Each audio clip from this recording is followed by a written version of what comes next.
like, hey. And then I was like, there is no bar for my mic. Why is there nothing? And then I realized that it wasn't plugged in. Oh my God. Okay, well, that's an auspicious beginning to today. I was like feeling all prepared because I brought my drinks down, and I've got all the webbing. I even got the cotton webbing so we can cut it in preparation for bags. And I grabbed the kato from the kimono that I want to work on. I ironed the pieces here that need to get like finished cutting. I'm going to move you back up. I lowered the camera and I'm like looking at it and I'm like, no, you can't see enough. Let's move you all the way back up here. Anyway, so yeah, I've got like all the stuff, and then I'll have my flipping, oh well, whatever, that's always how it goes, right? So you think you're so ready, and then something laughs in your face and goes, ha ha ha ha, no. I don't know. Have you had this experience? Okay, we need this for later. We need these just kind of chilling here because those are going to need kimono lining. And I think we're going to make the pockets out of obi. I'm going to actually move the mic. Sorry, I'm going to mute it now. 1 second.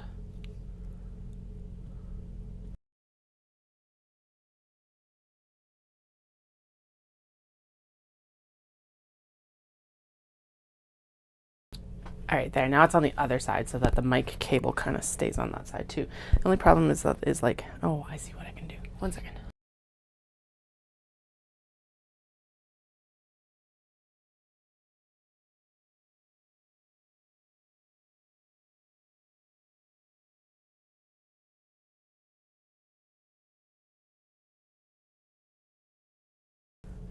Ha! There we go. Okay. I was like, the problem is that the mic cable is like in my way because I'm right-handed. So it's like, that's not going to work because I'll end up catching it constantly.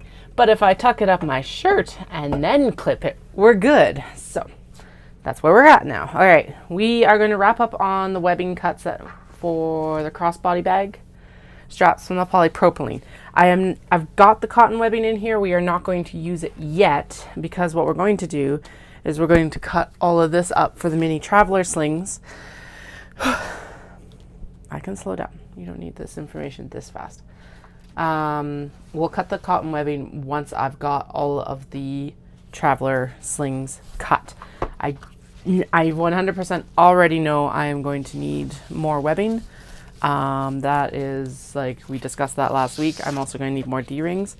But realistically, welt pockets are going to take me all goddamn weekend. So I was like doing that whole debate of like, do I go into the city and pick up my supplies? But no, I can wait until Tuesday. Because it's like I've got today, which obviously is already quite a ways in. And then I have Monday, like for full work days before I can go do a supply run.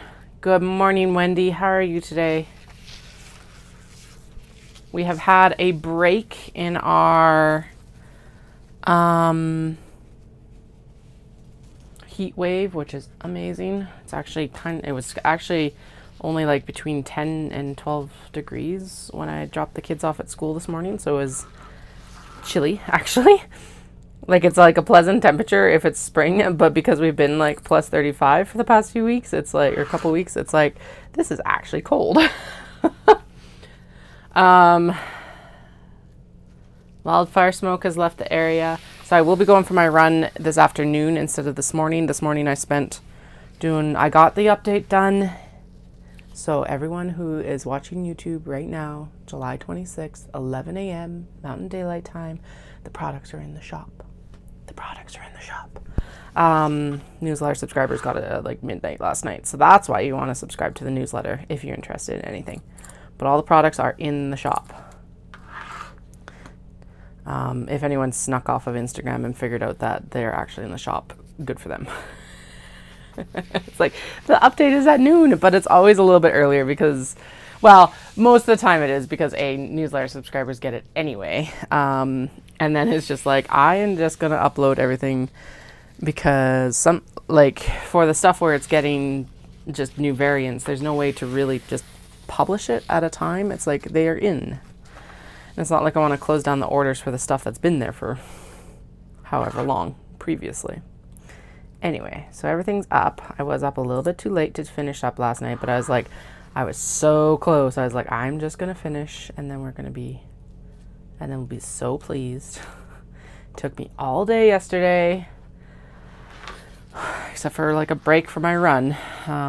It was an intense one. It was 168 items.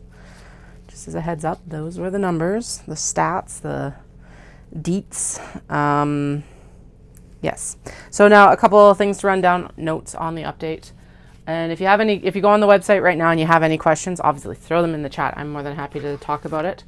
But the details that are kind of here is if you are coming to Knit City, Calgary on August 17th or 18th, you can use the coupon code KCC, Knit City, Calgary, PU for pickup, 24, and that will get you free shipping so you can actually pick up in person. If for some reason you end up not being able to attend or unable to pick up or whatever, we will sort out shipping or an alternative pickup after the show. Because I know shit happens. But obviously if you're out of town, we'll be shipping it. So then we will go in and I will charge you because unfortunately shipping is, especially in Canada, is ridiculous. Anyway, so the coupon code though for pickup if you're at Knit City, Calgary is KCCPU24. And you can enter that in, I think it's like not payment page, but the step before when you're kind of like, you're right in between like cart and checkout basically. It's a little bit hidden. You got to do like a drop down and then use it. Shopify hides it, which like it's not the worst thing as a vendor, but it really sucks when you really want to use a coupon code. And then the other note, we've had some super devastating wildfires in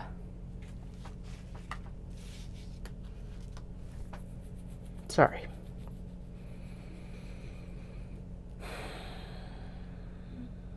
I didn't think I was quite that emotional about it. Anyway, Jasper National Park has had as of right now, 36,000 hectare burn. I used to live just outside Jasper as a kid. It's an absolutely spectacular area. Not somewhere that I've been much as an adult. We only visited really once a few years ago. But it's definitely something that I talked about a lot as a information counselor when I was working at the Visitor Information Center in Radium. The Icefields Parkway is still one of probably the top drives in the world ever. Hi, Jennifer. And then, but unfortunately, the fire crept very rapidly into the town the other day, and it actually has wiped out a significant portion of the structures. And as I said, a 36,000 hectare area, which is quite large. So a portion of all my sales over the next few days up until July 31st will be going towards the Canadian Red Cross and their Alberta wildfire relief. It is not the only one in Alberta right now. I think they're fighting something like 170 fires right now. There's fires up around my husband's workplace right now they finally got some rain, so they're thinking that they're probably in the clear, but Jasper's just absolutely devastated. So portions will be going towards the Red Cross. Now, I know that this is a very short window. It's like 5 days. I will be I usually run a donation sale basically in November for Black Friday instead of doing traditional Black Friday. So at that time, that'll be where some of it goes as well. So, but right now, this will hopefully help with like the acute recovery phase. Or the acute phase of making sure that everyone's like housed and clothed and fed in their temporary evacuation areas. Anyway, I used to live just outside Jasper in Belmont. Again, absolutely spectacular area, always will be. I don't have as many fond memories as a lot of people, but it's definitely like a nostalgic area. It's kind of like the first town with services, or the closest town with like any real services outside Valemount. We also drove through it a lot to get to Hinton, where the Walmart was basically.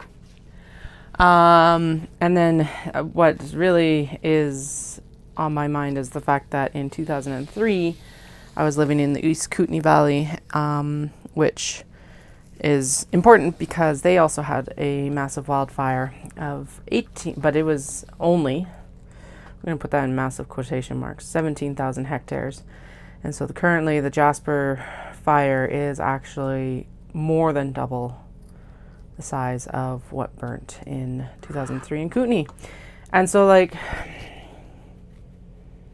for the majority of the park, it's actually going to be an excellent renewal. Fire is always important for our forests, but like it's devastating because it's just such a large area. I can't even imagine what the park and Jasper is going to look like after this. So, all right, along with everything else going on, of course, this is like, oh my God, of course.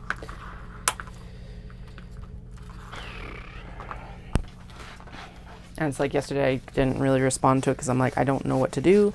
And I've got this, like, all of this work to do. So last night I came to that decision of like, we're going to be, because also part of it is I wanted to make sure that like the Red Cross was actually the way to go and like all of that. But I think it will be, so, or at least to the best of my knowledge, the Red Cross is the best option in this case. I'm so fucking pissed at our government. So yeah, yesterday was not a good day. And we still have like 2.5 more years under this government, but they've been regularly cutting back on our wildfire fighters and support and all of that, and then this bullshit happens. Now, I don't quite know if it would have been under our provincial jurisdiction as much because it's a national park, but I'm pretty sure it is.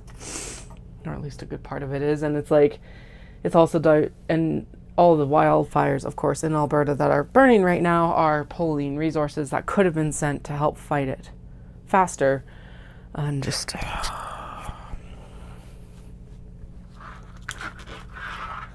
very glad that everyone evacuated. There were apparently, everyone left, so that's amazing.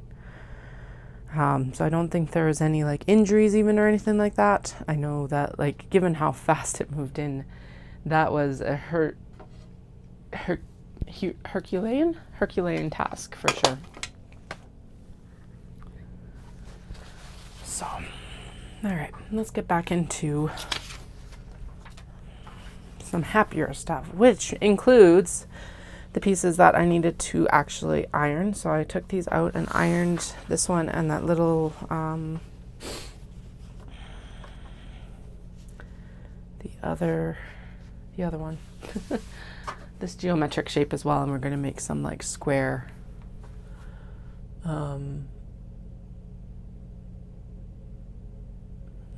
some of those square bags. I know, it's so stupid because it's not even in my area.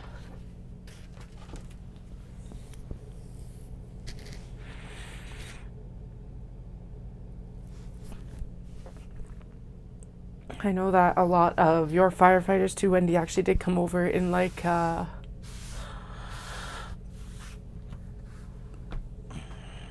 here's what pisses me off is it's just going to continue. It's probably going to be here too.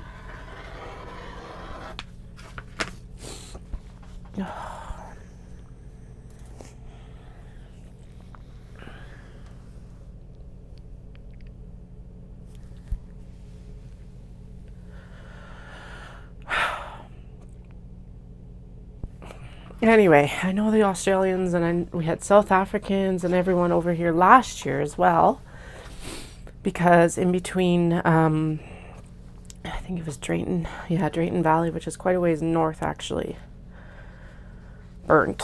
It was pretty bad too, right up to the highway, and so that was devastating. I actually missed the worst of it because of all the weeks to be out. It was actually pretty good because apparently this fire smoke was intense. I was in Japan of all places. But yeah, I don't foresee this getting much better. And we are not surrounded by forests, but Banff National Park, of course, is. Lake Louise. And it's just insane that it's not getting protected. And Kananaskis, and like I said, it's fire is good.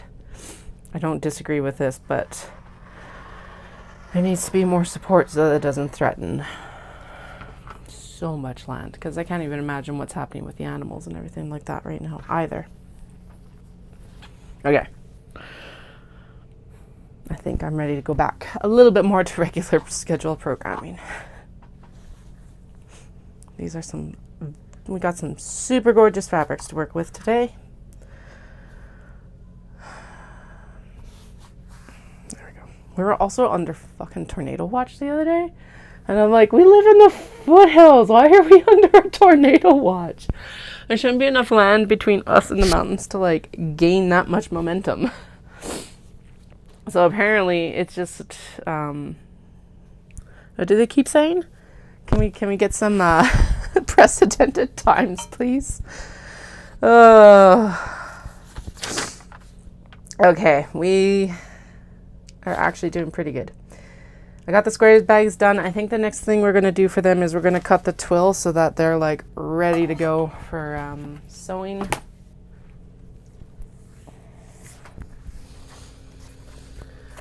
And because I don't think, is there anything else I was cutting twill for? Oh, maybe for the obi bags. Shit. Because I need to do the traveler slings with the interior in twill. Okay, so let's wait on the twill then. Yeah, because they're over there and I don't feel like unhooking from my mic either. So let's actually start in on the mini traveler slings here. Do I have my stack of comic book boards? Yes, I do. So as we cut these down and cut the exteriors, I'm going to also put these back onto like comic book boards. Thanks. I do actually really appreciate you both being here. I didn't quite realize that was going to hit me as hard as it did. Although, yeah. Alright, so here's the back panel that we're going to need for the mini traveler sling. And then we have, yeah. Well, and at least with Dallas's work and stuff like that, like they're all highly trained professionals, and the company he works for now is not going to fuck around and find out and leave them up there too long either. So I've never actually been that worried about him either. Bad as that sounds. But it's like, I know you're highly trained and you work with some highly trained professionals that like will do their best sort of thing.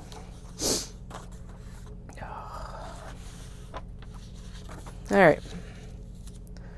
So actually we're going to bring this down here just so it's like this is the seam lines here. So this then will actually be cut out without any worry about the seams. And then these two will fit nice and easy right there. Okay, I gotta unhook anyway because all my pattern weights are out in the sewing studio because I was using them for a foam prop when I was doing a reel the other day of like zipper pulls. So, ow. Give me a second, I'll be right back.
that mic clip just flopped back really hard. So we're going to try not to like have to take it off again for a while.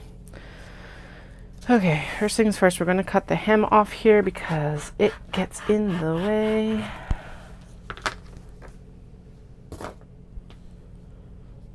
And then, okay, I need to actually go get some more pattern weights. I need to go get some more washers because that's what these are. Just to like bolster the supply a little bit apparently. But we'll make do with what we have today. We can line you up right with the bottom there. Sweet. Now, okay.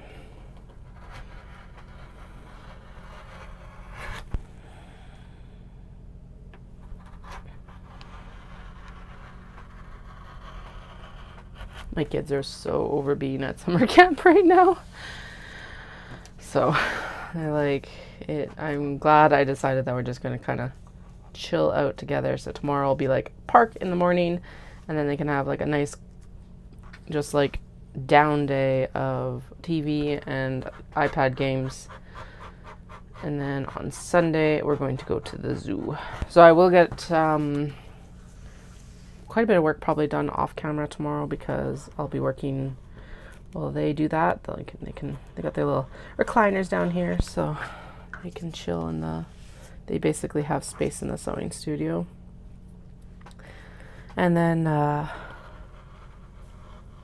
then we'll have the weekend together, which will be nice.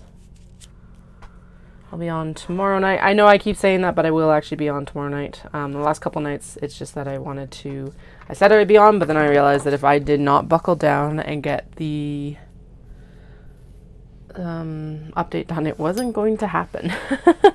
So now that it's done, I can come back and concentrate on getting the sewing done, hopefully.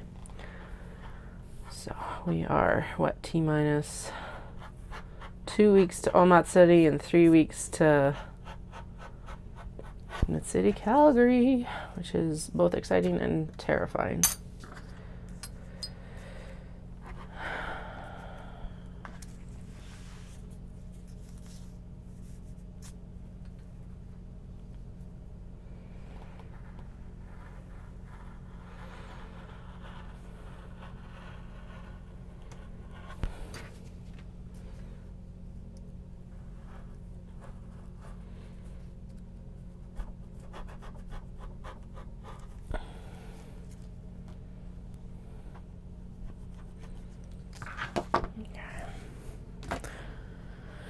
Oh, I guess I do need to do some more computer. Oh, right. I was like, what the fuck is this piece for? But it's an offcut. We're all good. Because, okay, there's the top and bottom of this one. And then, yeah, so I think we'll do this in sets of 2. Just because then I don't get overwhelmed. Because obviously, like, I am here. I am present. Mostly operating. But kind of distracted. So we're going to do this just 2 at a time. Or as like the matchups are here, and then and then there's no way for me to mess it up, or at least I can't mess it up very badly. So, okay. But yeah, I guess I have to do a little bit more computer work because I want to see if I can get those rectangular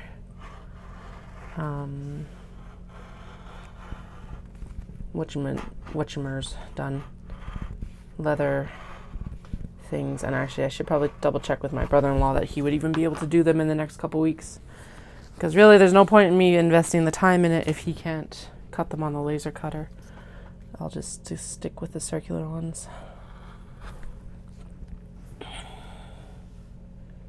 And the question becomes, do I continue to glue them on, or do I rivet them on? Because I see that that's what Can Do does, and they look really good too. And I'm like, that would be very sturdy. Although, actually not, I guess I would still need to run maybe some glue under it. The rivets would end up being just kind of decorative. Might still do that though. It still look kind of cool. Although, that would require a lot more forethought, because basically they'd need to go on just about now. So, no, we're not doing that. They're just going to continue to get glued on.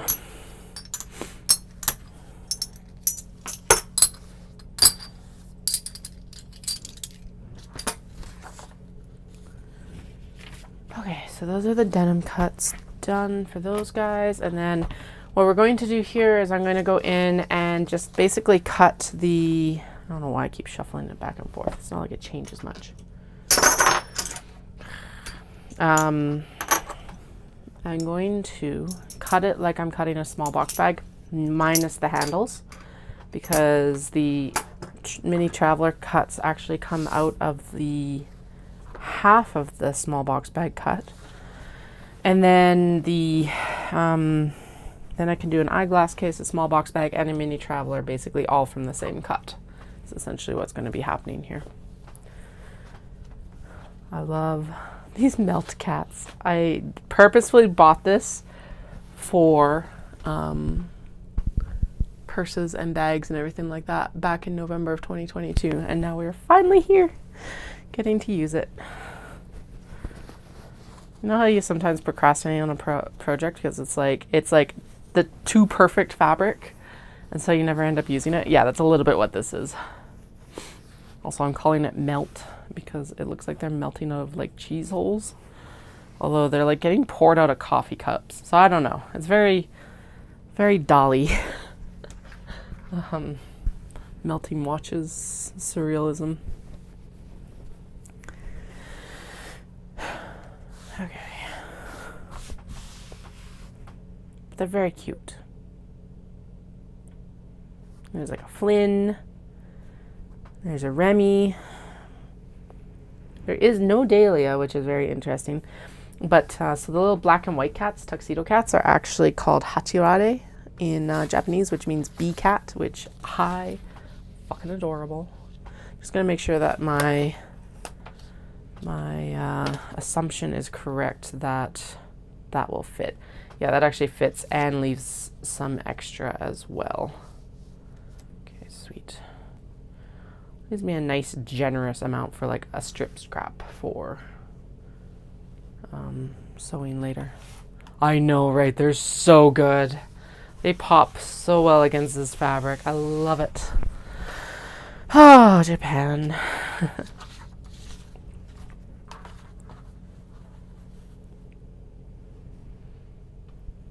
Okay.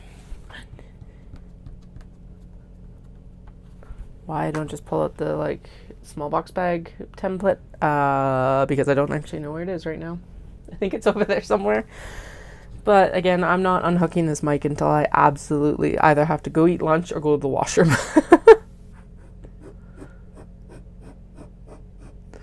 Especially because you don't need to see me reaching up my shirt again today. All right, there we go. So, I am cutting the handles. I'm like, that's dumb.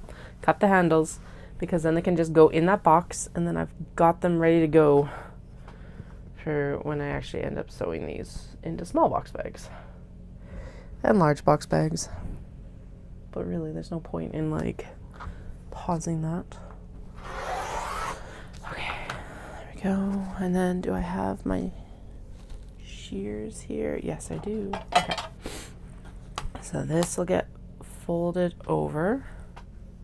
Actually, in this case, because the mini traveler sling fits into that half, we'll fold it and take the selvage for it.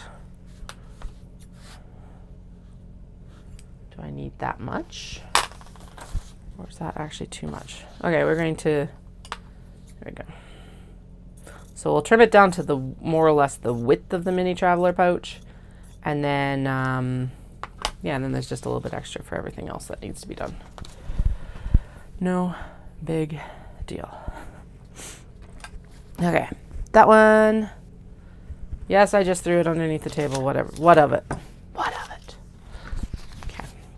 Yeah, and then we'll leave this a little bit generous, just so that if there's any, I was gonna say if there's any melting, but if there's any shrinking due to interfacing, we're good. Everything is fine. Everything isn't awesome, but everything is fine.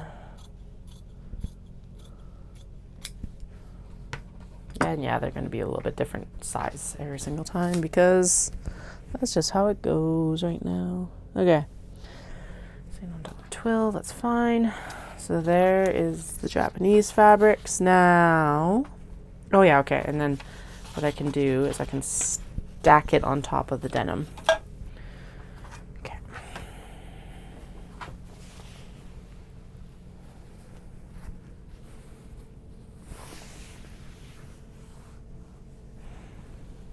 Now, what if I do this fold like this? No.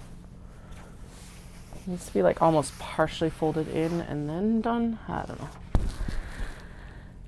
Fold it in half and then fold it in. Fold it in. Oh yeah, that's fine. Board and roll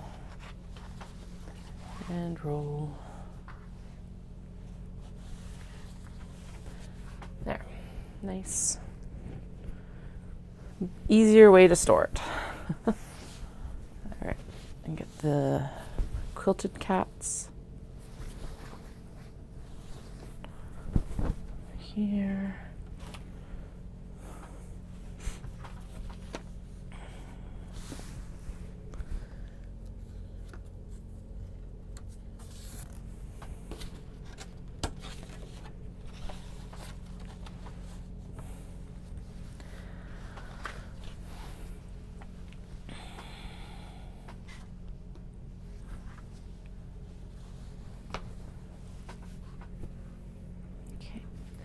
Sushi neko. Oh, right, and then this was just one because there's only this small part of the leg. So in this case, we need to open it up because we're going to cut the back on one side and the other, like the front pieces on the other. Okay, so the back panel is going to come out here.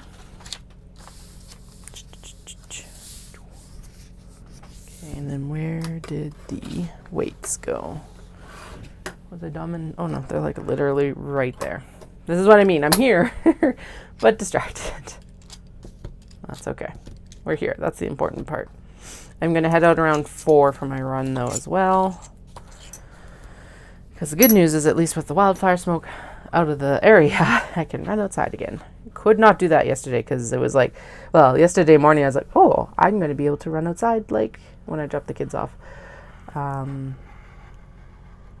not going to be too hot. It's going to be like nice. And then by the time well, at least that's what I was thinking when I was getting us breakfast and everything like that. But by the time I actually got them dropped off back home and everything like that, like an hour and a half later, it was like, wait, no, that was 2 days ago. Sorry. Yesterday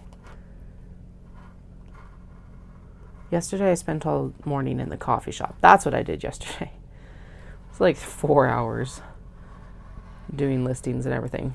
So the Kato all have very nice little blurbs about their fabric and little stories and like all cutesy. And then I looked at how many more listings I had to do and I'm like, if I want this up tomorrow, I can't do that for everything. So the rest of them are kind of ramshackle. They're all there. They all have their variant names, but they don't have any of the cute stories yet. So if you want a cute story, head to the Kato listings. It's not like right at the very front of it because it's like for every variant there's a story and it's a lot of information. So I didn't want that all something you have to like scroll through just to get down to the variants. But it is tucked away under fabric specifics and stories, I think I called the little like section underneath. Yeah. And yeah, I was just like, I do not have enough time to get these, like, all these stories written and posted. Now, I probably will go in and copy a lot of them over, but again, that still couldn't happen in time yesterday, so it was a lot of work. My poor brain was like, you've stretched me. It was getting a workout, so. And then I came home and went for my run on the treadmill, which actually went really, really, really, really, really, really, really well. It was a half marathon pace run, and I was mostly able to stay on pace, which is awesome. Yeah. And then watched Little Women, sobbed through Little Women again. Such a dangerous movie to watch while I'm run training, just like there, like My heart rate was fine. But, yeah. It was definitely raining in my garage.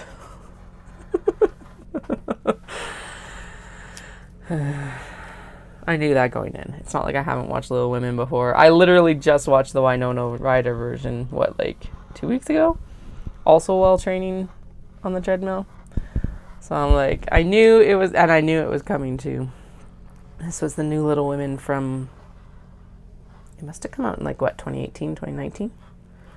I think it's one of the last movies I've seen in theaters, actually. Oh God, yeah, it was. Because Dallas was like, we should go watch Onward, the new Pixar movie with, in March of 2020, right before our baby shower. And I'm like, no. Pixar is bad enough on a good day. I do not need to be sobbing in a theater with pregnancy hormones. Do I regret that decision? A little bit, actually, because it's like now we haven't been back to the theater since. But, oh well, didn't know what was happening then. And actually, it's probably a good thing we didn't, because who knows, we probably would have gotten really ill if we had gone. So, here we are.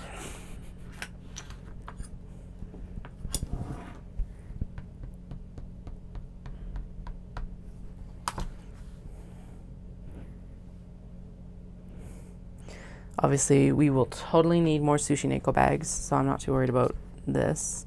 Oh, actually, and then I think that's right.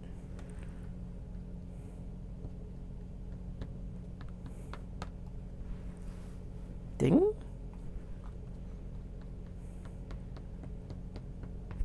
Apparently, I can't count to simple double digits today. Okay. Square. Square enough. There we go.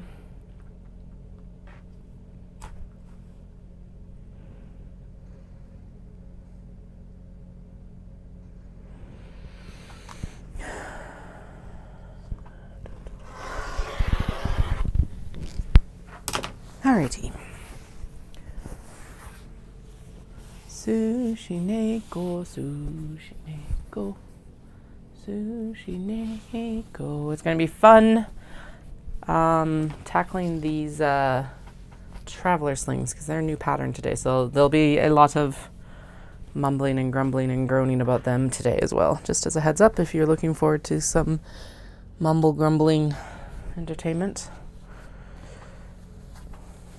I will deliver. There'll be lots of mumble grumble entertainment over the next few days because we got a shit ton of welt pockets to do in the next few days. The next week, I guess. Who even knows anymore? What is time? Ugh. I say that facetiously, but seriously. Where does it actually go? Okay. Right, you are just getting madly abandoned under there, and then we're going to take you and open you up and cut it down based on these guys again. Sushi Neko, sushi Neko. Yeah, and then we got this nice generous strip right here, so this will be a good basis for the bloody blahs. Patchwork. Holy shit. Brains.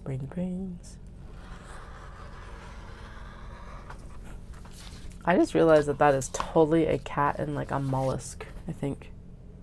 Or is, oh no, he's in a miso? No, it's a clam soup. It's clam soup, Neko. This guy, right? Oh God. Let's see if I can even do this. Anyway, it's clam soup because there's little clams around him. And he's in like, so, which way? Back, there we go. This guy, right, oh my God. Fuck me. Okay, let's try it. So we need to go up and this way. And not that far close. Oh my goodness gracious, Katie. Why does it feel like it's backwards, but it's actually not? There, anyway, he's right here. He's in a little miso looking bowl. It's a like traditional bowl with a lid. And it's clam soup because there's clams everywhere. It's probably not clam chowder, it's probably miso with clams. But anyway, I hadn't noticed the little clam miso Nako earlier. Because that's just how these fabrics go. It's like you pick up new details almost every single time you look at them. Oh, right. I was actually smart about this, and I was like, these are going to very rapidly get out of hand, but I brought the snaps. So we can snap these together, and I don't have to worry about it. Because here's the thing, the next thing that's going to happen is interfacing, which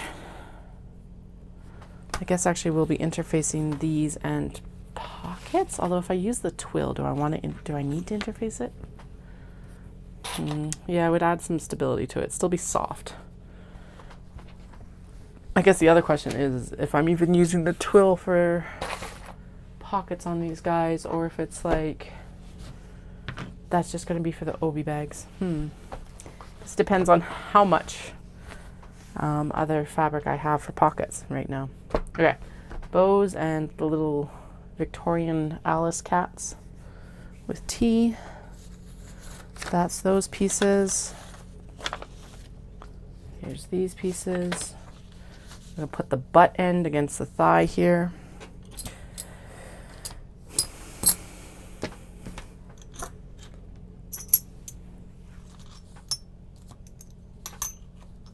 There we go.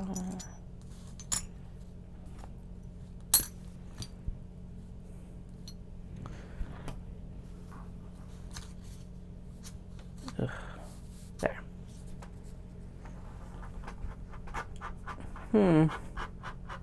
Oh, yeah. Okay. Time to change that blade. That was good. That was way too cranky. Shouldn't be that cranky even with denim. Why do I have these down here? We had them down here for a reason. The little screwdrivers. But I swear to God, I don't remember why. All right. The old case that I always intend to like sharpen.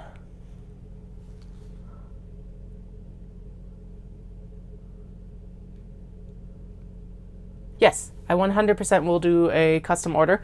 Right now, the timeline on it's probably about 2.5 months, so 8 to 12 weeks, I would say right now, just because with Knit City, 3 weeks out, that's going to take up most of my time. But if you're seeing, what I suggest is if you're on the website, you see a print that you like, I can do a custom order for any of the shapes that you see on the website otherwise. It's also very likely that's already cut out. I just haven't had the time to finish it. So, welcome. Thank you for the question. I appreciate it. And if you want like a custom bag of like something completely different, we can definitely chat about it, but that will be a longer lead time than something that I kind of already have. Like, I'm sewing regularly, I guess, is what I mean. Man, that blade doesn't even look like it's that worn out. I also need to figure out how to use my rotary blade sharpener again, because it's like, that was super useful. Except the last time I tried to use it, it was like cranky AF. So I saw someone using like one of the bandsaw cutters the other day, the electric rotary cutters, and I was like, oh, I want it.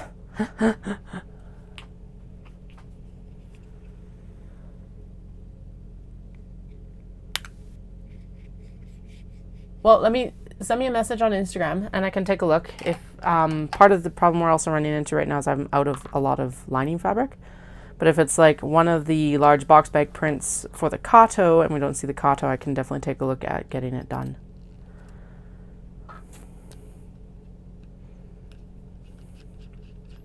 But Red Deer's not too bad either. If you're coming back down to Calgary for Fiber Shindig, I will also be there, and that might be a more realistic timeline for a custom order then as well.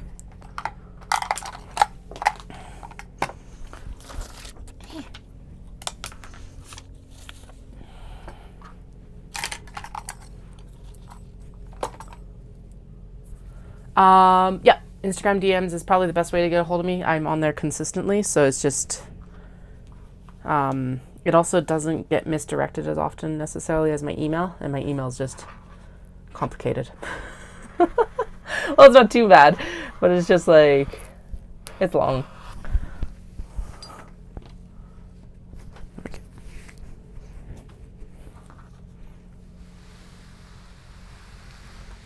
But I do find that I don't lose Instagram DMs as quickly as I lose emails, I guess, because emails is like, that's where all my newsletters go, and like business emails and outside of customer inquiries and all that. So that's why Instagram DMs actually usually are the best way. All right, I think that is better.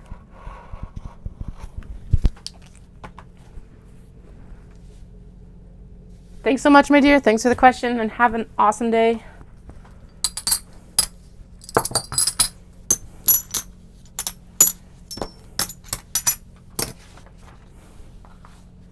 Sweet. There we go. And we're going to go in with the lower front piece here and the upper front piece as well. Just going to go this way.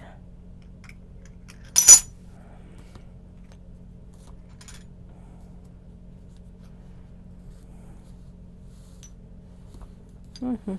That's a better distribution.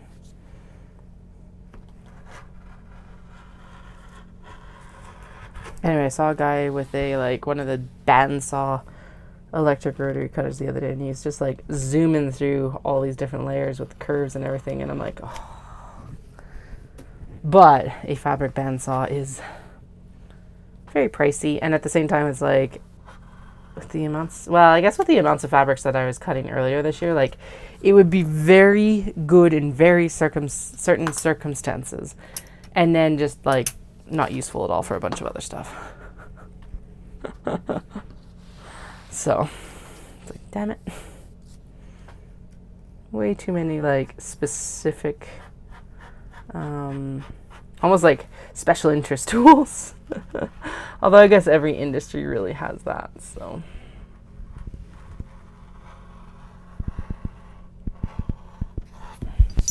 Hey, no, come back. There we go. Okay, there we go.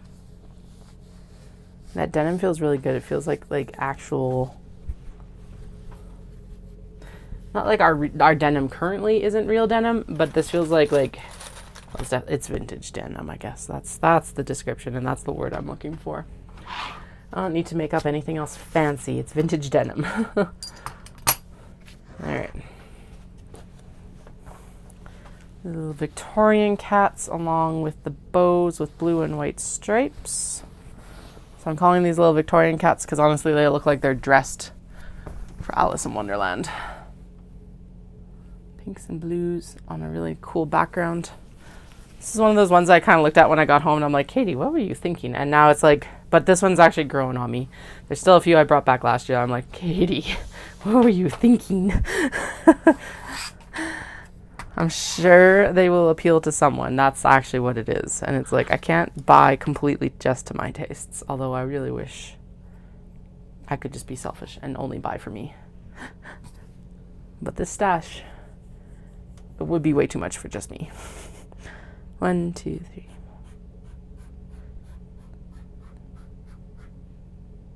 Cool. So that means that that's it. Sweet. Okay. And I think the other side actually of this. Oh, actually, if I don't cut this, crap. Do I cut it down and like? I could just cut it down one way and make a kato out of it.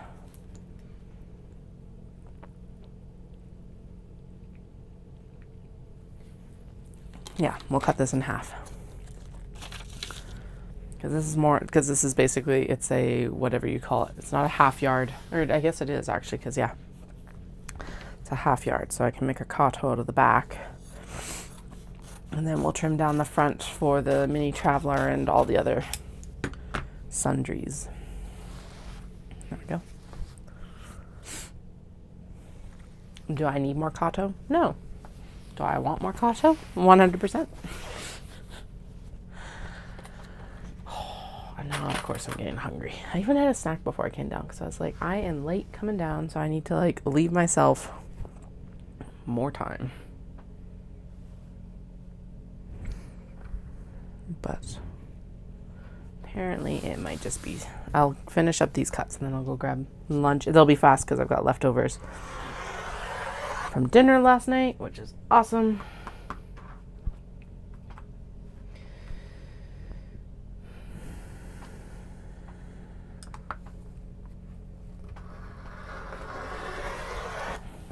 Oh, so much better. Much nicer cuts. Cool, and then that still leaves me with a nice strip to start some stuff with, or make a scrunchie, it looks like. Yep. You can go over there. I'm still going to need to tidy my studio after show season. Even with that reorg right in the middle, it's like, no, I'm like, it desperately needs a tidy even now. Well, not desperately enough for me to actually do it, but after show season, I'm going to have to like come in, pick up all the scraps that I just throw on the ground, vacuum, you know, general maintenance things. It'll help once I get some of this, like the webbing straps down on the floor there are taking up so much room. So once they get out of here, that'll be a big help too. And actually, I'm doing a pretty good job of at least keeping the sewing table clean, which is a big step of why I wanted the cutting table where it is now. Okay. Ding, ding, ding. I'm going to line the selvages up. And then, what is this? Sobakasu kids. Sobakasu kids. Okay. Interesting. I have no clue what that means. Okay. So, ding, ding, and zip.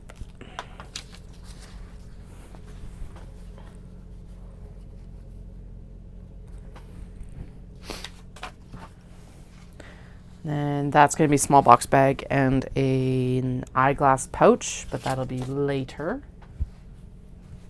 How many did I actually sign myself up to do the other day? I don't even remember. Whoops. Okay. Shoot. How are we? So these are the full pair of jeans. I wonder actually, do I have... Yeah, I've got... Oh, this mic. It's going to be the death of me today. Let's see. I just didn't want to pop it off my collar and then have the wire like everywhere. I'm just wondering if I've got ones that I don't have to cut down the whole freaking pant. Which I think I have right here. It's a little bit lighter wash. That's just for like backup pieces. Very light wash. Yeah, do you know what? That's what we're going to use this one instead. It's still going to go with the... Yes, it still goes with the Shiba. And then we'll keep those. We'll eventually use those. I just don't feel like dealing with the whole pant leg right now. Or like having the whole... Not even the whole pant leg. It's the whole goddamn jean. Let's not do that right now.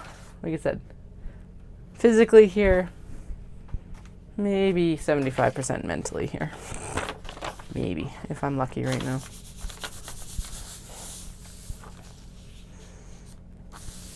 Although I'm extremely glad to be online right now, so.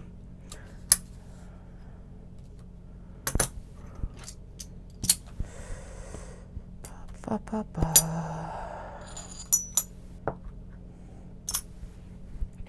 I think this is cooled down. I want to grab my chair because why not? Cutting that I'm doing right now is not anything that's like super like, it doesn't need my body weight, although realistically cutting with a rotary cutter never should anyway. Oh, you're right, you're cooled right down. Excellent. Then you can go over here and it won't be so scary anymore. Excellent. The webbing.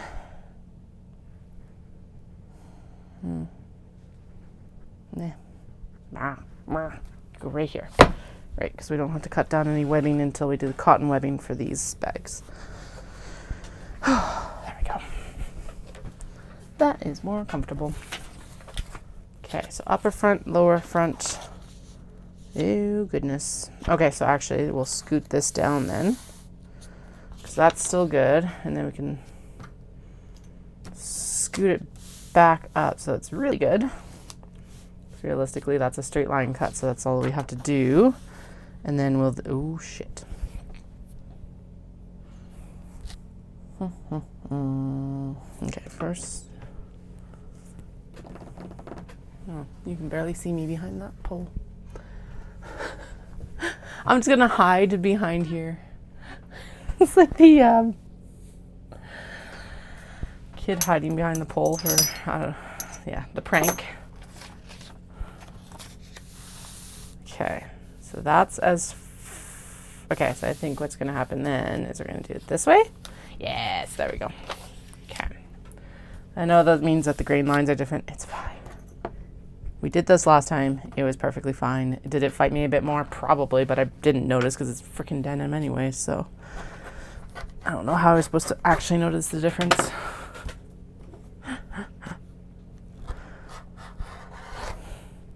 Is Katie salty about this? Just a little bit.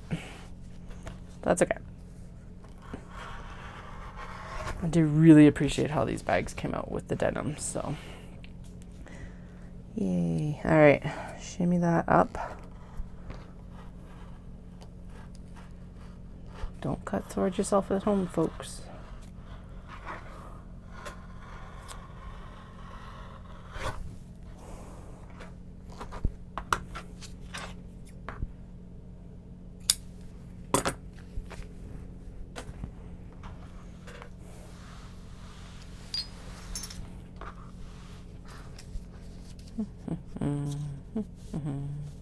Okay, make sure nothing's like shimmied significantly. We're good.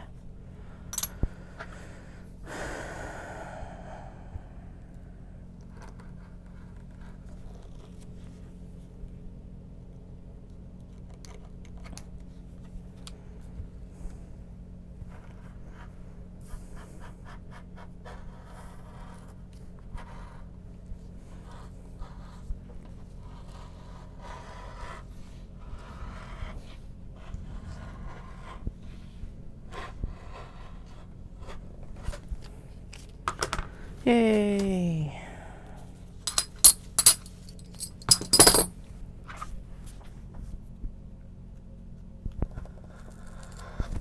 There we go. A little bit extra there, off.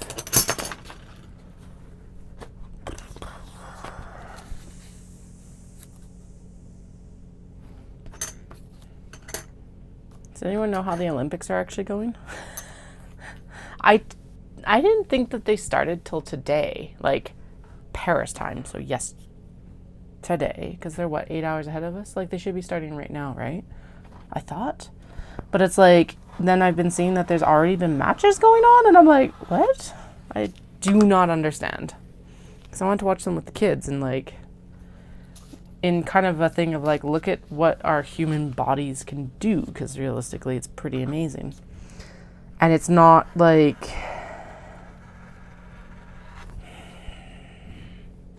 I'm thinking of the stuff that isn't like a little bit more atypical that you're not going to see as often, like women's soccer or wrestling and diving and stuff like that. Like those competitions more so than like even the cycling and stuff like that, because there's Tour de France, so we can always watch that. Though, does Tour de France have a women's division, or is it just men? This is how much I know. I never have watched it, actually. I do distinctly remember watching the Olympics when I was a kid and be like, oh, I could be a cyclist. And I think this was the 96. Yeah, it had to have been the 96 Olympics, so the Georgia Olympics, I guess. I think they were in the States at that point. Right? Atlanta, probably. And there was an absolutely horrendous crash. And I went, that looks painful. I distinctly remember cringing and being like, well, nope, I'm not going to be an Olympic cyclist. Oh, but I feel like, I don't know. Doesn't everyone kind of have that dream as a kid of like, I'm going to be an Olympic medalist? And then you kind of start to also find out the like conditions, I guess, of being an Olympic medalist. And it's like, oh, okay, this is just getting worse and worse.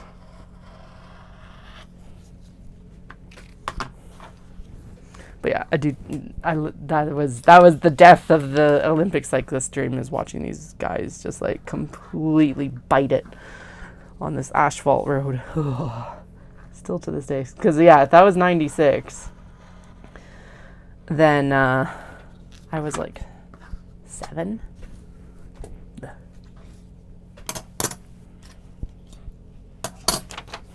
All right, there's those pieces ready. Now we'll do the... Oh, okay, I'm like, what were those supposed to pair up with? Because it's like the next set is not what I was thinking it was, but it's the Shiba. Now,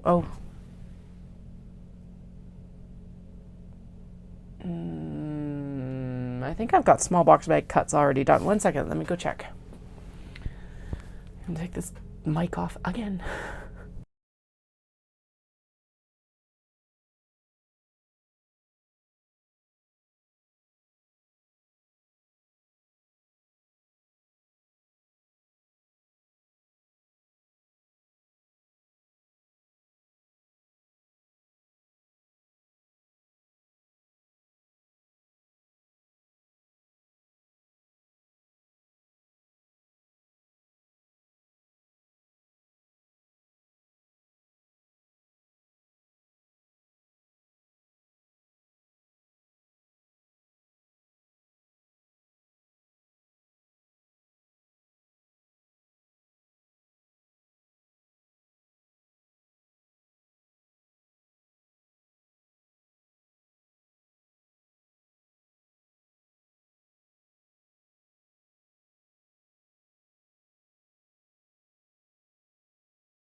All right, so we obviously don't have enough mini traveler slings. We're going to do one more because I just found some of the gray fabric, but I do think that these are all...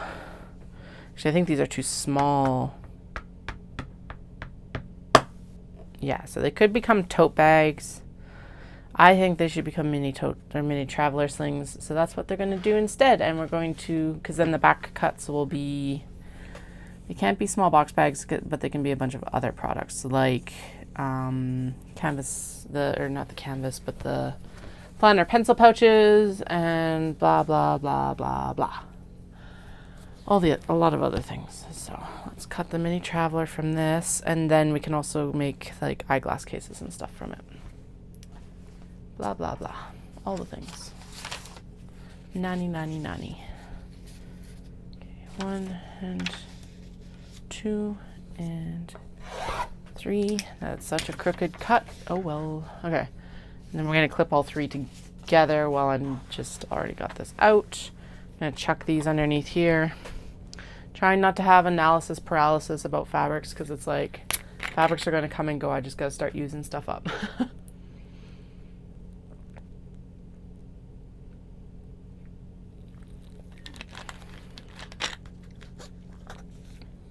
All right, I said I was going to eat. Oh well.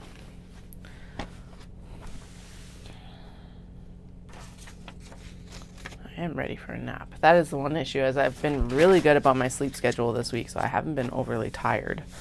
But staying up last night kind of broke the streak, and now I'm like, Oh well. A few more weeks. I can have a terrible sleep schedule for a few weeks, and then we'll get back to sleeping better again.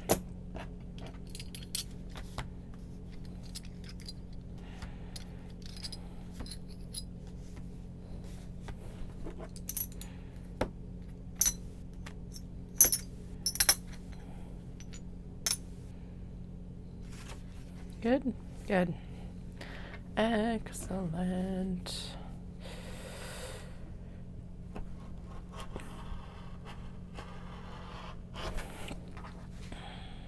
Actually, I realized I turned my work focus on, but I kind of want that off in case I end up getting sales. I would like to know it while I'm on screen. That would be fun. I'm not going to turn sound on, but my watch will buzz. So, all right, I am totally cutting out 2 at a time here because, well, why not, sort of thing. We'll just be ready to go later. Maybe this will be the fabric that I use for mine. I still haven't decided what fabric I want to use for mine. I'm like, I don't know. I'll figure it out. I'm not too worried about it. It's not like I'm in a huge rush. Well, I guess I could use it if we're planning to go out to Victoria in September. Post Canmore half. So I guess I could use it then. But it's not like it's like super urgent that I make myself one. I guess.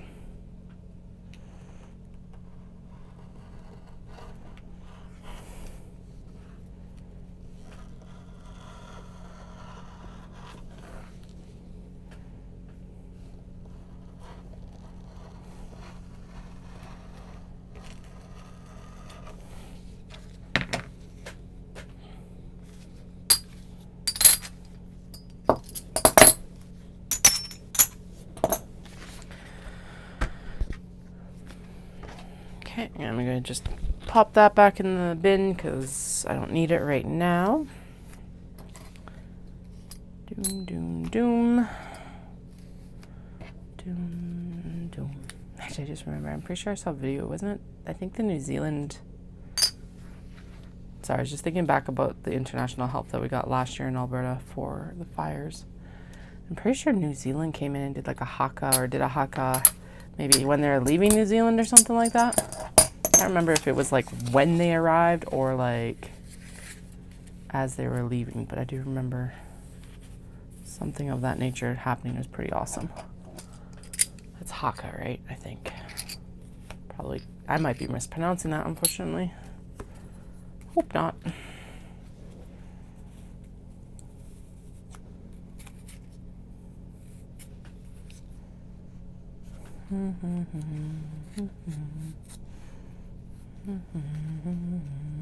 Nearly cut my finger.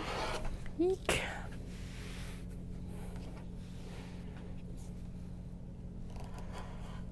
Noticed before I did though, so we're all good. Injury averted. Oh, don't tell me. Okay, good. No.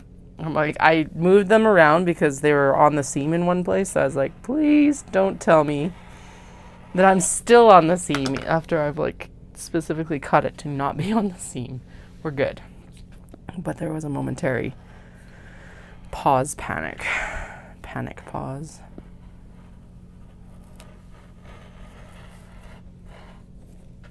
I don't know why I'm white knuckling my blade. We did just change it, but apparently it is just a white knuckle day. Actually, that was the funny thing I was noticing.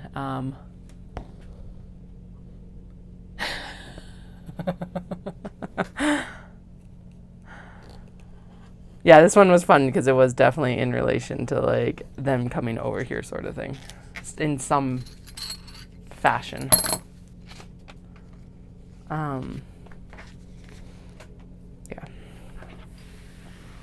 I think it was mostly for the spirit boost sort of thing of like, we're on our way. Help is on the way, dearie. Help is on the way.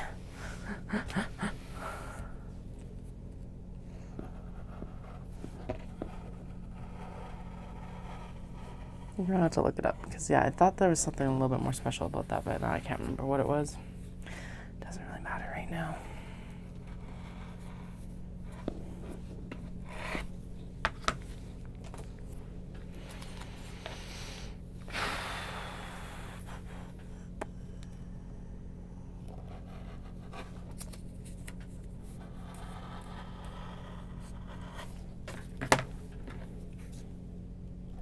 You look crazy. So I'm more settled about this, so this shouldn't make me cry. But the crazy part about the actual fires was the fact that they came in so fast.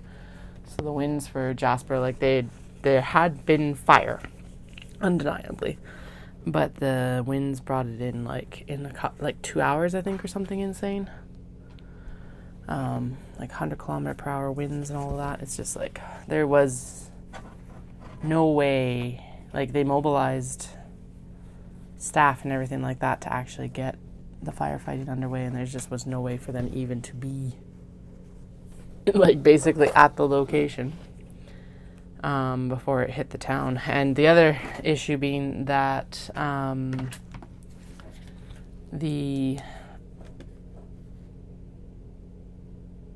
not plugged in. And then the flip side issue being that the lakes around there are actually too small for the plains to get water out of. It's like, Jesus. Just like this perfect storm of like shit for them.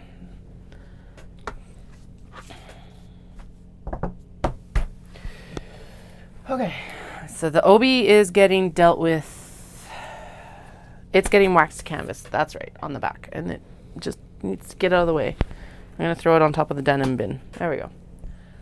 I think it's there because it was starting to like fall off. So how many more do I have? 1, 2, 3, 4, 5, 6, 7, 8. Ooh, that's a nice dark blue. I forgot about that. 9, 10, 11, 12. Actually, we'll cut these ones next. Oh, 11, 12, 13, 14, 15. It doesn't have a denim attached to it though. 16, 17, 18. Those do have a denim attached to it. 22 more. Jesus, Katie. Yeah, so this roll of cotton webbing is like barely going to like, yeah. Oh, I see what you mean. Okay, I was pretty sure this was actually the New Zealander. Because I think it's like if it was like Hawaiian or Samoan, that would stand out in my head more. I'll look it up later just to fact check myself. These guys don't have denim, so we're just gonna, no. I'm not adding more on, so those are gonna go, they are intended for mini traveler slings, so I'm gonna throw them in the denim bin. There we go, that's what we're gonna do with them because otherwise they will get lost. Now I do have the 2 here that have already had their exteriors or like denim cut, so let's do those ones first, and then they're out of the way. Like they're in the way right now, but you know what I mean. Okay, and then this polypro can get out of the way wherever I chucked the rest of it. Oh, I didn't even put them that far, just right there. I guess that's the other thing I could do, but I think I want, yeah, I was like, I could make the straps for these guys out of the polypropylene as well, but no, I'm going to stick with cotton because it treads that line between the like luxury of leather and the cheapness of polypro, and so let's just, yeah, that works. Okay, cat bread, cat bread, cat bread.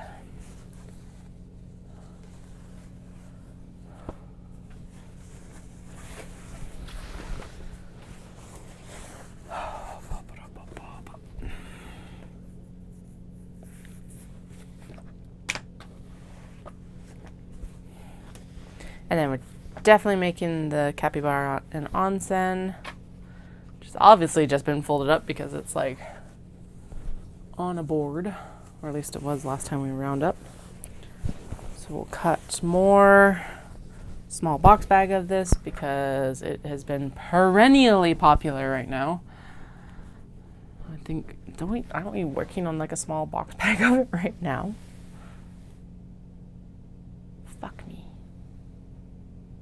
No, we're going to ignore that. I was like, the brainwave just came in that there's probably a piece of capybara in the small box bag bin, but these are mostly new cuts. Yeah, actually, they're all new cuts except for the capybara, and honestly, yeah, having a small box bag of it is not going to go astray. Or like an extra small box bag cut. I am not cutting a handle of the capybara, though. That would be one place that I don't want the overlap then.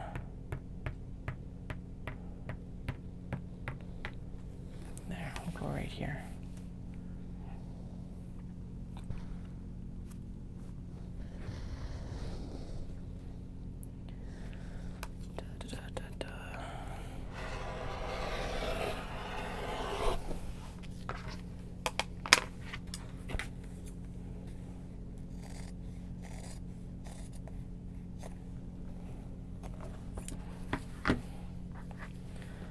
Okay, so we'll trim it down first, and then, no, I'll cut the cat bread handle now. Cat bread, cat bread, cat bread. Bum, bum, ba, bum, ba, dum. Da, da, dum, da, da, dum. I like that there's framed eggs on this. I keep forgetting that is like one of my favorite breakfasts. I don't know what, I think a lot of people call them bird's egg or bird's nest eggs or something. Anyway, I always know them as framed eggs because there's actually a recipe in a kid's cookbook I had, but basically you butter your bread, tear out the middle, and then you cook the egg in the middle. And I always forget how delicious it is until I suddenly have a craving for it. I'm like, right, framed eggs. But yeah, it's cat bread with a framed egg in it. It's amazing. I love it. Okay, done. And then these just need to be folded up, and then those need to be cut down. Excellent. And then I am going to go get lunch because I am hungry. Hungry. Okay, that is actually too small of a fold for the comic board. Needs to be more like this, and then like kind of just over the third mark. There we go. When I'm very organized, I put the selvage edge under the fold line. I don't know why, I just like it better, but not today. We're just gonna get these on boards and going. Zoom, zoom, zoom, zoom.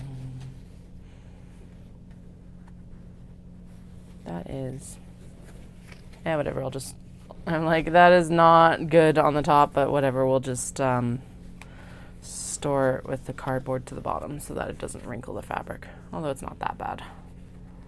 There we go. Scoot it out a little bit.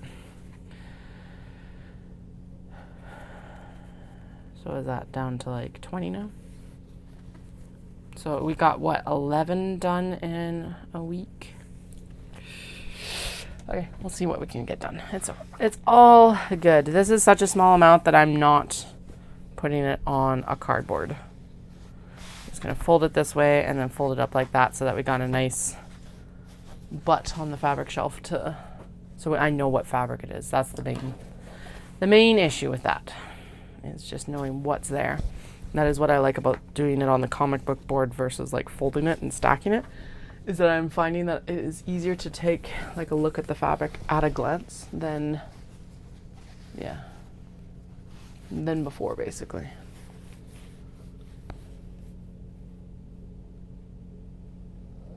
Oh, that would have been really cool.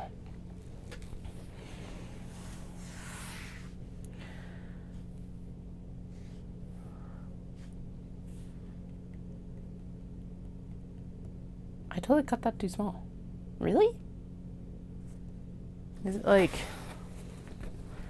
Oh my god. Can I not count to like 11? Nope, I cut it an inch too short.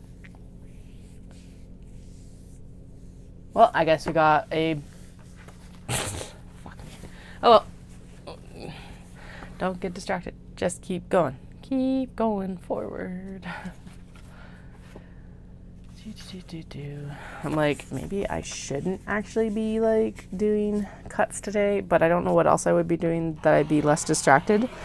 And I'm just as likely to damage myself doing this as I am, well, more likely to damage myself doing this than, or doing like ironing or something than this. There we go.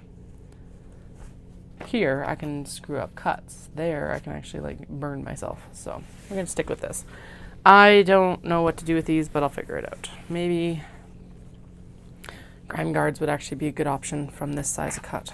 So I'm gonna throw it underneath with the small box bags anyway. No, we're gonna put that in the tote pile. That's what it's gonna become. Right there. Okay, definitely food time then with that. That just happened, but like it won't be long. I'll be back by 1 o'clock for sure. So like half an hour. See you in a few minutes.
All right, back to it. I did make myself coffee because I was like, it's probably a smart idea to do while I'm up there.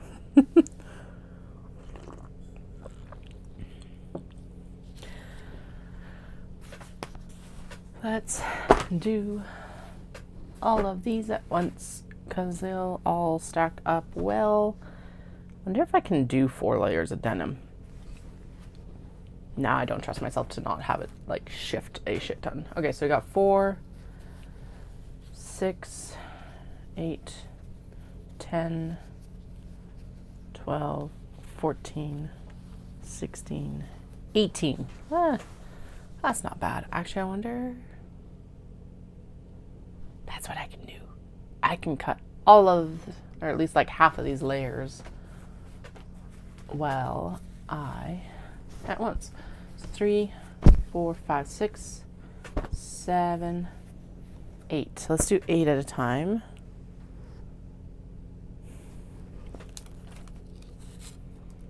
Eight, 10. 10. I can do 10 with the rotary cutter that I have. Okay. Especially because a lot of these are. There's a couple that's fairly. Ow. Oh, I wonder if that's why I've got a big lump in my on my calf. Just bumped myself on the bin. Oh, that hurt. Why? Why would that hurt so much? Because it's like the right front of shin sort of thing.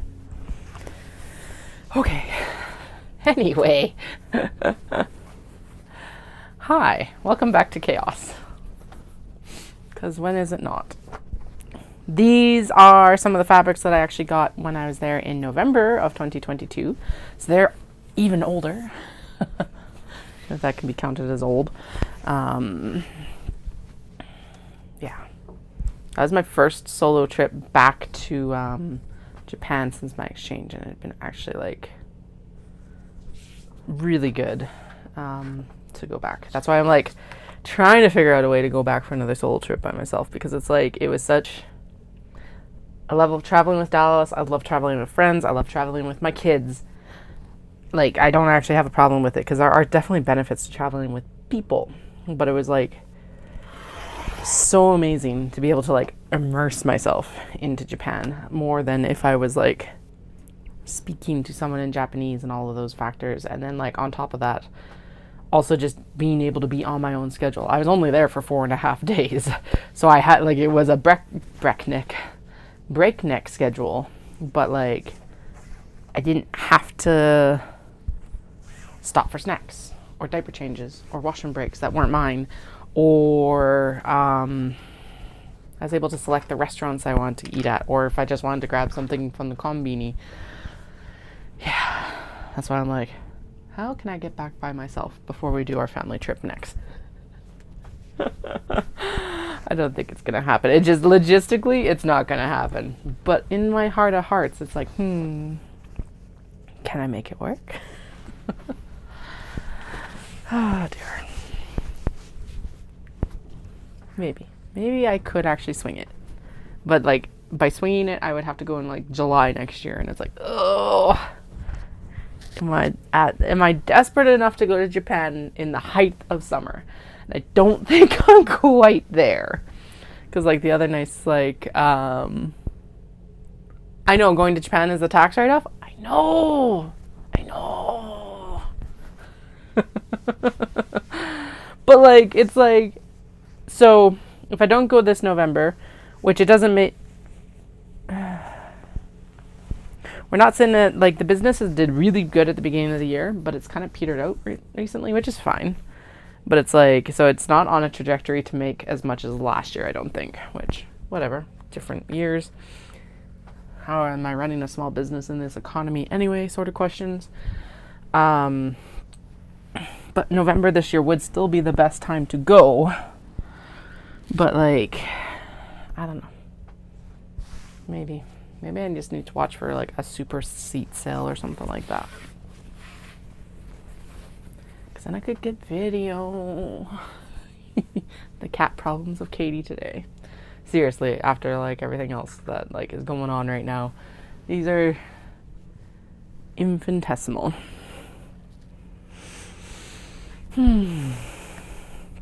But, so you'll hear me whinge about them for the next few months probably.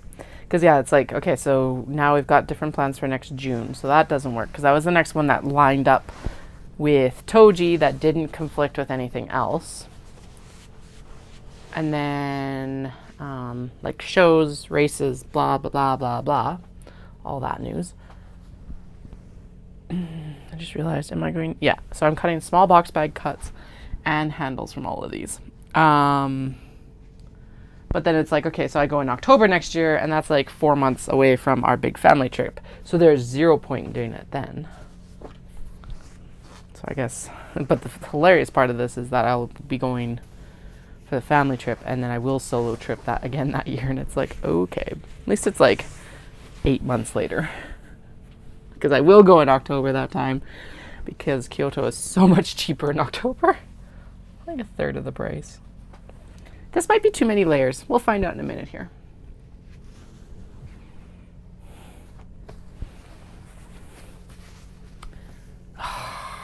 I can't justify business class costs. Business class is like, for Japan round trip, is something like $10,000. That's like, yeah, that's how much I'm looking at. Actually, no, I'm looking at, I think I priced it out for the whole family with flights and hotels. And like majority of like food in worked out less than one business class trip, round trip. That's why I want to start doing Aeroplan, is because then I can like hopefully eventually fly business class. And if I don't, I don't. I don't really care. I just want to go.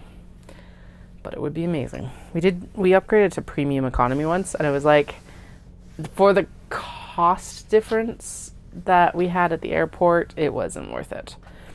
I think if I prepaid it, it would be better, because then like you don't pay for bags or anything like that. And there is a section of premium that allows you to do 2 70-pound bags instead of 50-pound bags. And that is a big difference. So that would actually be the biggest appeal of business class for me right now, is the extra weight limit that you have on your baggage. Now, would I also still do another bag? Fuck yes.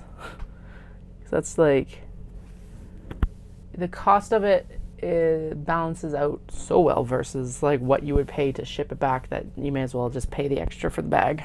It's not a big deal. Because it's like, so for, at least when I went last May for a third bag, it was $225 Canadian, and that's 70 pounds. So it's like 60 pounds of fabric. No, seriously, I will be using all of our luggage. So luggage, I'm going to count this and then I'll tell you.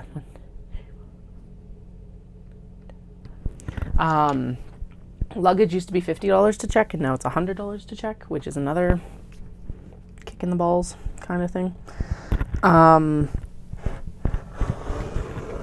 get it. Fuel has gone up, but we already pay so much fucking fuel surcharge. It's not even funny. Like, the majority of my flight to Japan is fuel surcharge. The base fare is like $500 round trip, and then they charge you like $700 for fuel. It's like, come on. And then like $100 in taxes. Air miles used to cover that fuel surcharge, or maybe the fuel surcharge wasn't that high. I don't know.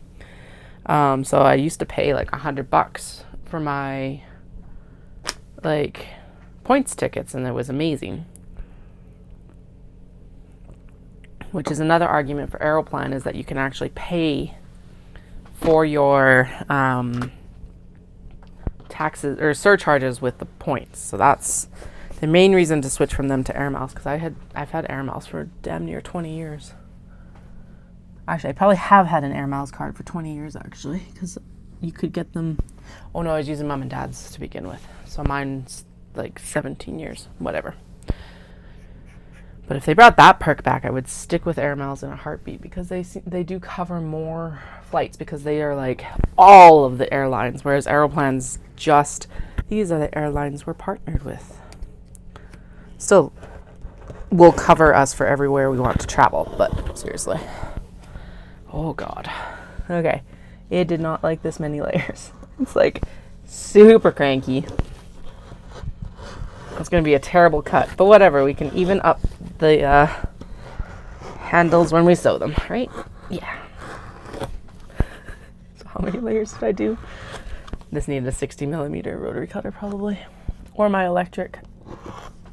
So maybe, actually, yeah, that's what I should have done was the electric cutter, because it's not like I'm cutting curves right now. Whew. Okay, so 1, 2, 3, 4, 5, 6, 7, 8, 9, 10. Okay, it is unhappy with 10. Awesome. How many bags have you crocheted at this point?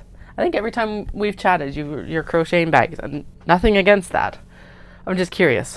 I think I have my potato chip knitting is what I call it, and it's like socks. Because you can just go around and around and around and around and around and around and around. It's so repetitive. And that's totally what I'm going to cast on when I'm done this crazy show prep and I'm like out of run training, is I'm going to cast on socks and go on knit walks again, because that is one of the things I have missed probably the most after having kids. And now, like with the intensity of the run training, I don't take a lot of time to walk. Well, between, I guess, show prep and run training, it's like, okay, I've done my exercise for the day or whatever, or I'm going to do it later sort of thing.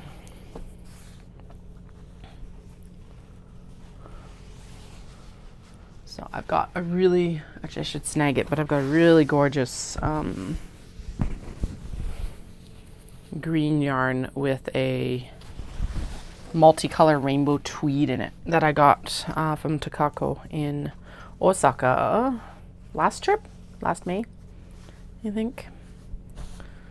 Oh, and then there's that too. It's like she is really sick. So it's still like, man, it would be good to get over and see her. I know I won't come with the kids, but still. Maybe Dallas would not be happy. I was like, maybe I fly over just with the kids, because then that would open up like a whole spectrum of weeks where Dallas is at work. But I can't imagine that he would be too happy about me going without him. Solo trips, fine. Kids, no. Do I think I'd be absolutely overwhelmed with dealing with them? Yes.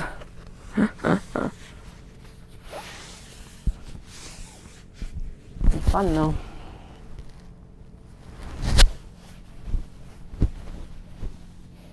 It's really funny because Takako was a Japanese yarn store owner, and she came over in 2019, and she's like, I'm coming from Japan, is there anything you want? And I'm like, I want pineapple candies from Family Mart. Family Mart is one of the convenience store chains there. She's like, is that all? And I'm like, yes. I can't really think of anything else that I'm like, I gotta have, but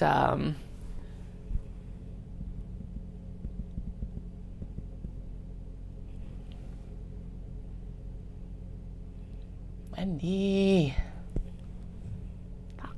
Because my brain isn't there. We're going to cut it later because it's like now I got to decide what this becomes.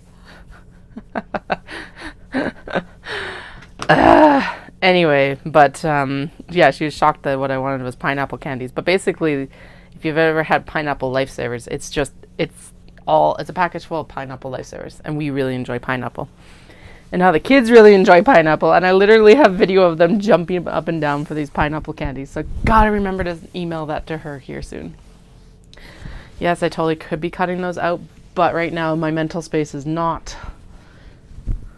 No, and part of it is I don't want to take a shit ton of time cutting more than I need to, because I should be sewing or ironing or doing anything but cutting right now 2 weeks before a show. Like, we should be in final prep mode right now, and I'm, like, at step 1. So. And just mentally not ready to make any other decisions, I don't think. Would it have been smart? Yes, but whatever. And I'm going to have to use quite a bit of mental energy for that new traveler sling as well, which is going to be just, like, figuring out how everything lays and shit. Stay. I am glad that I limited those to Obi though, because that does mean I don't have to even think as much with these fabrics either. No! Whatever. Stay there then.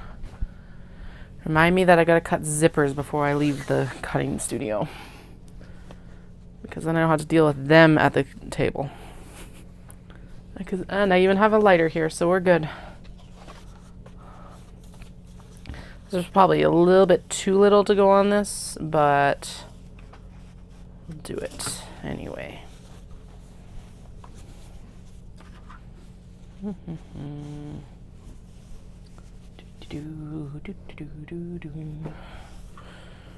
Plus, I think some of these do actually already have cuts done. Like, I'm pretty sure Sushi Neko...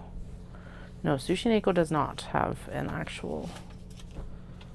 I'm pretty sure it has bloody blahs already cuts done for like small box bags. But yeah, after our tour through the whip bin the other day, I don't think it does. I think they ended up getting sold or pilfered for Caroline's store.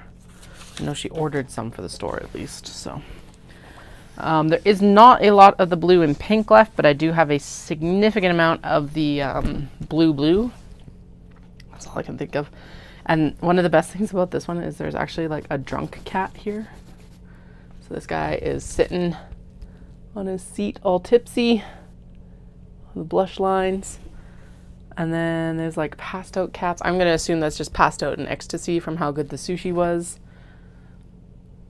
Yeah, it's a really fun, and it's like the sushi chefs are actually like cats as well. That's a sushi chef there. Super cute little fabric.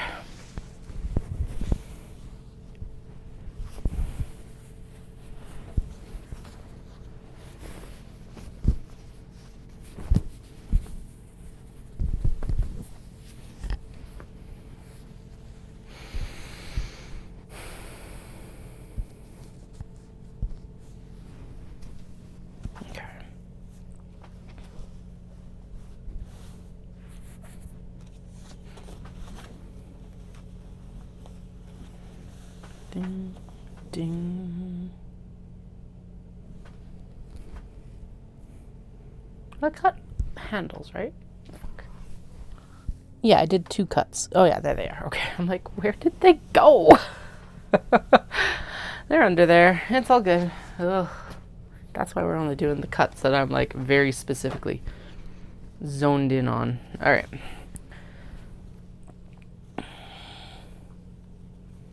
Plus, I think the last time we went through and cut, it was like a 4 or 5 day process. So, because it's like, and after this, we're going to have, so it's this, and then we got to do the pocket fabrics, and then we need to do the,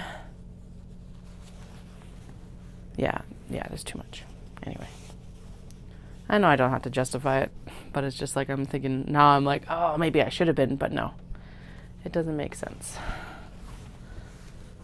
We'll do it this way. That looks like that accidentally got cut too. Okay. Hedgies are too small. I must not have evened up the top edge very well, because I think the cat faces are also too small. Oh well, they'll still work for mini travelers. They just won't work for small box bags. That's fine. Kinda.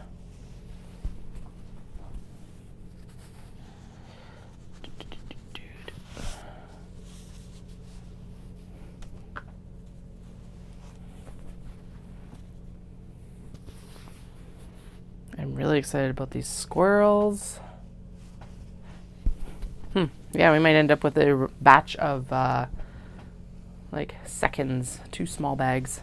Too small for small bags. Just suck it up. Do a run of smaller bags.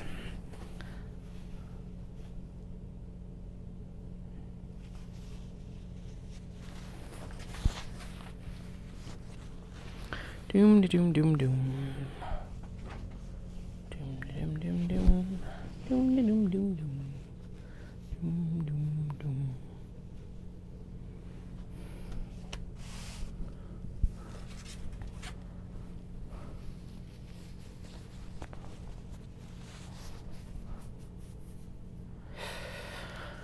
Oh no, that's right. I was going to cast on the calligraphy cardigan. Actually, I should wind that and swatch that before Knit City. And then I can use it for like the social events for the weekend. Because it's just a nice... Well, the collar is like really long, so it would actually be a really good project to take along because it's like a 2x2 rib. So like really easy going back and forth. All that jazz. Alright, this should, in theory, be easier to cut this time. We'll see. That's exteriors. Where's the...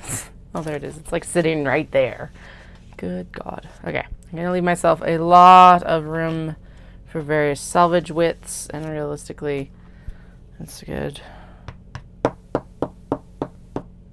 Yeah, actually, if I scoot it that way just a little bit, then we're definitely well set. Still not super happy about cutting, but definitely better than like double layers, so yay! And then I'm going to pop that on top of the denim that's over there that they're all supposed to be matched up with, and then these go under the table for later. And if you're like, why then are you cutting small box bags? I'm cutting the small box bags because then I waste less, like the least amount of fabric. I always forget how much fiber, like fabric fluff gets in my coffee.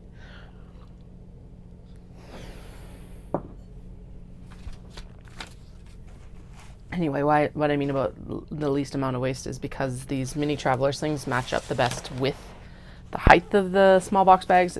There's like, I may as well be cutting all of that at the same time. 4, 5, 6. Hey, way less. 8. Ha ha ha.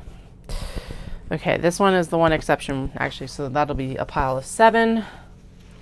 This one, we are going to just cut out the actual mini traveler sling. Wait. No, we could still cut out the small box bag and the handle. No, we'll just cut out the mini traveler sling and then I'll deal with the rest of it later. That's what we're going to do here. Calicos. Calicos. And it's this really nice, like, oh my God. This is the fabric that keeps on giving. Okay, I'm going to show this while it's still uncut because it'll probably be easier to find. Oh, I can only... Okay, I see 2 of them. Okay, and there's a third. Anyway, it's this googly-eyed, like, I am ready to pounce on you, cat. Let me see if I can get that up there. Where'd he disappear to? Oh, God damn it. Oh, he's like right on the corner here. Let's see if I fold it under like this. Anyway, he's googlied. Googly. Back.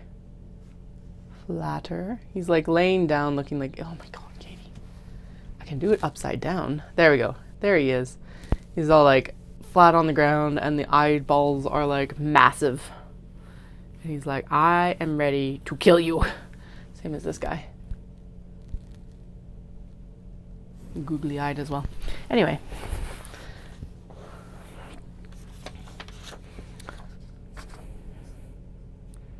Oh, and then there's like top-down views of him. It's totally a girl cat because calicos are... I don't know why I'm calling it a he because it's like calicos are usually girls. Not always, but it's like as rare as getting an orange girl is for getting a calico boy. So, she is hilarious. There we go. It also feels like Japan has a very high ratio of calico cats. I don't think I've ever seen as many calico cats in North America as I've seen in Japan. Just chilling. Now, as I've mentioned this before, but they did have a really big feral cat population when I was on exchange, actually. And unfortunately, they did have to go through a cull in between when I was on exchange and when I went back with my husband. And although they've basically implemented TNRs, so trap, neuter, return, especially for their like historical like buildings and stuff like that, because obviously they're very good rodent protection. But yeah, you definitely don't see as many around as you used to. Although the ones you do see are like they're just large boned, I guess might be the, and it's not even the polite descriptor, it's just the true descriptor. They're just big cats, which is hilarious because yeah.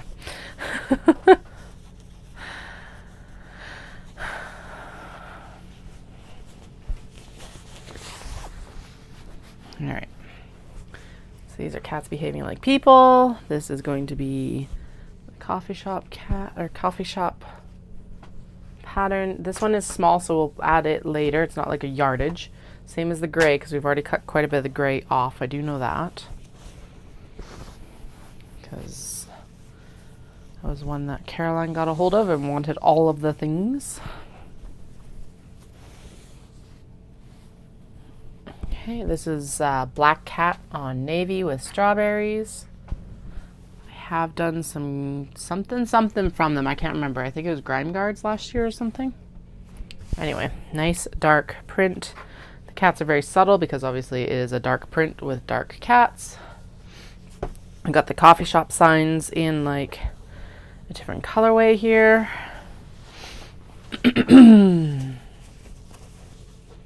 Sweet, this is going to be far easier to cut through than that other pile.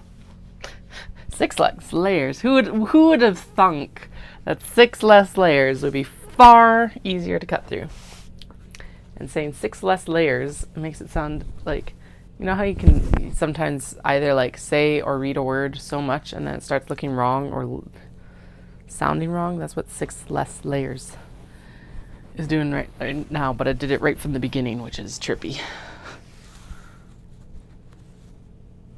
Also, I always love, so these are printed by Seven Berry or made by Seven Berry, and their selvage is like Seven Berry, made by Japan. I'm like, yes, the whole country. I love it. Because like most of the selvages are like designed and printed in Japan or printed in Japan or whatever, made in Japan. But no, Seven Berry is made by Japan. Love it. I love this fabric. I don't know why it hasn't been one that I've gravitated towards to like pull out and do stuff with. Something. My goodness. I'm gonna make some cute mini travelers though. So I'm glad I pulled it out for this. Okay, I'm just gonna even up the selvage on the dogs here a little bit. I hope, maybe. Yes, there we go. I said I was gonna go for my run this afternoon, but I think I might actually go for my run tonight. It's Friday. So yeah, the kids can come home. We've just been doing iPad nights because they're so tired after like summer camp that it's just like, nope, I get it. Brain off, just be entertained. And then so we've chilled together and I've been doing my work on my computer basically, or cooking or whatever it is that I need to get done after they're home.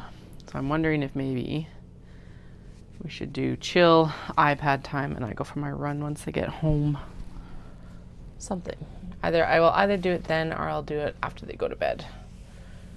And then yes, I will be back downstairs tonight, hopefully, because it's like crunch time.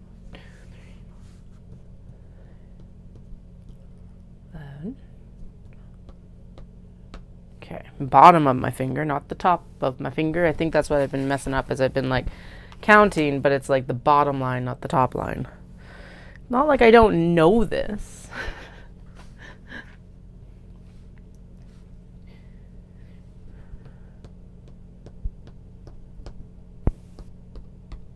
There we go.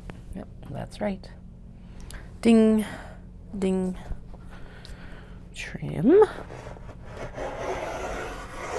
Like that. Excellent. That should, yeah, that was a way better cut than the last round. Much easier. And we're gonna go here, and we gotta scoot up like this, I think. Yep. There. Here. There. Okay.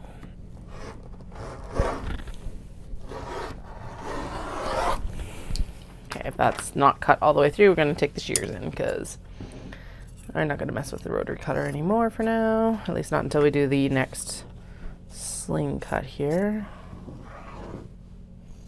There. All right. That is all of the Japanese fabrics cut now. So let's get them folded back up for the shelf. Again, this is such a little amount of fabric that I'm not going to worry about putting it on a board. They get basically their own special shelf because they are fairly small cuts now. This is like, yeah, so this just gets folded in and up. And I guess just small yardages like the Shiba that are left there. And this one will get put on a board. I'm just going to fold it in half first. Okay. And then we're going to fold it in. Fold it in. It's probably a little bit too much. It doesn't need that much overlap. There we go.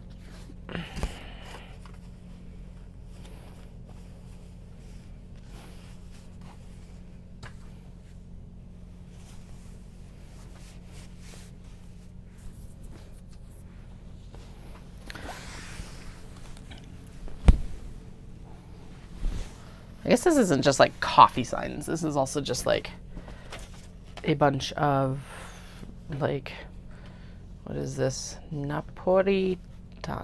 What? Naporitan. Napori. Anyway, stuff I don't understand, but it's like restaurant signs. So there's like pudding, which is pudding. There's definitely cafes. The majority of this stuff is cafe. There's another lemon pie. What was the fabric yesterday that I was talking about that had lemon pie on it? And I was like, what the hell is lemon pie? I guess though, like, they are very, apparently Tokyo has like island lemons, lemon island, whatever, I don't know. And I guess there is ice cream here too. Ice cream and ice suba. Shiro. Yeah, polar bear ice cream and ice bar coffee, like tea shop. Anyway, this is where katakana confuses me because it's like Shirokuma is Japanese. Why is it written in flipping kanji or katakana? Why, Japan, do you need 3 alphabets? Why? Okay, I'm gonna turn my phone back off because the focus back on because now there's a bunch of like the afternoon emails have started and it's gonna get distracting here. So let's turn this off, and that's fine. Focus, work. So Dallas can still get a hold of me, and the school can still get a hold of me. 2 more to fold.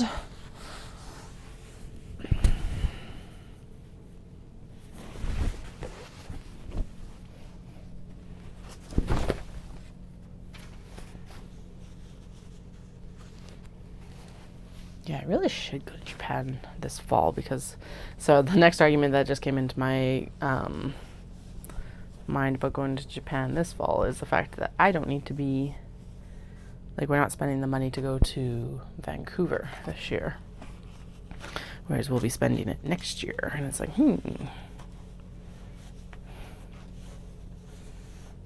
seriously, if I thought that I could run Kyoto Marathon in under sub 6, I would 100% already be signed up to do it. Just solo it. It's even on a week that Dallas is off, so we wouldn't even have to take vacation. But it's like, I don't know. At the same time, I'm like, my brain just went, no.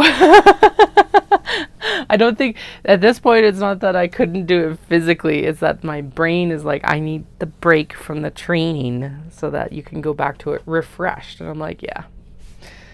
Damn it. You're right. Not very often that it's right when it tells me that sort of shit. But in this case, like I said, like, I'm looking forward to my, like, knit walks and stuff like that after Canmore. So, and in my, during my what would be taper and stuff like that at the end of August. So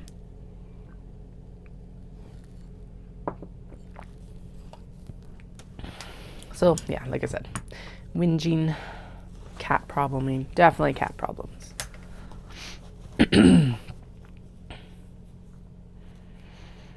Okay, let's get these opened up. We'll get them cut down for the mini traveler sling, and then we will go in and get the denim cut, because I do think it was a little bit faster maybe to do all these exterior cuts first.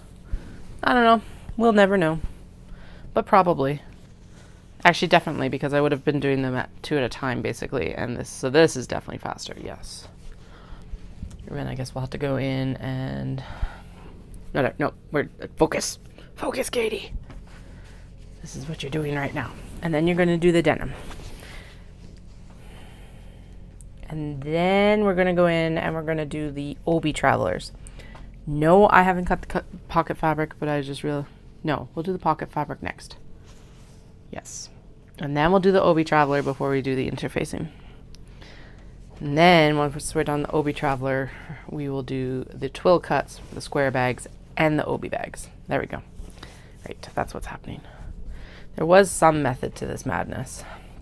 Or some forethought to the madness, I guess maybe might be the better description. The creative chaos. Sometimes there is. There we go. I do tend to get sidetracked though.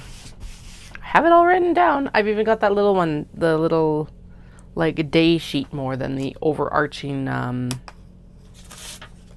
one that I like have on the whiteboard. Because the whiteboard one is useful and it's got a lot of information, but it's got a lot of stuff that's like check this and this and this and this and this, and it's like, okay, supplies. The day sheet or week sheet, I guess might be a better description. It has all the other like small stuff information. All right, there are the mini traveler sling exteriors done. Now the mid front, I'm gonna pop it up here and then we'll clip it to the stuff when we take it out to the cutting studio, because there are the marks that we will transfer once we're out there. Here's all the bits and pieces for the next thing. I'm like, I have that piece of stuff, my week paper, and now it's like, no, you don't. Joke's on you. Where did it go?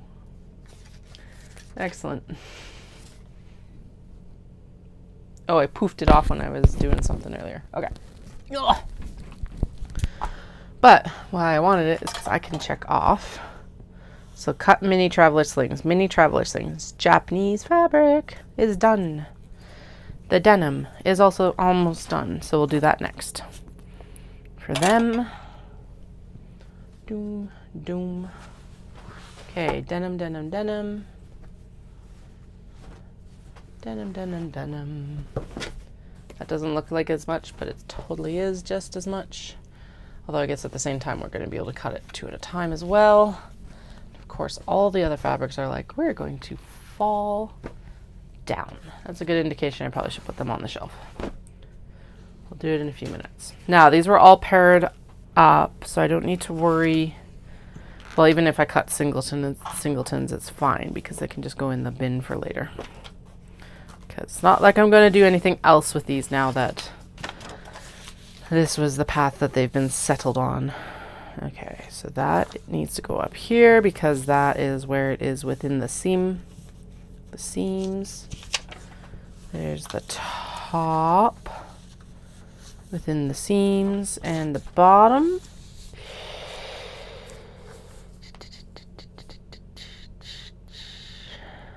I think if I opened up the side seams, we're fine. We're scooted over. Oh yeah, we're fine as long as I scoot it over here.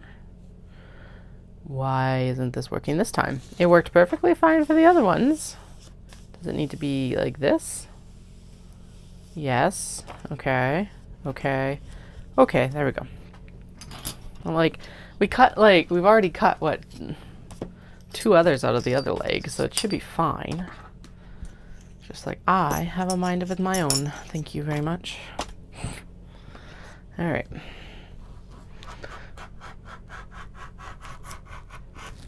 Okay. One, and then we're gonna pull this down and cut across across the top here. Doom, doom, doom, doom. And we're going to go around here.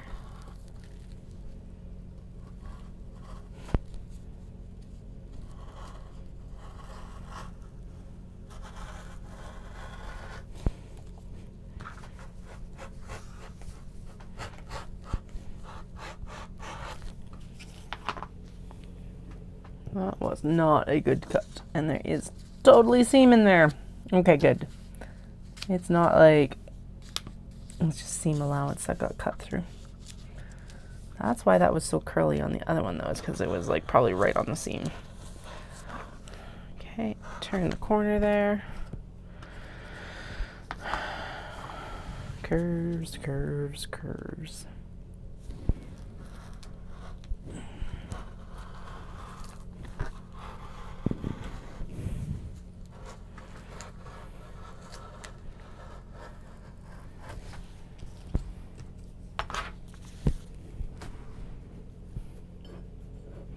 Okay, 2 down.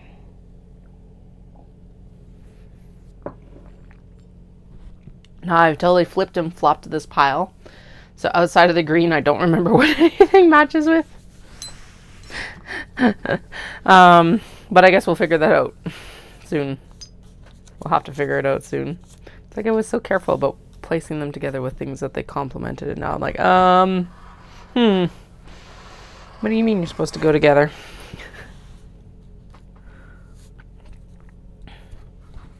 And if that spiked your anxiety, it spiked mine too. Don't worry. We've done this before though. I will do it again and we will be successful. This is familiar territory. And if you're also like face palming, yes. Maybe not spiking the anxiety, but face palming of like, Katie, I agree. Present Katie is unhappy with very recent past Katie decisions.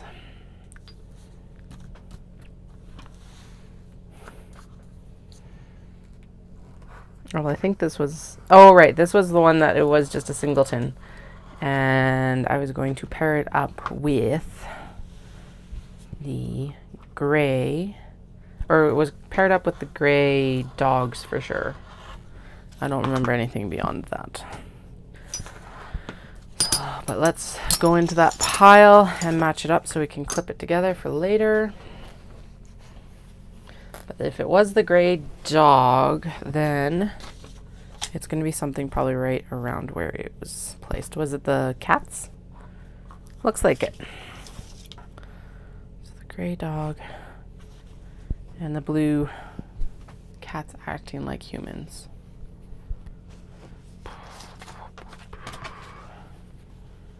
Doom, doom. It's not like these can't shuffle around. They can shuffle around as much as they want until I like put the welt pockets in it. Basically. There we go. An attempt at some organization. All right. Next set. It's nice dark blue. Now the nice dark blue I think was intended for, okay, Sushi Neko, and these guys, these 4 were intended for the green. I think the blue was intended, right? Yeah, for Fuwari. The cat with the scarves, and these 2 were intended for something else. I think this guy. I guess we're just gonna go through and match these up right now, cause why not? Yeah, that looks right. This one, actually I think the black cat should go on the light blue. And this one can take the teal coffee shop because that would look really good against it actually. So even if these weren't their matches yesterday, they are now going to be the matches for today because who cares? Really, in the grand scheme of things. This was definitely Sushi Neko. Doom. Right? Maybe. Nope, we're gonna put the little Morris knockoff and the vending machines with that. Oh yeah, look at how that pink pops on there. Excellent. And then we've got the bright blue here. Why do I have less denim than I have bags? What is going on? Okay. That looks better with that one. And then, okay, let's do this one for the sushi cats. Yes, that is acceptable. Acceptable. And I think this one should be these two. And then apparently I'm a leg short. Somehow. I'm missing a denim. So I've got the one that's already been cut out of earlier from the light blue. There's two pieces of it. Where's the third piece? Right there. So I think the people cats, black cat, people cats. So picks up the blue, like the gray on these guys is, well, they've got blue sunglasses. So that's what we're matching. All right, so that one is done. Did I have another spare one? I feel like I had another spare one, but I'm probably making that up. Okay, so then I need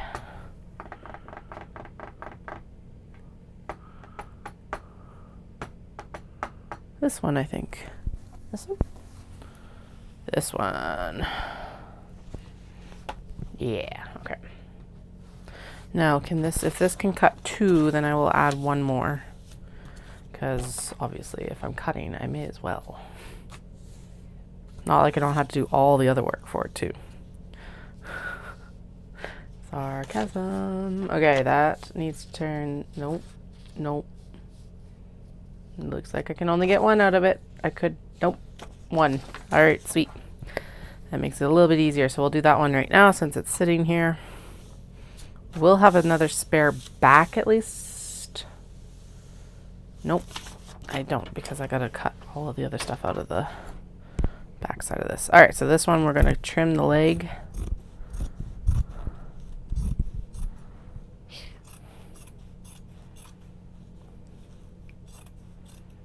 And then with the other leg of this one, then we can do we'll still get two, but we won't get the four like we do normally with the June legs, which is fine.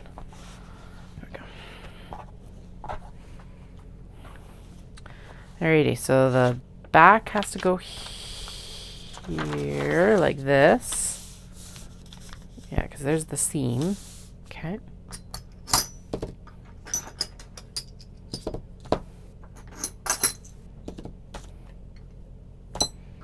And then I probably can get multiples of the upper fronts and lower fronts from this, actually. Yeah, look at that. I can get like 2 full sets. Probably. Yeah, 2 full sets for sure. Okay. Bamboozled by my decisions, apparently. Okay. Good. Trim down. Oh, it's so much nicer to only cut 1 layer of denim. Who would have thought that would be the case?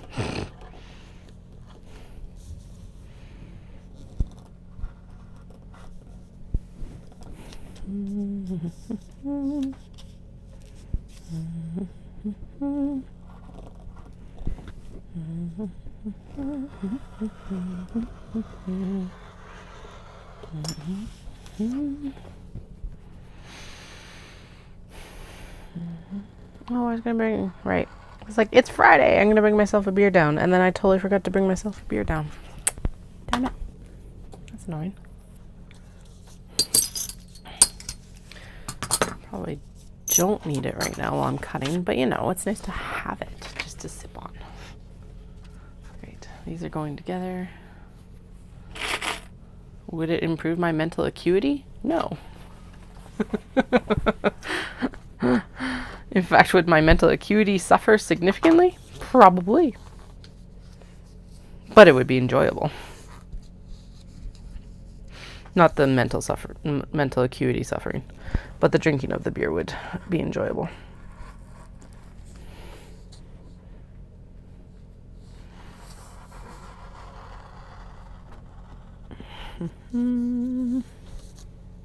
Good, good. Okay. Shuffle that up.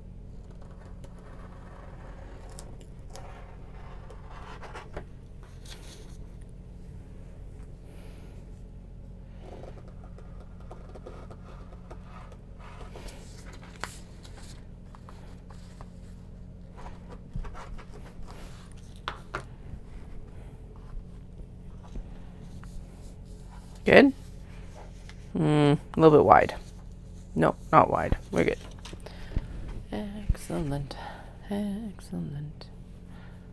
Doon, doon, doon, doon. Okay, one more piece and then move on to the next set.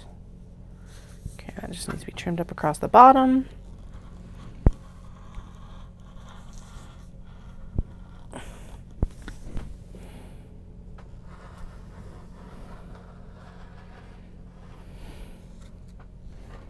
Tax write-off. I totally need more obi and kimono. That's reason enough to go to Japan, right? Seeing Takako is actually probably reason enough to go to Japan.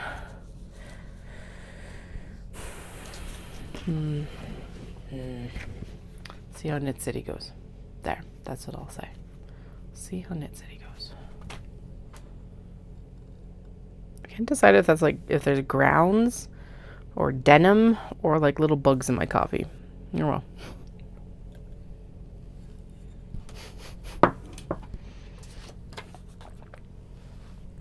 Probably best not to know. Just drink the coffee. There's so many ground up bugs in it anyway, it doesn't matter.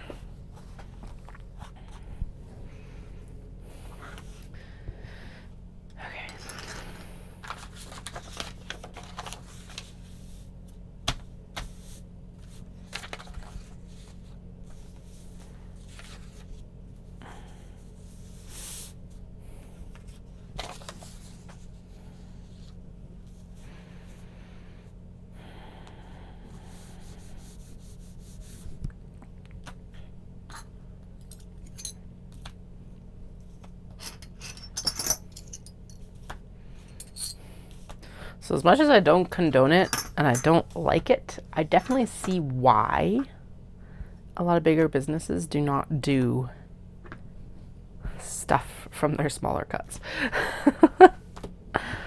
And why there's like dead stock fabrics and stuff like that. Because, yeah, this takes quite a bit of extra effort. Well, I guess not terrible, but like, yeah, I can understand. Again, don't condone it, but can see why it happens, I guess. Alright. I don't know why I'm standing still. I may as well sit down. Why did I stand up? I stood up for a reason. I do remember that because I was like, I need to get something probably. I don't remember what it was. Oh well.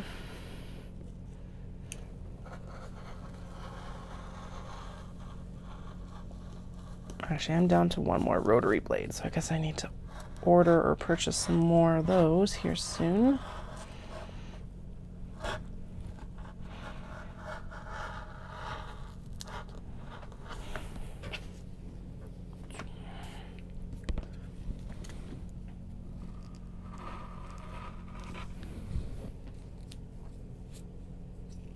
Just realizing that I don't know where that yarn that I want to use for the calligraphy cardigan is. I think it's in, well, it's definitely in the storage, like, closet slash, I was going to call it a shed. It's not a shed. It's literally like a storage room, I guess. Yeah, storage room. That would be the word for it. It's like our mechanical slash storage room.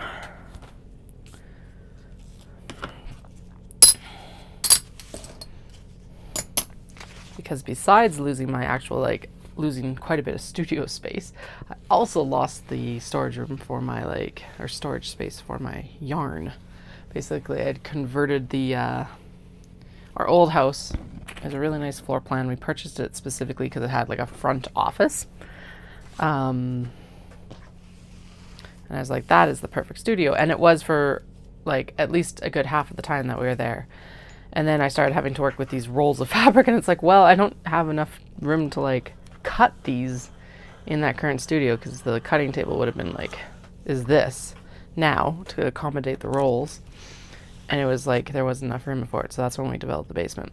So instead, the yarn room became, or the studio, previous like office space, became a yarn room, which was really nice.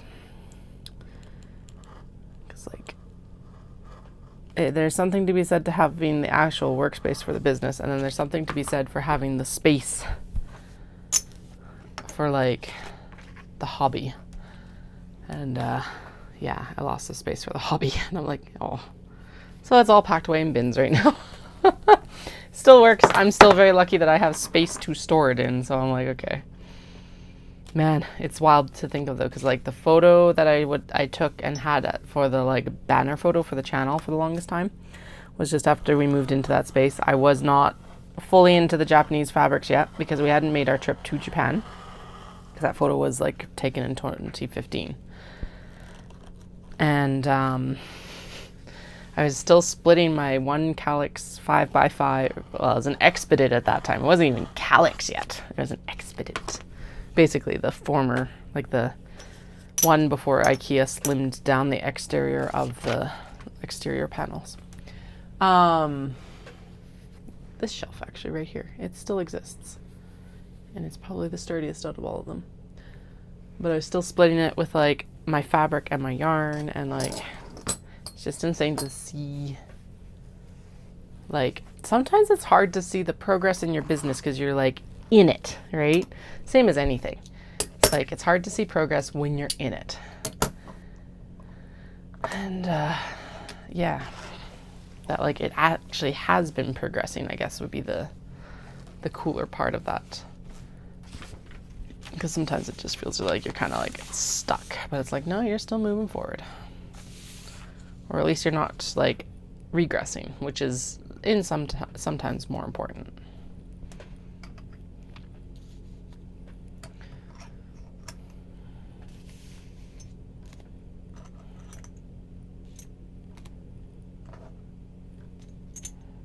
All right, there we go. And then this one had to be, oh goodness. What did I have to do with this one to make it work? There was something, because there's the seam line. No, it doesn't work. And it has two pieces, right? Damn it. Okay. Do I have... I think I've got the other piece down here. Is it this one?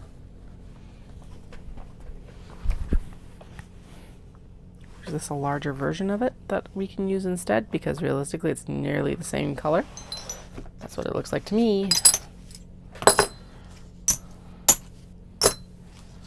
I just want to be finagling with fabric all day. It's like, just, yeah. Okay, so that's this is the skinnier seam side. There we go. That works. And that works. Which tells me that this won't work that direction, but it will work this direction. Or... no, that's as far down as that can go, and so that makes that as that. Or can I go down further with this? And then this goes up here and here. There we go. No, it still has to be on its side. That's fine. Okay.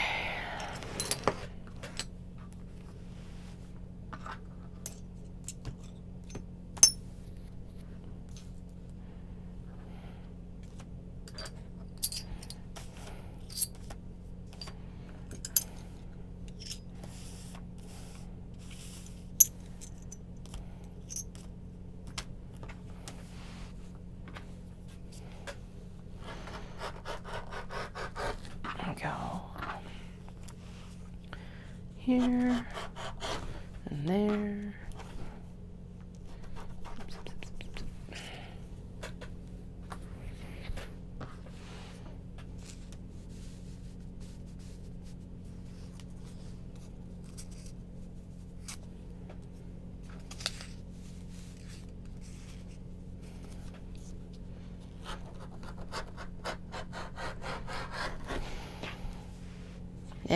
Nope.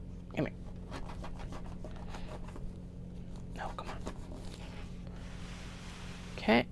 one more. I'll cut this one down.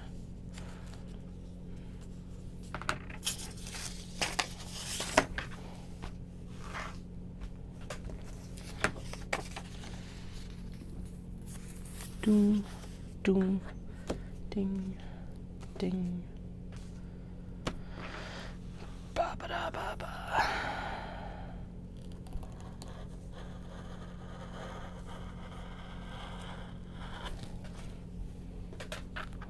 Okay, turn. Zip.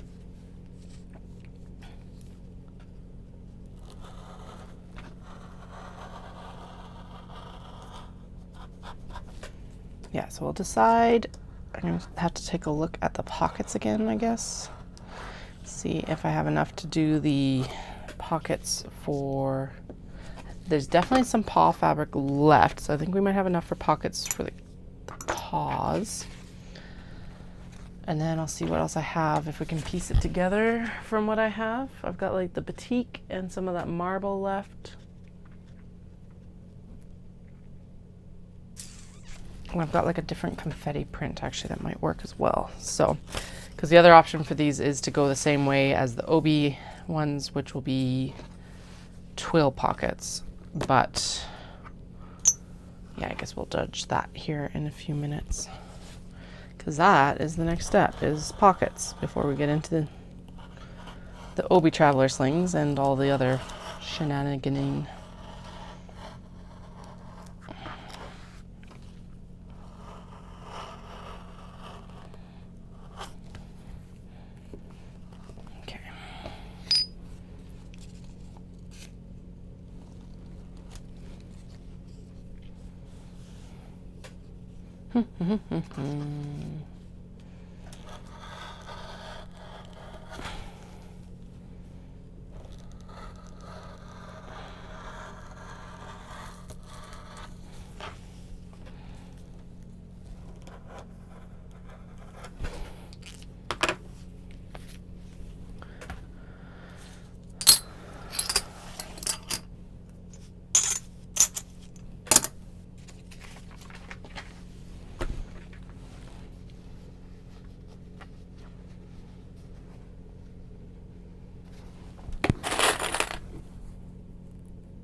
Hand is starting to get cranky, and apparently I shouldn't have taken my bun out of the package before I wanted to eat it because it is drying out.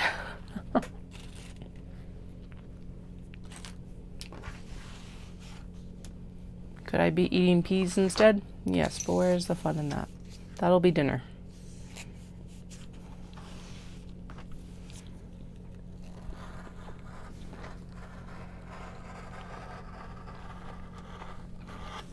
My eldest right now, if they really like something, gives like a big thumbs up. So fucking adorable. I also think we might be out of the Nana stage, which I'm not ready for. I'm like, they were talking last night with their dad on FaceTime, and well, the eldest was.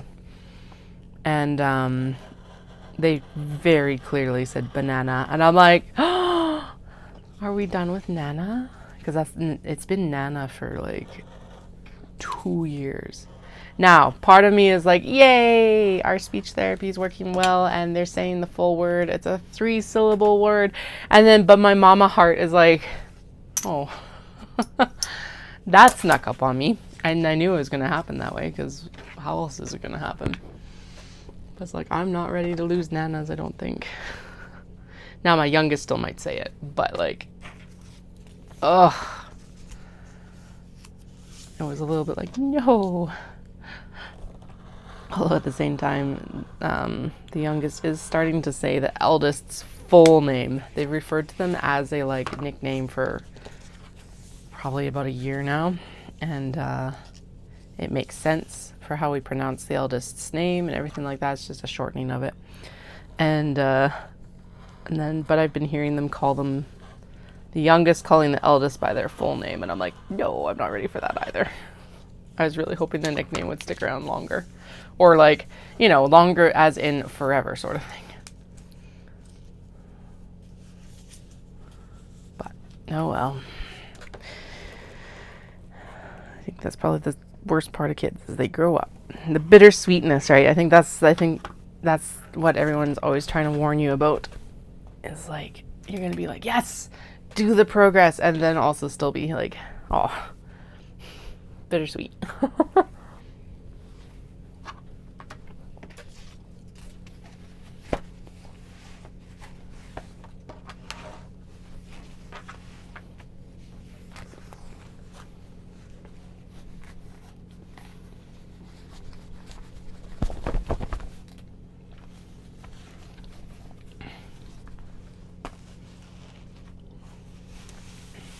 There we go.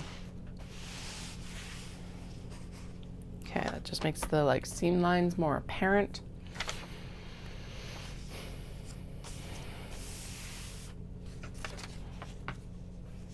1, 2, and 3.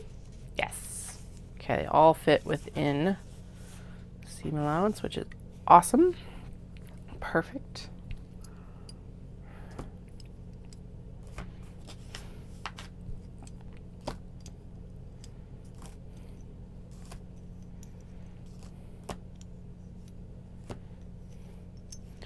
Great. Go get more washers this weekend. Even if I'm not doing more cutting, I need more washers while I'm thinking about it. That can be one of our tasks. Because as much as I said we're going to have an iPad day, we're going to go to the library tomorrow too. Go to the park, go to the library, iPad day. We can go get some washers from the hardware store.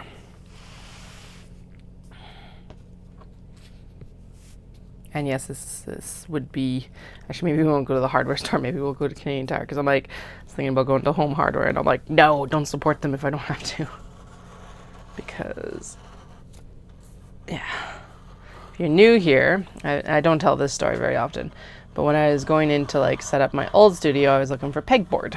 And so I was like, okay, I'll just go price out like a sheet of pegboard at Home Hardware, because that's the local hardware store, support local, all that. And then, whatever, not a big deal. I was like, okay, I need an 8x4. Then this is going to sound so stupid on both our parts. I was like, I need an 8x4 pegboard. And the guy got so snooty with me, and he was like, well, you mean a 4x8 pegboard? That's what we call them. I'm like, dude, it's the same goddamn square footage. Do you want to sell me an 8x4 or 4x8 pegboard? Like, do you have to be right here? I don't know. Even if his intention was genuinely to correct me, it just like came off in the completely wrong way. So I don't shop there very much anymore because of that, because I'm just like, ugh. Such a gatekeepy comment.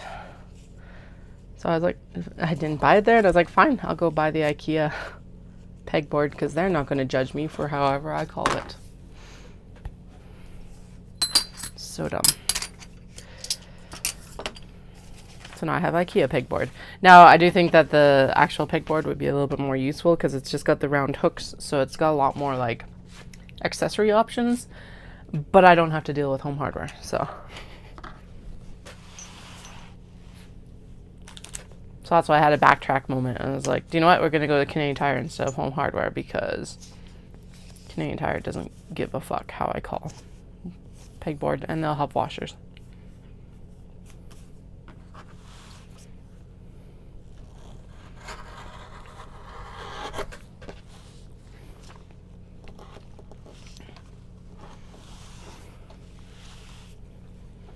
It's the same as the sewing machine companies in this area.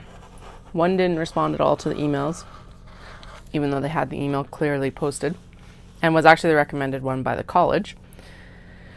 And then the Edmonton one was like, because I'd asked if I could drive up and like do a test drive just to make sure that like the machine didn't scare me too much, and they went, you have to have people in Calgary that will sell you a machine.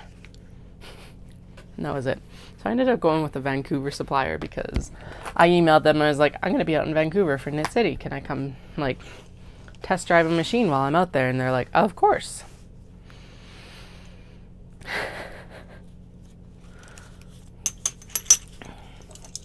So I bought it to them instead.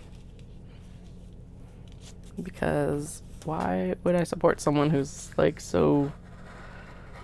Why don't you want... I'm emailing you to spend money with you. Why don't you want me to spend money with you? I don't get it. I do not, from my own customer service perspective, get it.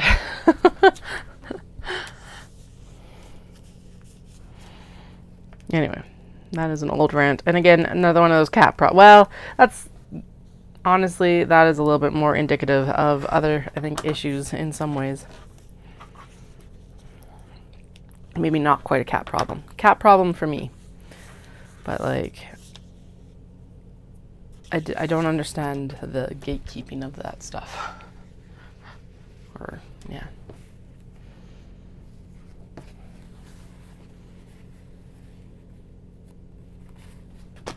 All right. More bun. These are the buns that I got from Costco that are really good.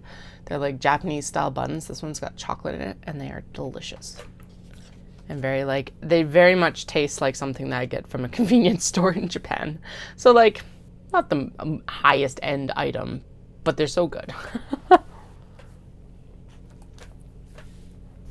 The other one is like a Hokkaido milk flavor and that one's really, really good. But I'm trying to like pace it so I alternate the ones that I eat each time.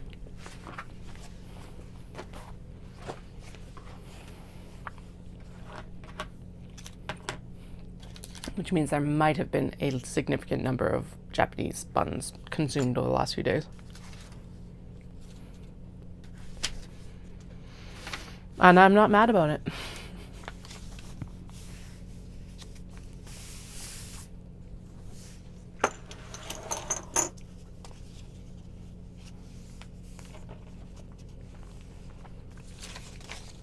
Okay, this is fine, but that seam is like, comes in very rapidly there.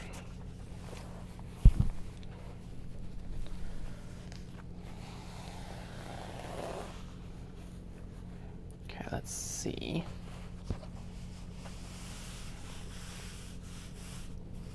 That, I think that just evened it out a little bit so that I don't have to worry quite as much. Yeah.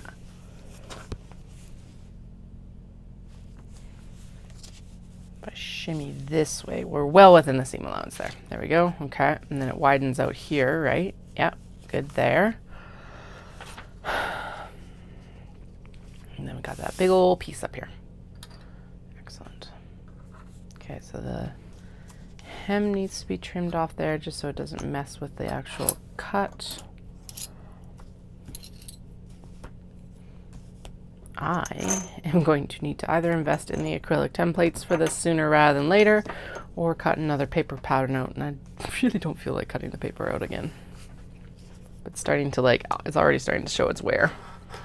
Granted, I do kind of throw it around. I don't exactly take care of my paper patterns, because printer paper, but I guess I could always transfer this to a poster board too. That might be the better solution for now, at least as an interim.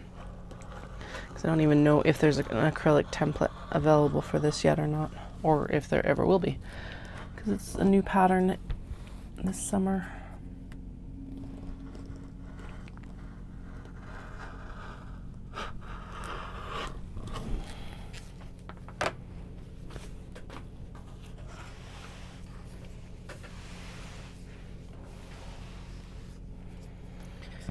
All right, around the base.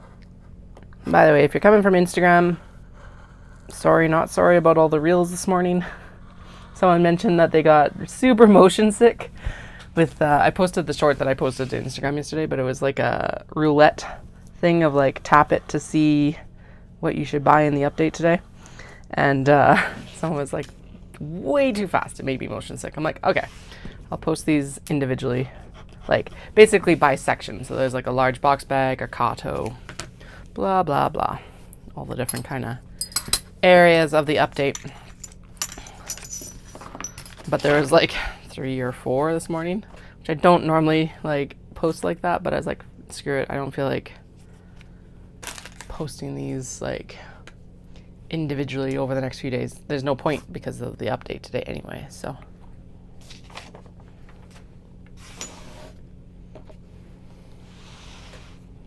All right.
Okay, 6 more.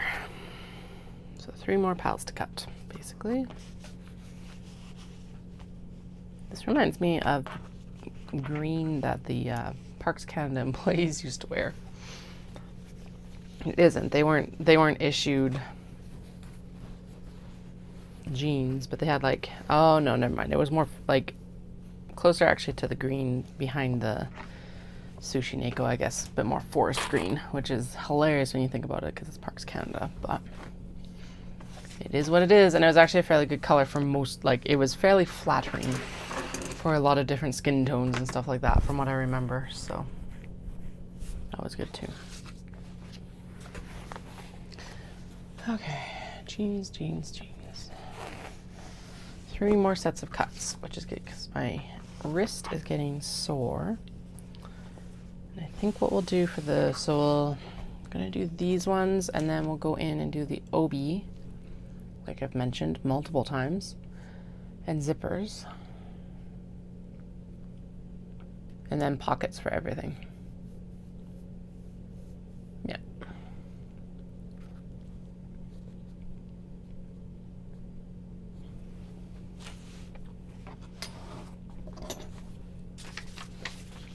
And then I'm just thinking, I'm like, should I actually cut out some left-handed ones from the obi where I could like cut multiple bags? I don't think, I don't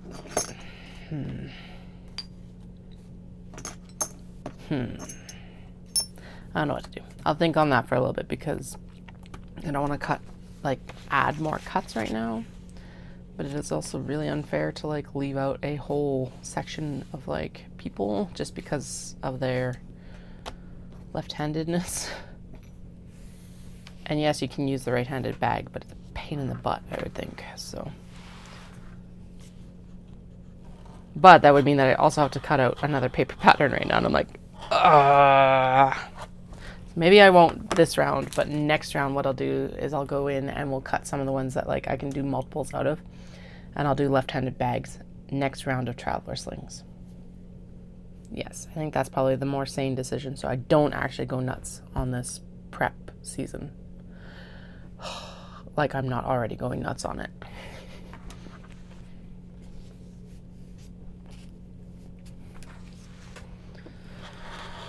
So at least doesn't get worse, I guess. Limit myself somewhere.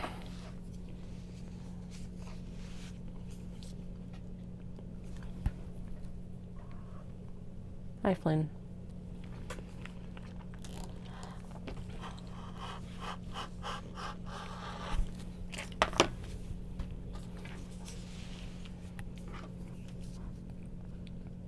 $2 o'clock.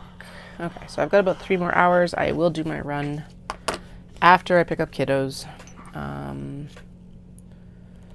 Yeah, I think that's the best decision for tonight.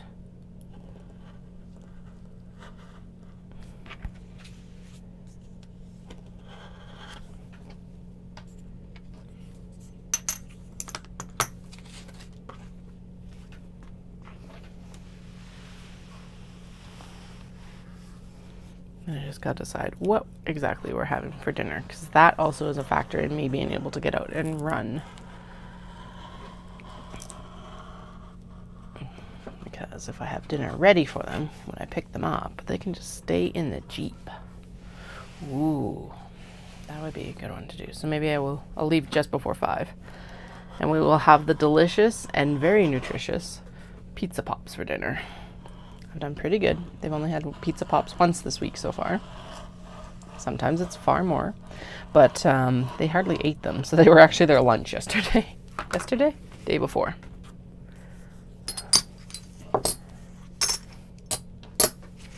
And I would prefer pizza, but that takes cooking time. It takes heating up an oven time is what it is, not the cooking time necessarily. Flynn, why are you scratching my chair?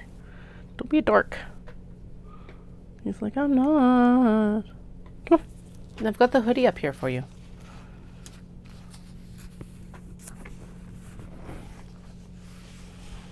He's an orange boy. His voice would be very whiny like that, obviously.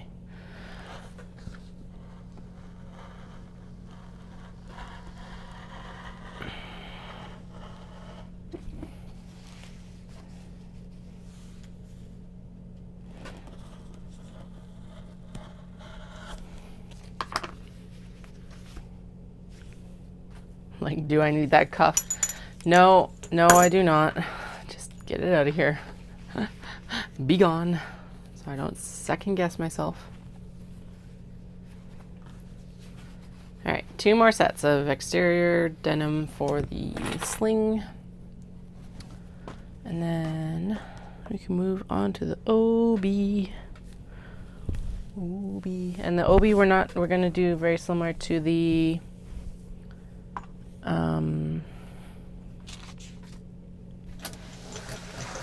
to these like exterior cuts, in that we'll just basically cut down a square-ish thing for the size that we need, and then we'll adhere interfacing on it, and then we'll do the whole like cut down later. That's what basically will happen.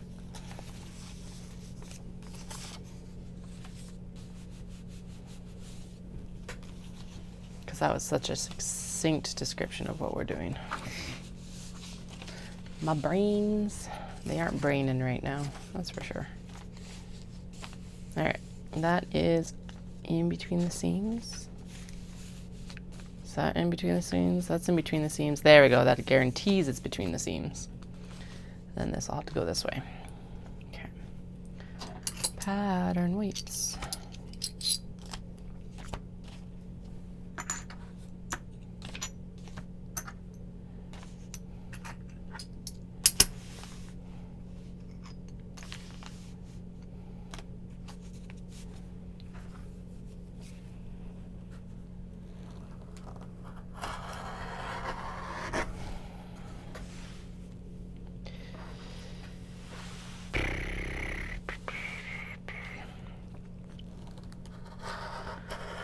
This one actually has rivets. It's got like a little split in the hem, which you can't see because it's off camera.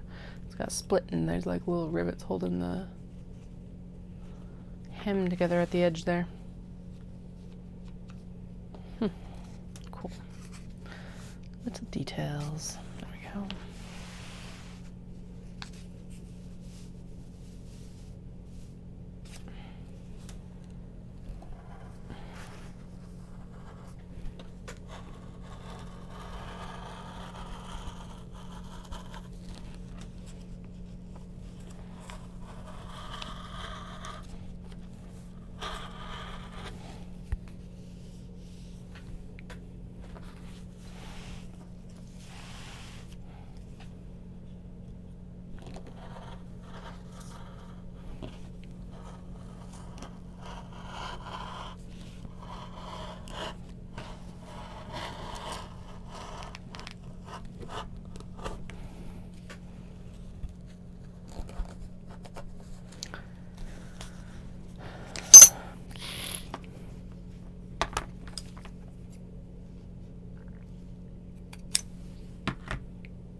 I don't know why I pulled that one off of there, because we just need it to cut this out.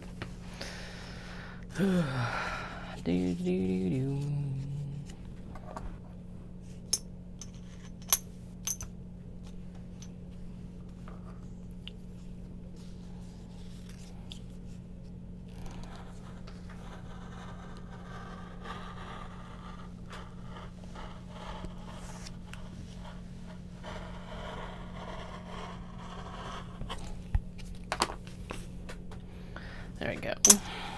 That cut nice and smooth. It didn't fight back like some of them have, which I appreciate. There's those two done.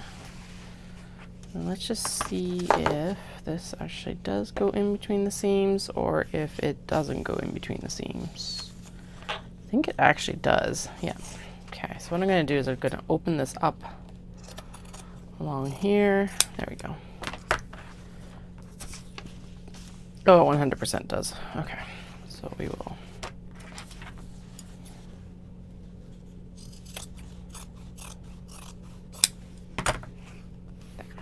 That's how we're going to deal with it. And I'm going to trim. Actually, I should have just trimmed the seam out. That's what I should have done, but whatever.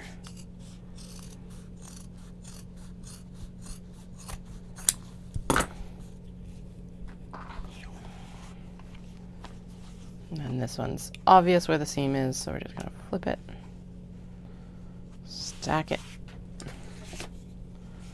cut it. So if you're in the Calgary area, all of this denim is coming from another vendor here. She buys vintage and secondhand jeans and turns them into jean shorts, and so I get the denim offcuts right now to make these to make the mini traveler slings. So I've had some for years for another project that I thought of, and then I went, it just, the interest in it on my part fizzled out. So these are honestly, like, sometimes some things are just waiting for the right time, right? So I think I can get 2 more out of there, so we're going to pop those in this bin for now. Anyway, so yeah, so it's just like this pattern obviously spoke to this denim. There we go. Oh, and in other fire news, because you know, it's not enough that Jasper is burning. A town just north of where I used to live, about 45 minutes north, so quite a ways. It's not like I don't doubt that my old town is in danger, is also lost houses last night. So it's just like, yay, this is fantastic news.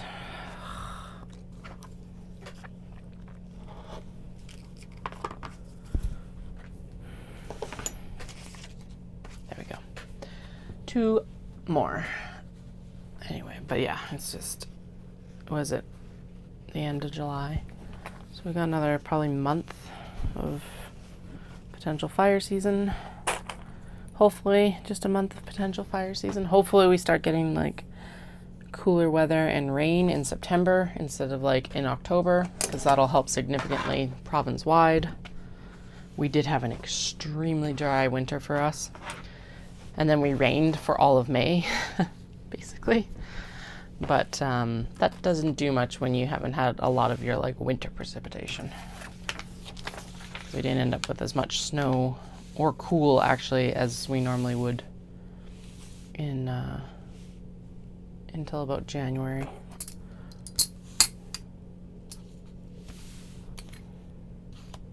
So if you are getting torrential amounts of rain, please send it our way. We could use it now, as could BC. Interior BC.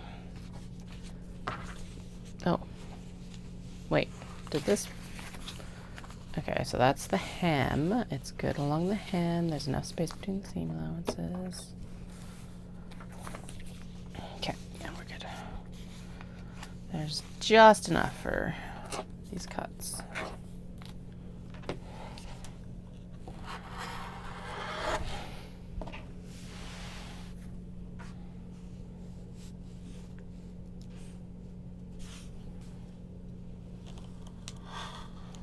Maybe what I should do is I should put the kids in the stroller and go for a stroller run today. That could be good, actually, for all three of us. Yeah, let's do that. Could bring them home. Put them in their PJs, because they'd very likely fall asleep, especially if I end up with a walk period. And go for a run with them. My heart rate zone will be shit. But whatever, it's one training run out of like dozens. Alright. Last of the denim.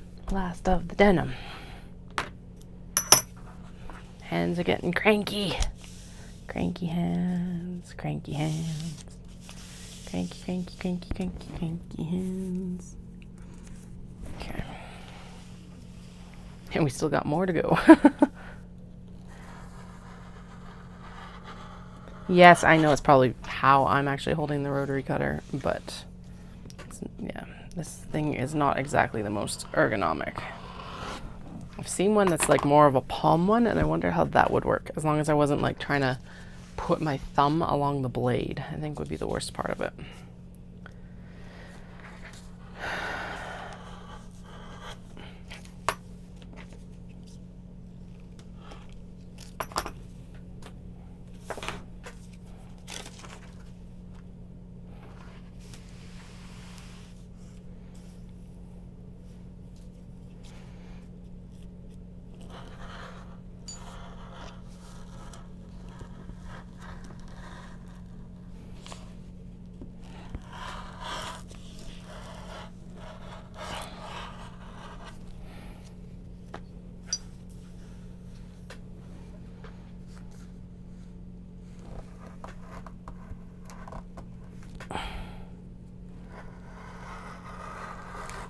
No.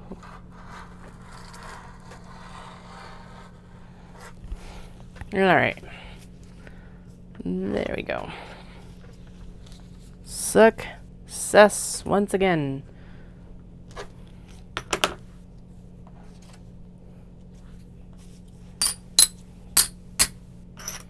Now we get to move on to the OBE. Right? Yes, that was the plan. Okay, I'm going to keep all of these because we got to mark all the marks when we get this out to the studio. Wait. Oh, right, these cuts were for the dogs over here. I'm like, these are already, the ones that are underneath these cuts were already matched up. What the heck? Right, because it's for these two. Okay, so. Oh, hi. I didn't know you were down there. And Dahlia's just like creeping out like the little shadow she is. And I'm like, oh, it's freaky because she's coming out of the closet, which is like in my peripheral. So it was just like uncanny for a moment. Okay, get rid of all the... Need that little desk vacuum in here. I'll do that later. All right, I get to cut or check off another thing. We have all the denim done. Yay!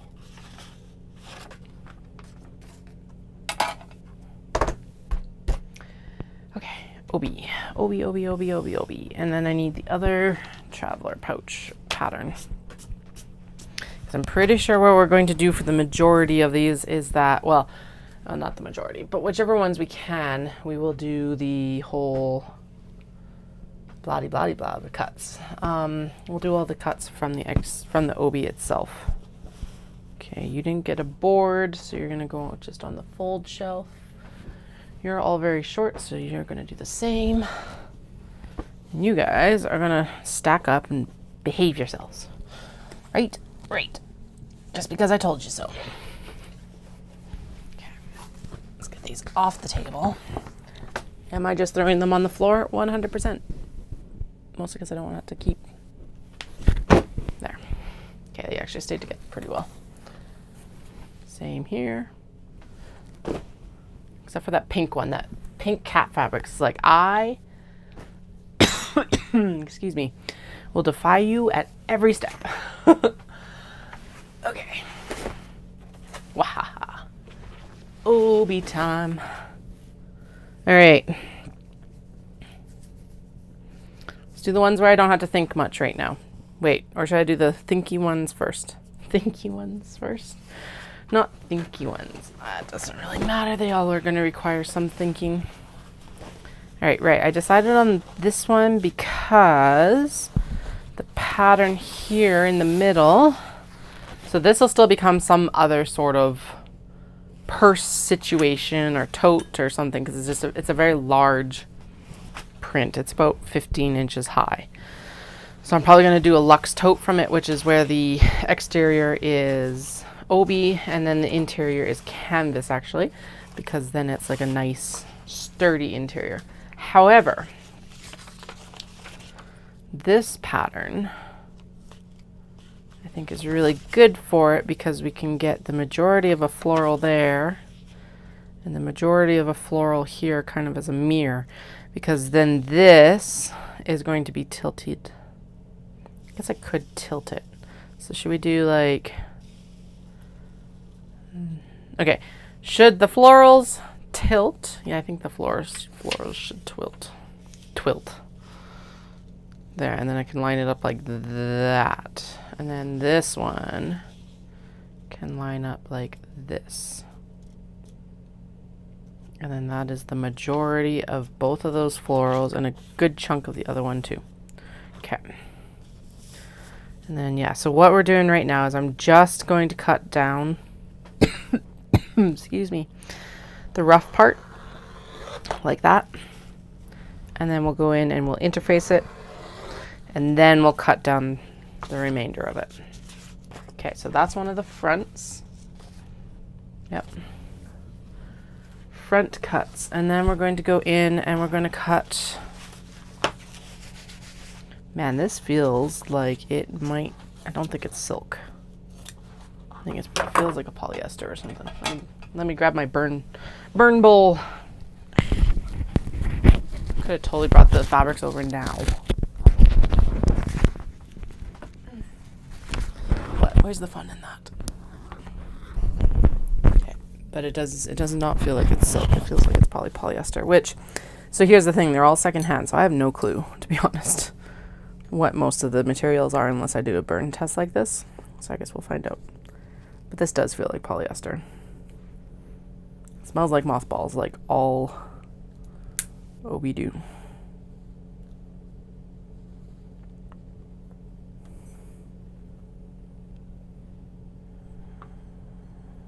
Ooh, that was not extinguished. But it's sticking. Oh, it's definitely polyester.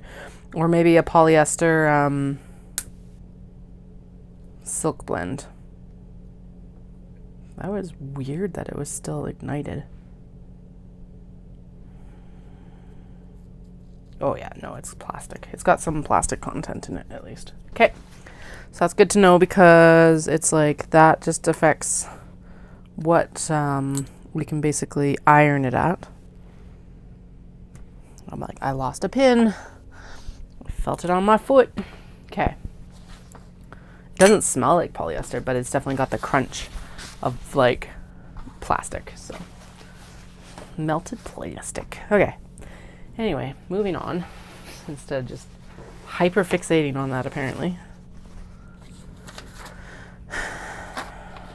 So the back of this will be the, let me pull up a photo of this so you know what the fuck I'm talking about. Oh, there's,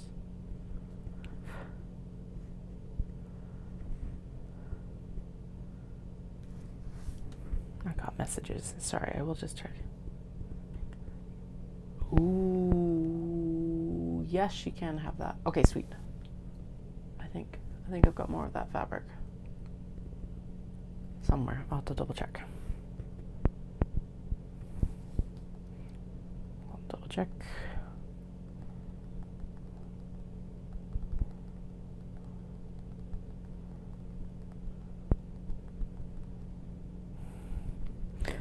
So this thing looks like this. Books. So this is what this traveler pouch is going to look like. It's another pattern from Can Do Crafts, and who's done the mini traveler sling and the Kato bag, both of which have been extremely popular, which I very much appreciate. And she's just got a really good finger on designs, I think. This is an older pattern. Okay,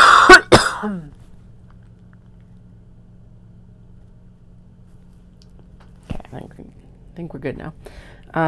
But it still is really good. And basically it's the big sister of the mini traveler sling. Sorry, I'm just trying to find a back view of this so you know what the hell I'm talking about, like I said. Ooh, I like the look of that too. Anytime I go on Etsy, it's like, hey, you might like this pattern. It's like, yes, I probably would like this pattern. So basically we're going to do this here. This patterned piece is going to be the pattern obi pattern. And then those solid pieces on the bottom and top will be solid. Like in this case, it'll be this solid blue. And then the back will be the solid obi blue as well, or whatever color matches like with it, right?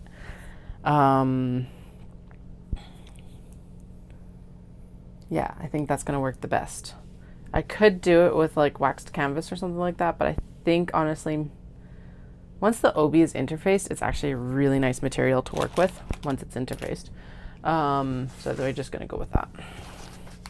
Blah, blah, blah, blah, blah. So many words, so little content. Katie, just get cutting. Okay. And the nice thing is that these pieces do actually fit on here. Excellent. Okay, so we're going to pop that there. This can go, that's the lower front. And this is the strap connector. So I'm just going to kind of stack them. Again, we're going to come in and we'll cut this all down later once it gets interfaced. Obi does get slippery as like you work with it, so working in larger chunks is definitely the way to go. Okay, so that was the right. This is the back exterior. Okay, this is exterior panel obi. Exterior obi. Exterior obi, and then these are lining, so these are probably going to be twill until I get more kimono to line stuff with. That's the mini traveler pouch. This front lining is going to be twill. So this bag is significantly larger than the mini traveler sling. When she says the mini traveler sling, she means mini. Okay, so and then this is obi patterned. Obi patterned. Totally need to go to Japan for like more kimono. That's what I need to go to Japan for. Okay, but anyway, that is actually all of it. I could technically cut probably the pockets out of it or other pieces like of obi that are left over, but that is something that we will explore later. Let's get these big cuts done, and then we'll figure out the like lining and the pockets and all of that shit. It's not shit, but yeah. Brains have left the building apparently. But yeah, actually this one would be a good case of using the obi for pockets because there's just so much of it and there's so few pieces that I'm actually going to use for anything else. So in this case, I think I will lean towards using this for the pockets because realistically, this piece right here is probably enough for the pockets or more. And then and then the rest of that can be used towards a tote bag later on. Let's see. Why not? Well, we're here. Instead of going back and forth. Those are all exterior. Foam pocket, I need two lining, and we need one front lining. Oh, right, because this is the zipper pocket. I'm like, front lining. So 1, 2, 3, 4, 5. Yeah, so let's just interface that whole thing. As long as it might be too long or too wide for the actual interfacing. Let's see. It is, but I think I can trim some off to make it work. So that would be Good, good, good. Same as the mini traveler sling, I guess. Wait. Okay. So in this case, also going to be lined with the obi, because why not? The twill is a nice backup for the ones that don't have enough, or they're just like patterned all over, which I do have some of. Like, actually, this pattern might be good for the phoenix one that, or crane one that I have in the closet. It's like such a massive pattern. I don't know exactly what I'm going to do with it. All right, but we do know what we're doing with the fish, so let's do them next. Because we're going, okay, so there, again, a lot of fabric. I think we should do the same thing, because realistically, if I'm doing a tote bag from it later, I do want the interior to not be obi. And what else am I really making with these right now? And I'm getting to the point, I've heard that there's so much kimono and obi waste that it's like, there is no point in not using it. So it's just like, just cut it out and use it, because who cares in some ways? Well, obviously I care, but like, just cut and use it. Use the fabric. That's what I'm getting at. There we go. That's what I meant by it. Rather than trying to be precious about it, which is what I've done in the past. That's where I was going. Okay. Now the question is here though. Okay, I can center that fish right there pretty much. I am going to fussy cut this a little bit. And then we could get another fish. Except then, there we go. 2 fishes. Okay. Now the issue with that being that, okay, we're just going to cut the whole thing in. Well, yeah, there we go. And I should actually test this to see what. It also feels like polyester.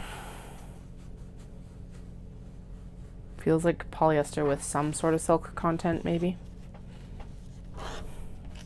This is also why I'm becoming less precious about them. Because for the prices that I'm purchasing them at, there is no, like, it's not like it's like antique vintage silk or anything like that.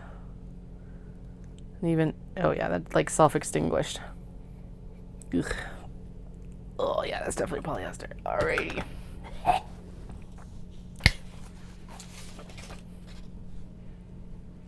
Oh, foul. Alrighty. Just this end of the fabric. The obi doesn't actually smell, right? Oh shoot. Does it?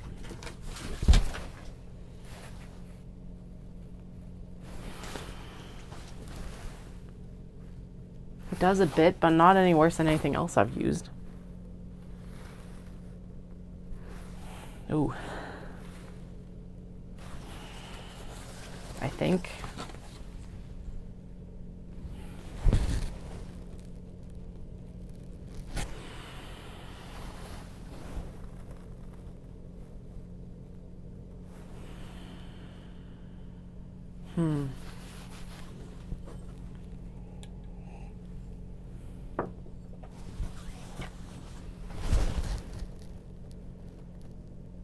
No, I think we're good. Okay. I'm sorry. The sniff test. I think it's okay. Yeah. Actually, in that case, we're going to use... So that was quite a large piece for those 2. I wonder if we could also get the strap connector out of it. And that could be another fish. That would be fun. So a fish there. And then the traveler pouch. The big pieces with the zipper seam, like right there. Ooh, look at that. Yeah, and then we can get a fish. Sweet. And then the bottom can be just the orange. I like it. Okay. I think, nope, never mind.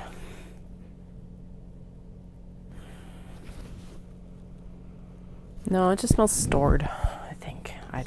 Now I'm like super worried because that was a very not good smell for the whole, yeah, it's not, it might just need to be aired out again, but I think we're okay for this. If it smells foul when I'm actually going into,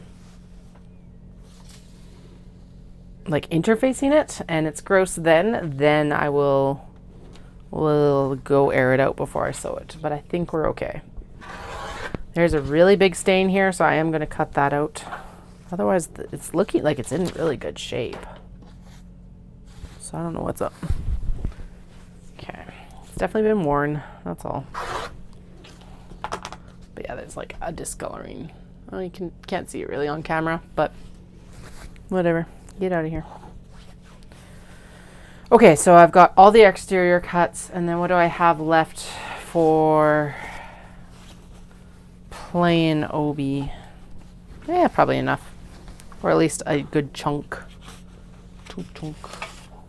Probably we can get the front lining from it. And the... Nope, this one's getting pockets from... Wait.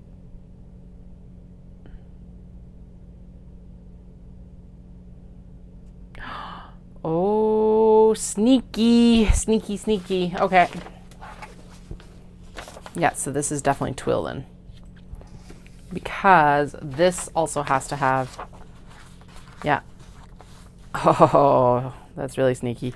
So this back panel and this front lining, which this makes sense now that I actually think about it, this has to be mirrored so that it's got a pocket lining. Okay. Flynn, you dude are right in the way. Twill. Okay, so for the, I'm gonna write it down. Fish equals twill. Pockets. So let's double check. I'm pretty sure with that blue one that we just cut, I have enough that we can do the second piece of lining. Okay, so that is lining mirrored. That's what'll happen there. And then this is the big one that we cut already. And then this one needs to be lining fabric mirrored. So lining fabric mirrored will mean that it needs to be this way but facing down. Okay. All right, so we're done with the exterior for the fish obi, and considering that it may or may not need some TLC, I am going to throw it outside after all this and get it aired out a little bit more. Why are you trying to eat the obi? You're a jerk. Okay. So that one is cut. And then we're going to cut one more lining piece from the blue obi for the floral one. Back panel. Okay, so one back panel has to be this way. One back panel has to be this way. Okay, I see. I got it now. Flynn, stay off the obi. You're allowed on the desk. Here, there's a hoodie for you right here. Look at that. Looks cozy. There's even fabric over there. Come on. It's like, no, I gotta be right in the way. Right in your line of cutting. Because that's not dangerous at all. Okay. All right, now there's the tote left for that. Sweet. Chaos. Chaos. All right, I'm gonna grab another snap or else that one's gonna break because it is already under strain. Done. Okay, so the blue floral, I'm gonna make notes because otherwise I'm gonna forget. Blue floral,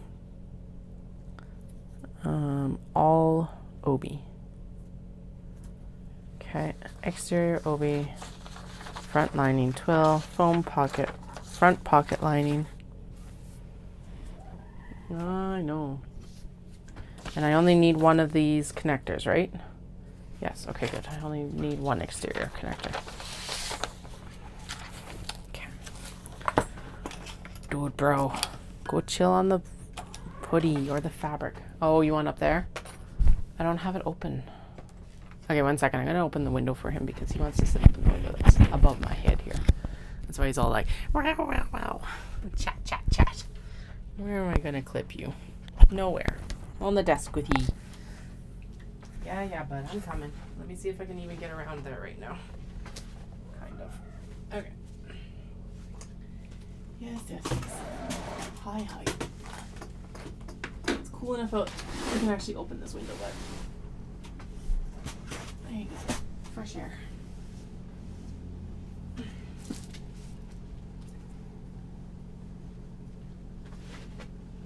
Okay. All right, now that is a really loud window to have open, apparently. All right, sweet.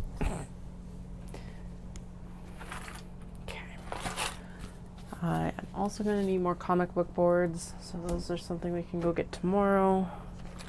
I don't think you'll try and jump down from there for a little bit. This now also feels like polyester probably, so let's just do a burn test on it. It just smells like mothballs. So yeah, I guess that fish one does actually smell bad. I'm glad I did a burn test, because otherwise I would have never picked up on it probably.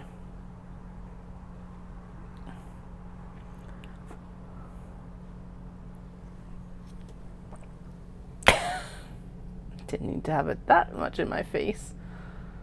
Although it is actually burning like paper. It's not really like...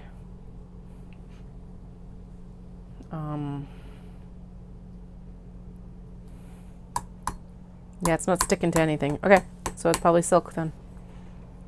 Maybe. Because yeah, it's like ashing up instead of doing the polyester bubble, and mostly smells like paper, or like it doesn't smell like protein, which is silk. What is silk supposed to smell like when you do the burn test?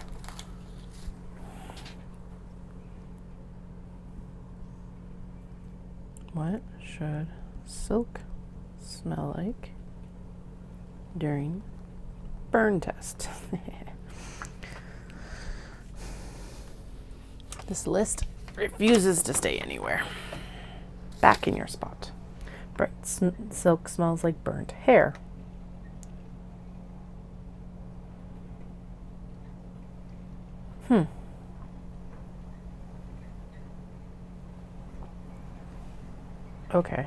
Okay, so burnt silk smells like burnt hair. It's not what it smells like. But that did take a... Get out of here. Natural silk may be sensitive to heat, but it doesn't burn very well. If you expose it to an open flame, it will smolder reluctantly, but will extinguish almost the moment you pull it out. Okay, so this is burning more than that. Which does tell me that that blue one is not silk, simply because it was like... it basically reignited as soon as I picked it up. I'm still going to say that it has a higher silk blend at least.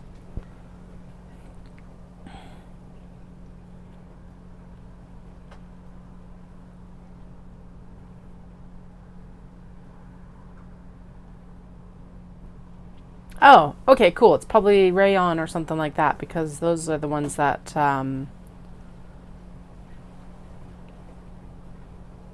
they behave like paper when burnt. They burst into flame. The smoke smells like wood smoke or paper smoke, and when extinguished, a fine gray ash remains. This is like black ash, but that's probably closer to what it is then. Is probably a rayon, or yeah, because it's smudgy. It smells like wood. Okay, cool. Good to know. Experimentation over for this one at least. We'll test everything else, because I don't think I ever tested the Sakura swirly one yet. So anyway, blah blah blah. Again, lots of words for very little content. The only one that I'm for sure like is definitely something it is not silk is the fish, because it is like it's crumbling a little bit, but it's basically just because it's like falling apart, not because it's actually like it's fake. Or not fake, it's polyester, that's all. Okay, or at least from my amateur burn tests. Obviously there's definitely like more professional ways to do it, but we don't have access to those professional ways, so this is how we do it. I think I really want to do all patterned for this one. There is so much of this like floral pattern, and I think this pink flower would look absolutely amazing on the back panel like that. And then we'll do a interior panel of the, oh yeah, because then we can get all of the, or the majority of the pattern in there. Because I really like this gold with white floral as well, but it's like, I'm partial to the pink, obviously, because I love pink.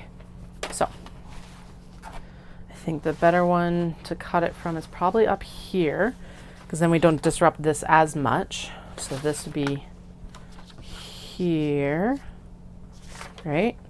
And we'll justify it down this direction. And that actually catches, yeah, the majority of all of that. Rotary cutter. And then scoot it up just a tick, because I do want as much of that white and gold flower as I can get. There we go. Okay. So that is the back of it. Normally I don't not do a patterned back, but I think, like I said, this is too good to turn down. And then actually, can we get, that would be fun. Let's see. So we get the traveler pouch here, and then we'll get the connector from this pattern.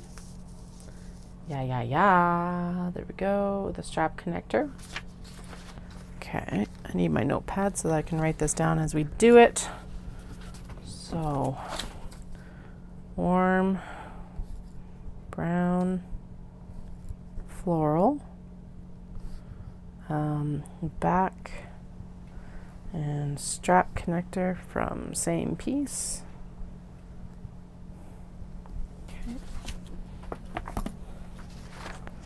Okay, so there's that cut done.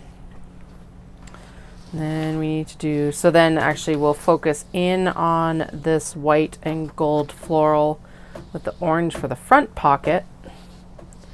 And we're gonna shimmy it down. I am gonna fussy cut this because whatever. Because then it gets sewn in such a way that the zipper doesn't bifurcate the floral. Yeah, it looks good. And then we get, actually we end up with mostly a pink floral on the front as well. Excellent. And then we're gonna fold up the rest of this. That is all we're gonna use from the front for now. And then there's some left over for, like, probably Heidi, I think would be a good one for this. Just because you can use so much of the pattern in that one. Eee, come here. Okay, and then we need to do all the pockets. So let's see. Again, it's still an option to do the pockets and twill, but I think this will be fine. I think, well, yeah, I think we're good. Let's just use the fabric instead of like hemming and hawing about it and then it just never happening. Okay, I'm still not going, I'm going to try not to like waste stuff, but may as well use as much fabric as I can in one bag. Okay, so those two pieces are good. Ding. And then we need 2 front pocket linings. And it looks like, yeah, I can't do it. It's got to be 1, 2. And then the foam pocket lining as well. 1. Can I do it this way? No, there's not quite enough. 1. Actually, there might be if I take out the seam allowance. Doom, doom, doom, doom. Plonk. Ugh, actually, with how windy it is, I am not taking the kids out for a run with me tonight. I don't want to battle that headwind with a stroller. I can eke out. No, I can't, because that is the fold line right there. Never mind. Okay. So this will be here and here. Okay, so this whole piece, more or less, we'll trim it down when we actually go to do interfacing, because I'll try and fit it onto the thing. The thing being the interfacing width, basically, and then we're going to do one more back panel. Right? I think that's fair. And then there's still actually quite a bit here that we could use for a tote or for like wallets or anything like that. Don't worry about it. Just do it. Okay. There we go. Done. So there is that as well. Okay. Now, I'm going to fold it like this so that I need some of those bigger clips maybe. That might be a good idea eventually. Okay. So the warm back and strap connector from same piece, interior all OB and exterior all patterned. Okay. Excellent. Okay, now this one does fight. We know this already. But oh my god, it's so cool. It's so gorgeous. Okay, so we need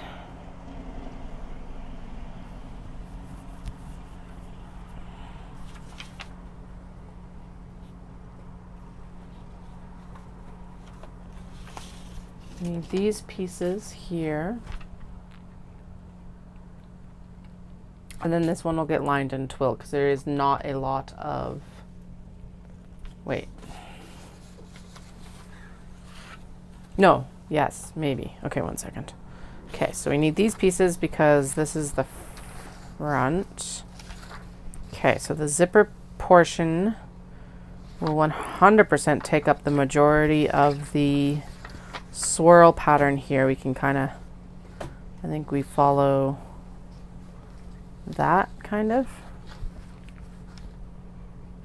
Okay, this needs to come off of, okay. First things first, I have not fully opened up this obi, so let's do that to begin with.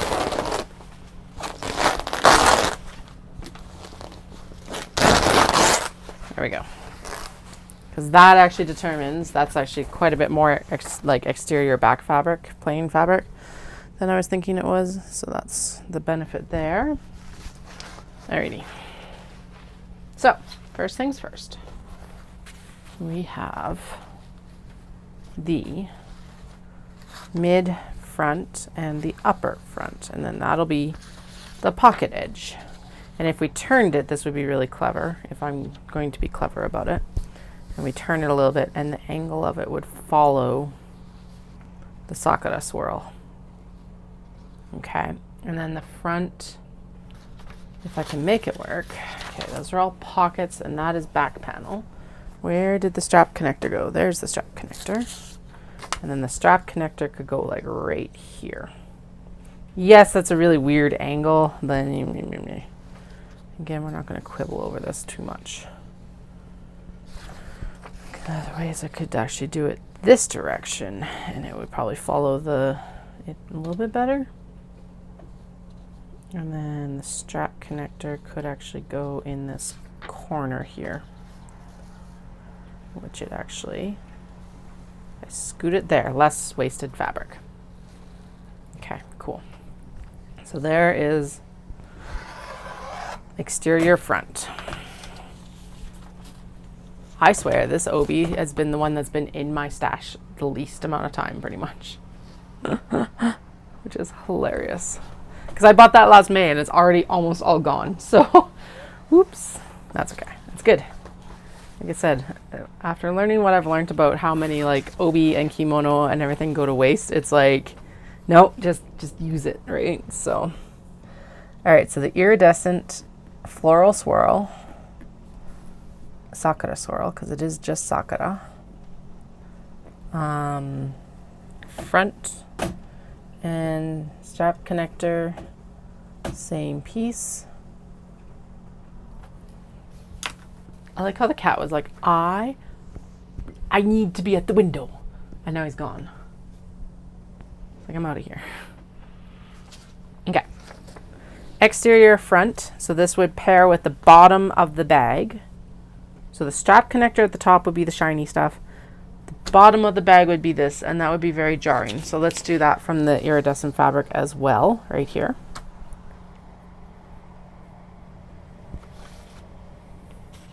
I think it would be too much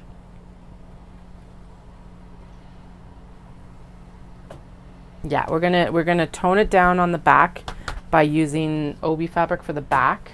Okay, cool. And then the next question becomes, do we use twill for the pockets, or do we use, and I'm actually going to cut this from here because that is a better spot to cut that from.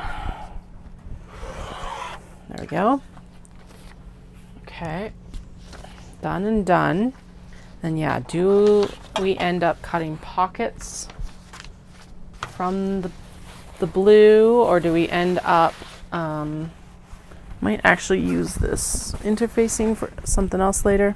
Probably not, but I'll tell myself that at least.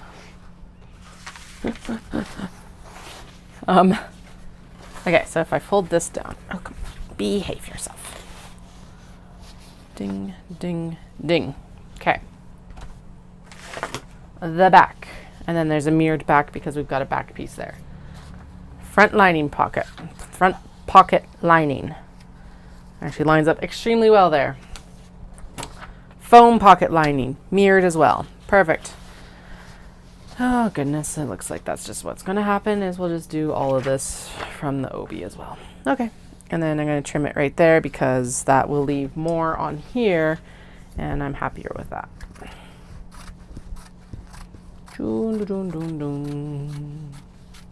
Now I don't actually know what this is either. I think, given the iridescence of this, it's polyester, but we may as well do a quick burn test on it as well. So I don't need all the fabric to actually sew this. But like it doesn't change the fact that we're going to use it. It just changes the fact of like how we're going to use it, like how are we pressing it. Okay, and then back and pocket lining equals matched blue. Okay, there we go. Dallas is texting me.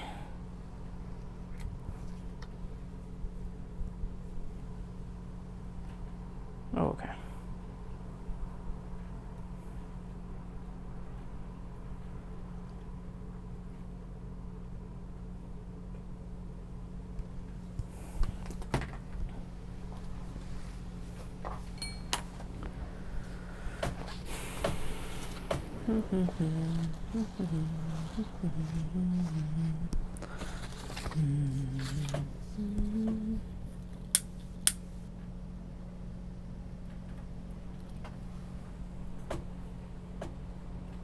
Self-extinguished. It stinks. What did it say? It's like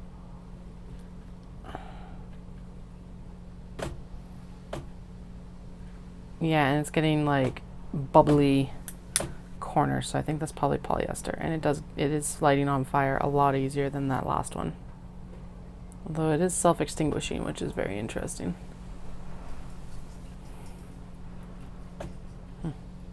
So I can't tell exactly what that is. Oh no, it's polyester. Okay, that's what I figured. Just given that this looks very like man-made, that makes sense.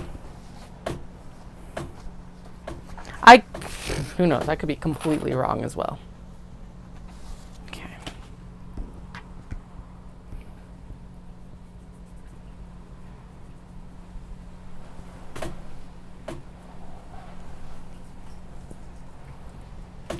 Okay, so that is actually, this is all we've got left of that piece now. I will probably sit on this for 2 years until I figure out what I actually want to do with it. So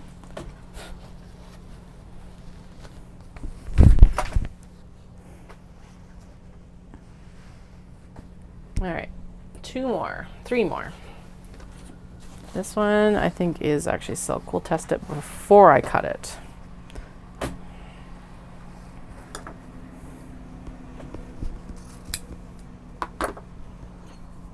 Feels like silk.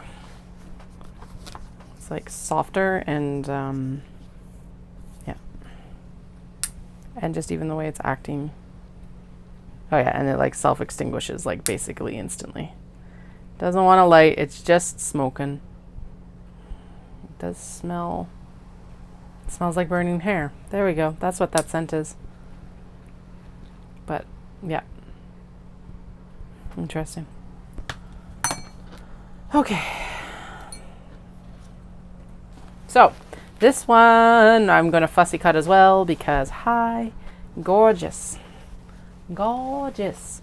And then the question becomes, should we do front and back with it, or what do we do? So I want to do, no, screw it, we're doing front and back with it because this right here and this right here are just way too nice to ignore. And then we'll do, yeah, makes sense to me. Makes sense to me. And then, yeah, and then there's a lot of back fabric, so I may as well use the front. Okay, so we're gonna, I didn't do this with the Heidi because we were just, basically, that's how we were mirroring the cut. But that's why we'll take it apart now, is we're not mirroring the cut from the fronts here.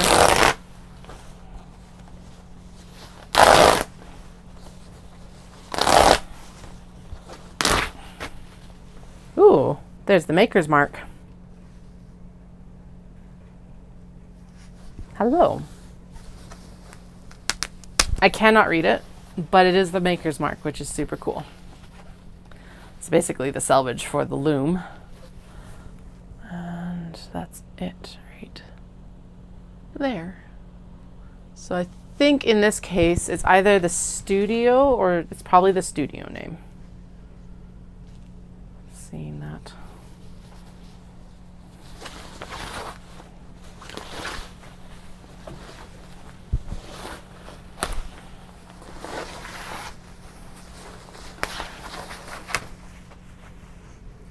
There we go.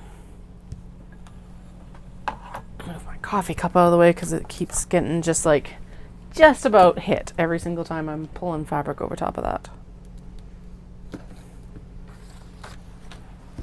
Dun dun dun dun dun. All right. Now, my pretty, where are we going to cut you? So you are going to become stuff later. That's fine. So the back panel can take up, what do I want? I think I want to focus more on the peonies. So the back panel will be like this then, with a justification towards this bamboo. Oh yeah, because that gets well over half of that bamboo. This is the front. And here's the actual pocket that we're going to focus on next. Exterior front pocket. So shimmy that up a bit. And then what happens if I just kind of throw this in here? So that would be like that. And then we could do this here. That doesn't end up with much of anything at all. Okay. But what if I turn it? No, because then it's upside down. That's not going to work. Okay. But if I turn it this way and cut it kind of fussy cut there, then we get the top of this vase. Right? Or do I want to fussy cut it somewhere else so that we get the majority of that plum tree? I think the ooh, what the heck? Oh, that's so cool. So all of these are woven in. And you can see the detail of where they've trimmed threads and stuff like that so that they weren't woven in. And then where they've so cool. And then where they've actually just carried across. So I don't know why some of these are cut and some of them aren't, but oh, probably because there are no, so this wouldn't have a carry across because there's no white in this one, but there's white in these sets here. So that's super cool to see on the back. Okay. Ba ba bum bum bum bum. What if I shimmy this up? Shimmy this up. And then that's where we fussy cut, because then we end up with most of that vase on here. And then we end up with a good chunk of the bamboo here as well. That could be the front strap connector. This little guy. Will it fit? Okay, if we shimmy up. And then it won't be perfectly straight, but who cares? It'll look really good. Right? Right? I'm not crazy. I don't think I am. At least not for this reason. And we can shimmy that down again. And then that gets a good chunk of this. It gets a good chunk of the bamboo. We could actually shimmy this over and get most of the bamboo, actually. Like that. And then a good chunk of the cosmos as well. Okay, yeah, so if I shimmy this pocket, oh no, it's got to go down a little bit because otherwise the fold over edge. Yeah, all right, here we go. Okay, and then, so this is the right hand version back. That's exterior, exterior, exterior, exterior. And then what if, no, that doesn't fit, and that would just look weird. So we'll do that in solid blue then. Yay, figuring it out, figuring it out. Bum ba dum ba dum ba dum ba dum bum bum. Where's my rotary cutter? It's like, I am going to disappear. You'll never see me again. I quit. The rotary cutter, not me. All right, there we go. And then if I really wanted to, I could also do the strap connector from here. No, I want it full on pattern, baby. Okay. So for the blue floral vases, blue floral vases, all exterior on one cut. Good enough. I think I should remember more or less what I want to do here, just given the placement of the vases on that cut. Okay, and then I'm gonna fold this up. Yeah, we're good here. I'm not gonna use I don't think I'll use the obi bit that's like exposed there. We'll use this other stuff that was, yeah. Okay, fold it up, and then now because I've exposed the embroidery, I'm going to fold it in such a way that the plain obi actually is what gets hung on the hanger when we go put it back in the closet. Okay, because I don't want to snag the embroidery and pull it out if I can avoid it. Now, you are needing a trim. And then, okay, so front lining, one fabric, pocket lining, zoom, pocket lining. I like how I'm like, I'm going to use twill for this, and then everything's just been not twill. Foam pocket lining, phone pocket lining. There we go. And then we need to do one more of the mirrored front, like this. There we go. Good.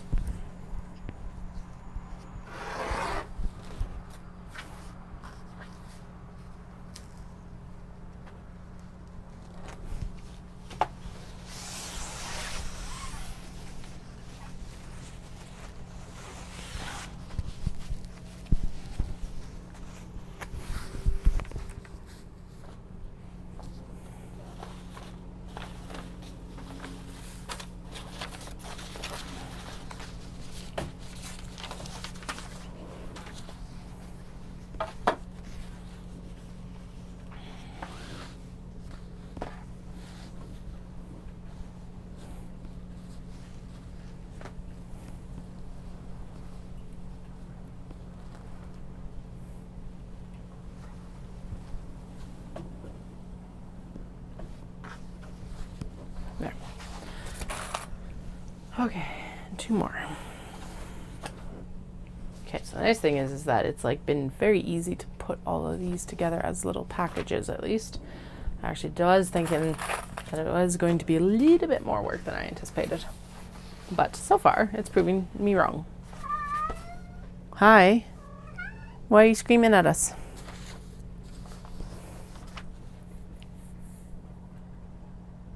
This one is it's a lot, so I'm going to do the back with the peachy pink that's lining it. So let's do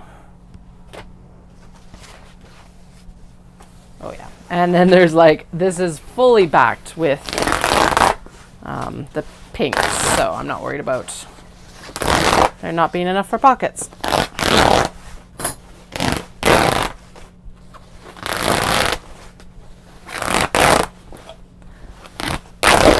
So satisfying.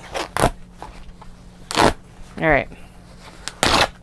What kind of toxic fumes am I going to breathe in now? This one feels like it could be silk or maybe one of the wood blends or something like that, like rayon or something.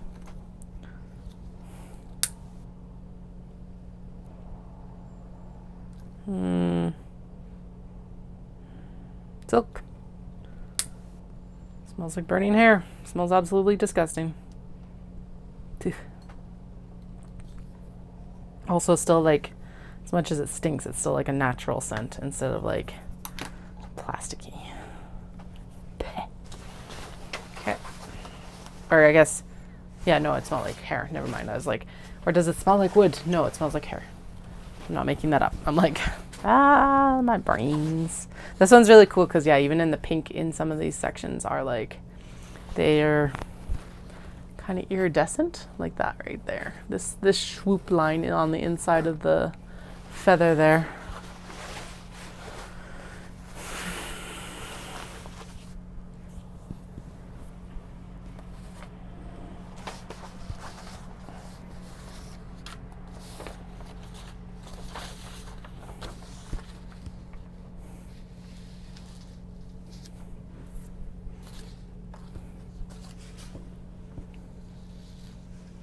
Can I get, ooh, that's cute. It would get a little bit of the pink in there, but whatever. For the lower front. Actually, I think if I scoot it up like that and scoot it up here, we are fine. Mostly, especially if I cut it that direction. Scoot. Scoot. This is totally not the part that I was going to cut from there. Okay. That is actually the... Alright. Apparently sniffing that last one did send me around the bend.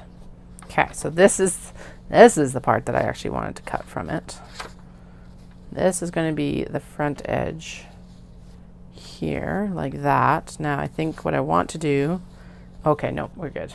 I want to make sure that I got quite a bit of this pattern in this section, which means that we can actually get it with the lower front here quite easily. And then, or I could do strap connector here, like that, and then we could do, yep, there we go. Settled. Okay. Done! Yay!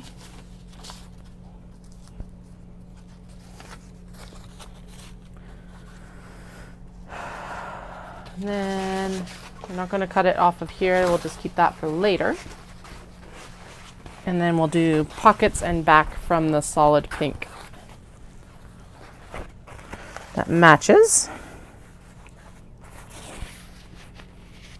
And then again, because I've exposed the embroidery, folding it up in such a way that what's exposed when I clamp it under the on the hanger is this, although we do still have this backing, that'll be good too.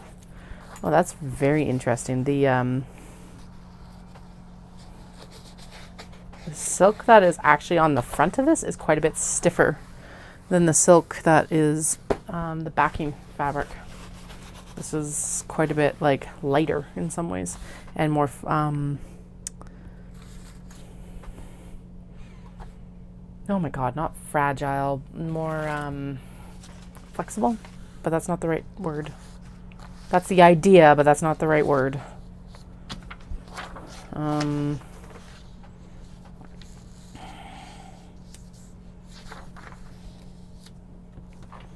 Not flexible. What the fuck is it?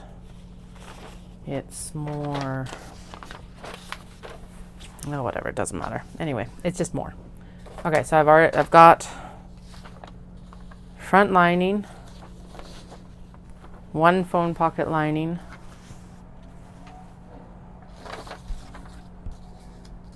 one front pocket, one second phone. Flimsy? No, it's like it's still got a good hand. It's not thin. It's oh my god.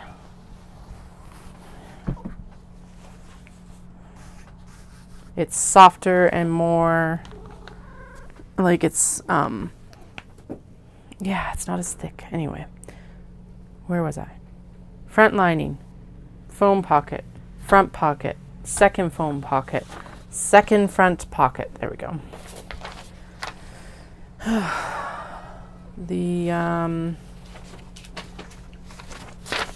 this one front lining, or the back panel, and then the lining panel. There we go. Okay.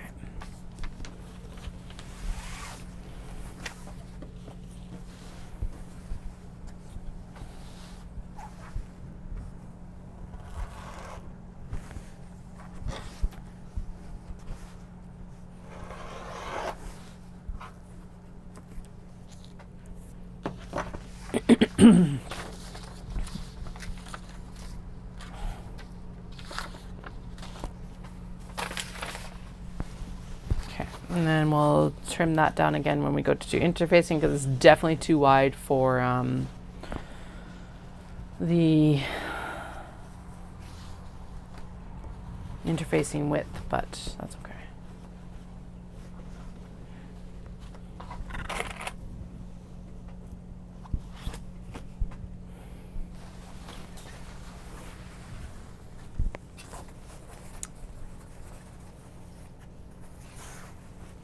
Yeah, what the heck is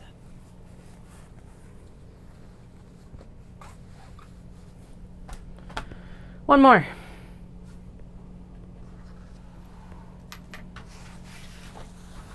And this definitely feels like a polyester blend, or polyester again.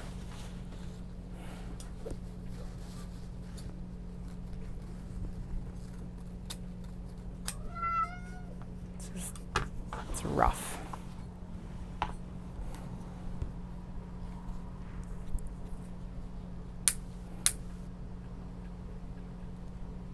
Yep.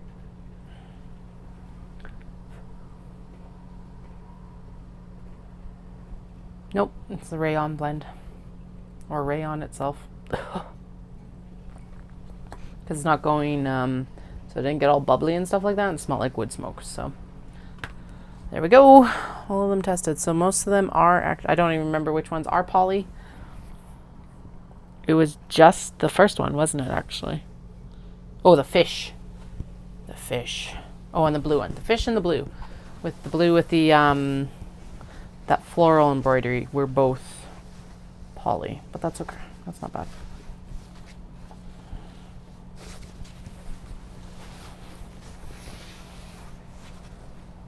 Okay. Okay, so the bamboo sprigs are only in two very specific places. So I am going to first trim this down, just so it's easier to manage. And then there is no middle obi motif, right? Is there? No, it's just all... Okay, cool. I picked this one up specifically because I was looking at it and that it was one of those ones that, for North America at least, would come across as masculine. So I figured that was, it was a good option for that sort of thing. Just because of the more neutral colors, although the sprigging of the bamboo is really nice too. Okay, last one, Katie. You can do it. Bamboo beige. Bamboo and beige. Bamboo and beige. Beige bamboo. The background on it is really nice too. It does, to me, look like a tie that you would buy in North America, to be honest.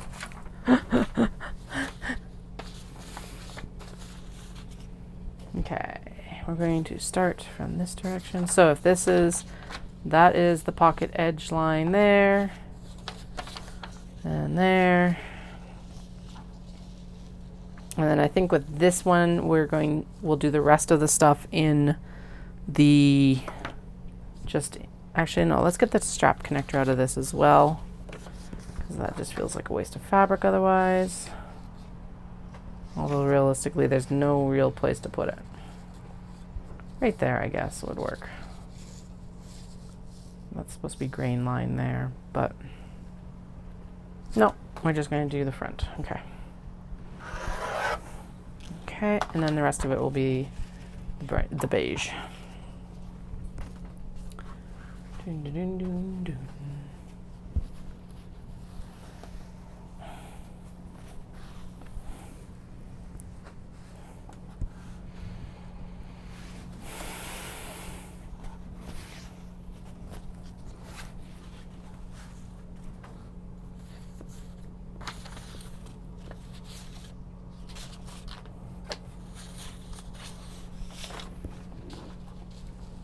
Okay, so the back and the strap connector, I think, can both, yeah, they get to be cut from the same piece. And then I think I can do the front lining from here as well, or should we mirror? No, we'll mirror the back panel so that's lined with this. Zoom, ding. And actually this one would be really good for a mini traveler sling as well. So. And then we're going to do that there for the right-hand version. And then I think we can do, what else do we have? We got the foam pocket lining. We can get one of each of these out of this already. There we go. Okay. So all of those out of this. So we've got one foam pocket lining. We've got both of these, so I need, and we got that. So we need another front pocket lining, we need another foam pocket lining, and we need the front lining. Done, done, done, done. And then we still have some left over as well. Excellent. Okay, and then because again, we've opened it up and we've exposed the stuff, just fold it up here and we'll throw it in the in here like that. Holy criminy, I need a little bit of a break and then we will cut. Actually, I get to check more stuff off. That's exciting. So we have done the Japanese fabric and the denim, and actually we have the interiors all done for the traveler slings already. So we need interfacing, zippers, webbing for both of them, and then for the mini traveler slings we need the linings and pockets.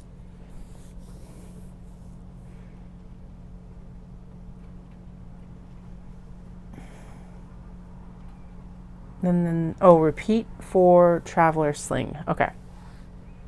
Traveler sling, cut interfacing for mini traveler sling, and tea bags, tote bags. Oh, good God. And I cannot read what this says. It says repeat for traveler sling obi, which makes 0 sense. I don't know what that means. Okay, so, but otherwise, so we're gonna, actually after this, we're gonna go in and we'll look at all the lining fabric, and then we'll do the twill for the square bags, because then the square bags are done and dusted and ready, because they don't need interfacing. And then that will probably be the day. So I'm gonna, yeah, a little bit of a break, and then I'll be back, like, let's say in about 15 minutes or so, just before 4 o'clock.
Hello. Okay, there we go. Now we're good.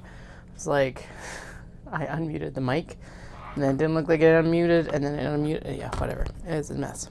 Okay. I am caffeinating, so we should be good for a little bit longer here, just however long we need to wrap up on most of this stuff. And then, yeah, I hung the fish obi out so that hopefully it airs out a little bit. It's not too smoky outside right now, so you know that's all the benefit there too. Were there any that we need to actually cut twill for? The fish needed 12 pockets, but if it doesn't air out, then it's not a big deal. So I'm not going to focus on them. All the other ones are obi, so we're going to go in and do the twill for the square bags so that they're done.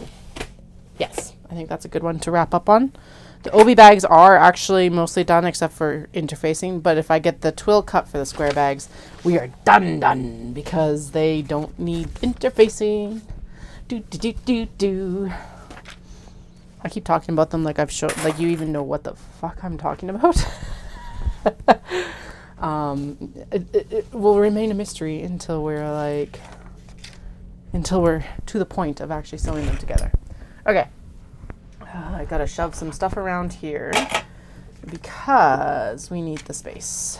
So and we need to assess.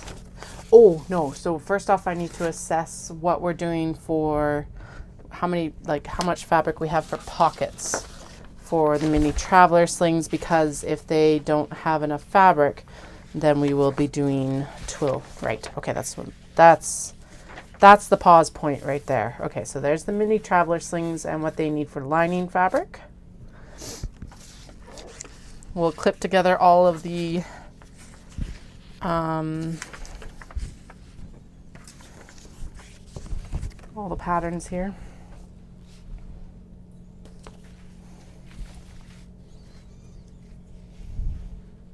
I'm definitely having a coffee with dinner tonight. I know that sounds counter if I want to sleep, but we are not sleeping right now. We are working right now. Oh, goodness. Okay. Can I get that bolt from this side? I can. It's got a bunch of stuff on top of it, so that's the only way to get it. And then all these, no, the zippers. The zippers have fallen.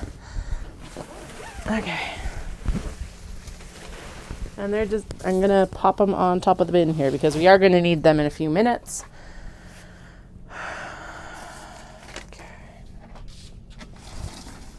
And then all of this can just be pushed back here when we actually start to do the twill. Excellent. All right.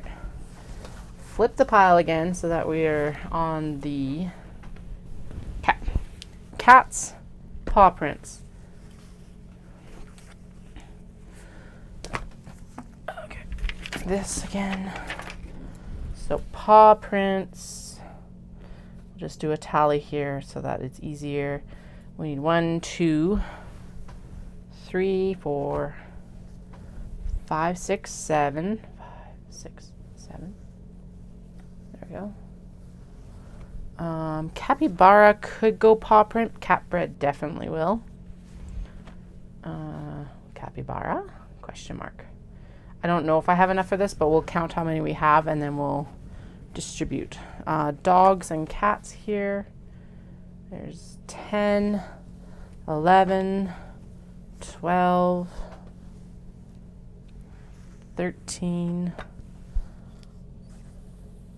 14, 15, sushi. There are cats on the vintage things, but no. Just no. 16 for the, actually, yeah, Sushi Neko would look fine with that. So 16, and then the bunny, the William Morris knockoff, times 2. And the vending machine. I don't know why I had to write that whole thing, but apparently I did. And then the coffee posters.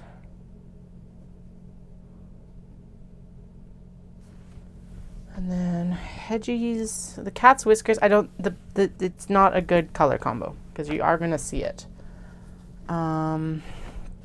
Definitely the navy guy here. And then the coffee shop, no. And then the pups could go multiple ways. It doesn't really matter. So 2 more if we can get it. So 5, 10, 15, 19. And then bows. Actually, the bows would look good with marble. So marble. 1 capybara. That would look really good with capybara. The William Morris knockoff.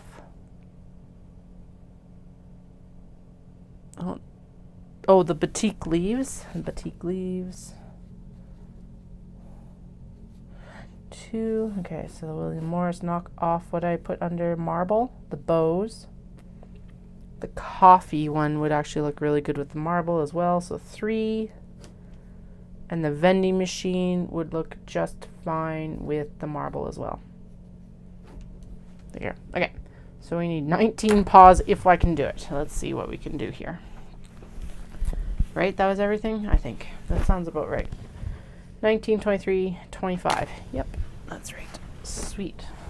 Now, it's not a question of if we, or well, it is a question of if we do twill, if we have enough of these other ones.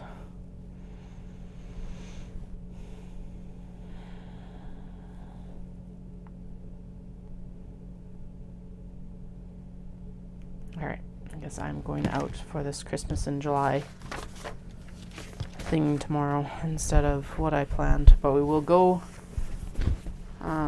We're going to go to the library first. That's going to be my reclaiming of the day. But my sister-in-law just was like, Grandma and Grandpa should bring the kids out. Because Dallas didn't text her back about stuff. Or call her back. But she also has not talked directly to me. And I'm like, Murr. Guess I shouldn't complain too much. All right. 1 set.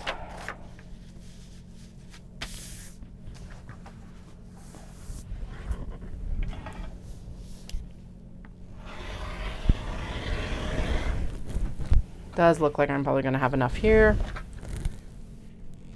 Could I use these for Kato? Yes, but we don't have any more canvas anyway, so we may as well use it for the pockets.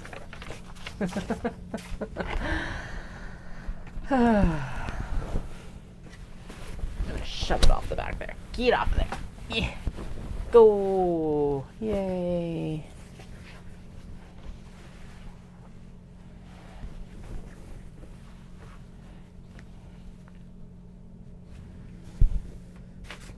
Okay, I'm just going to make sure that I'm not like messing up the height here with this one. No, I cut myself a fairly generous, well, it's mostly a generous piece. It's a little bit tight there. Not as tight on this end. Okay, so cut like another 1/2 inch just to make sure. There. That was more than a 1/2 inch, but we're okay. It's fine. Everything is fine.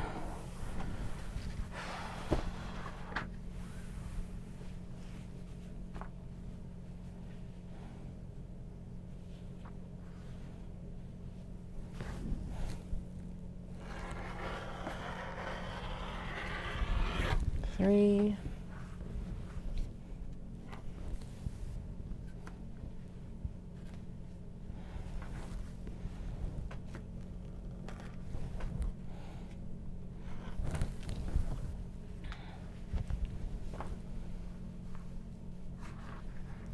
Four.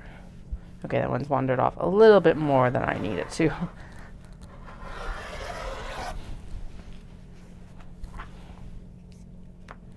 Let's rein it back in so that we have enough for the rest of these. 4,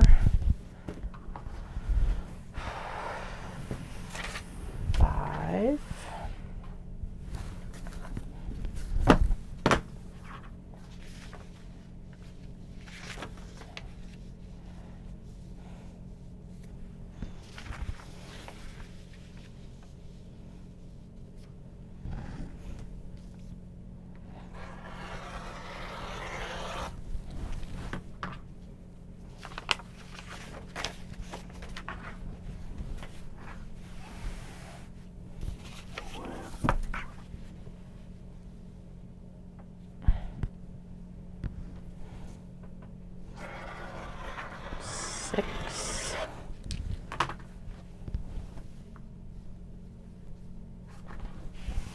7.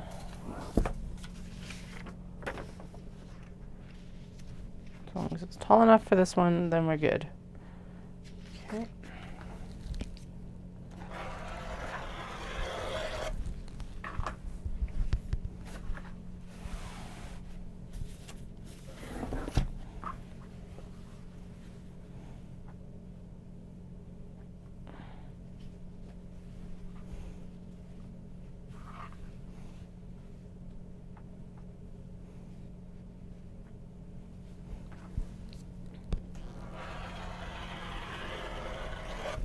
Eight.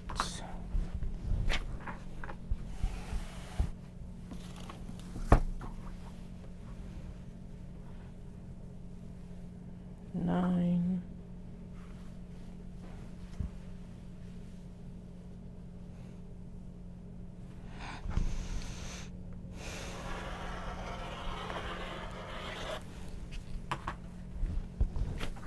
10. Oh, we're gonna run out. Okay.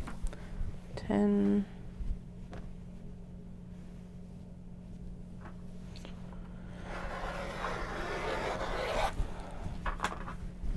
11.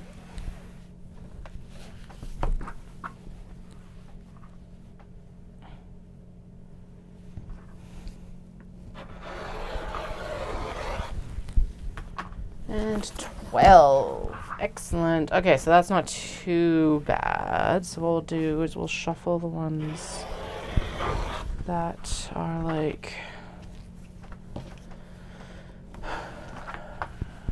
Okay, 12. Let's match them up. Match them up, match them up. That's the best way to do this. Okay, this would actually look better with batik anyway. Both of those would. So let's move those to batik. This is definitely batik. And you know what? Honestly, Sushi Neko would be better with batik as well. There's 4 down. Sushi Neko will look really good with little scattered paw prints. So 1, 2. Right? 1, 2, 1, 2. If I end up with extra pockets, I end up with extra pockets. Who cares? Okay. 2. Strawberry cat with navy is going to look really good with this because it's not going to be high contrast, but it'll be mostly high contrast.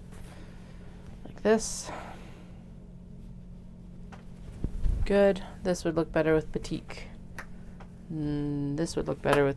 These would both look better with batik and the marble.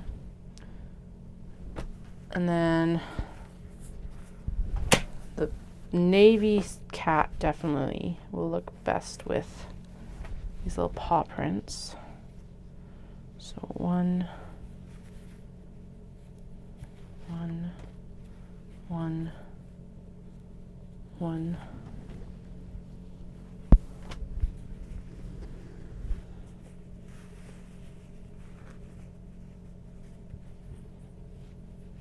And paw prints.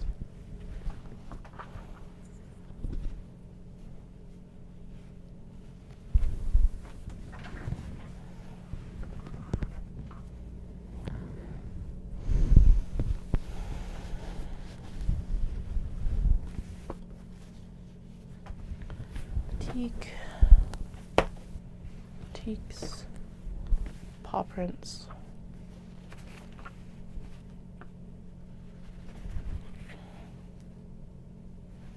I don't know what that's going to go under. I think I decided on batik for it or something like that. Who knows? I don't know right now.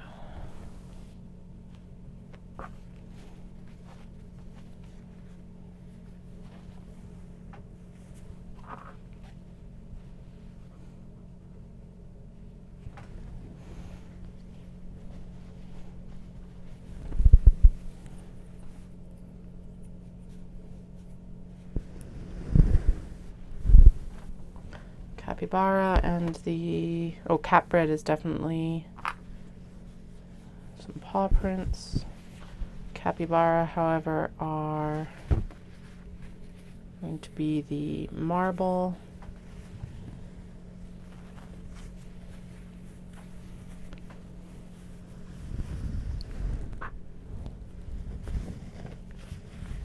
Cat bread will definitely look really good with these paw prints for pockets.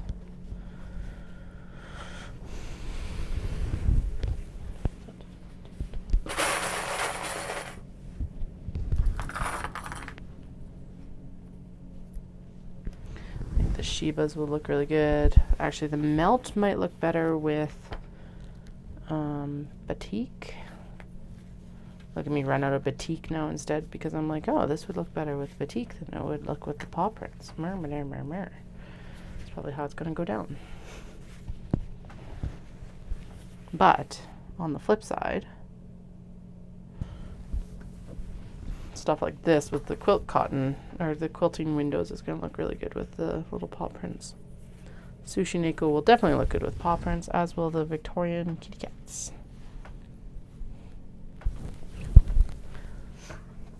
And then what did I say, the Shiba Inu? Yeah, so two, perfect, there we go. Yeah, so Sushi Neko will definitely go with this guy.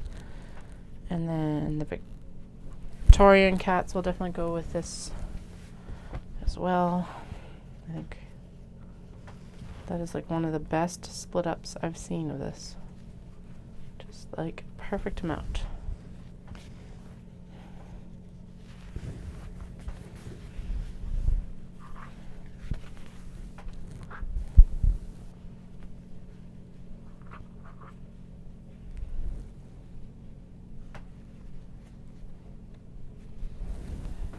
And then, oh, two of the, okay, so then actually let's move the, I'm going to move this to batik because I think the paw prints are better matched with the Shiba than with this, the teal guy here, at least.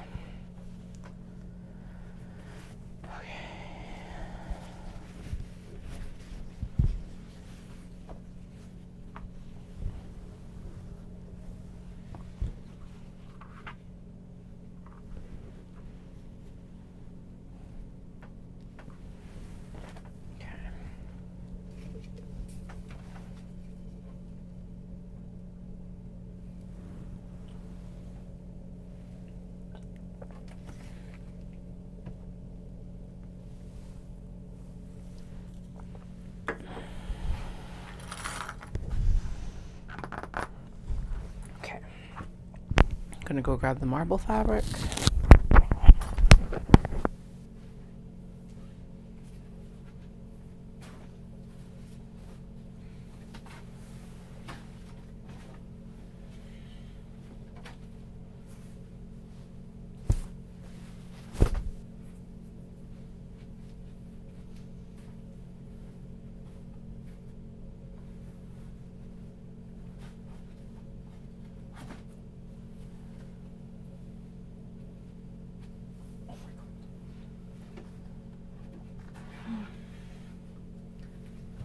Well, look what I just found. Not that I really needed it, but the teal webbing was over on the lining shelf, which makes 0 sense. Okay, so we got actually quite a bit of bright blue. We still have more of the confetti than I thought we did. We got like the beige, we got the batik, and then we've got the marble blue as well. Oh, sorry. So marble blue, this like little dotty abstract thing, the batik, which has like, it's kind of got some purples in it, the multicolor square confetti, solid blue, and then as I mentioned at the beginning, the marble. So I'm thinking danger just best time, I know.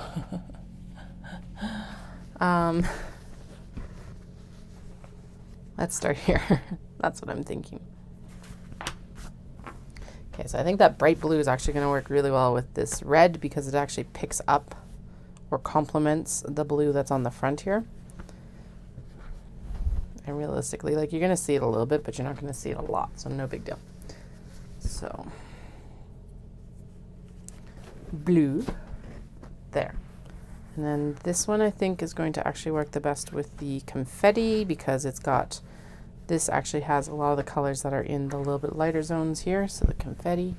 I think the bows should go with the solid blue over here. Actually, no, marble. It's a fairly light blue, so I don't want that high a contrast. Okay, so marble blue. These guys on the dark teal are going to go with the batik. The melt cats are also going to go with the batik.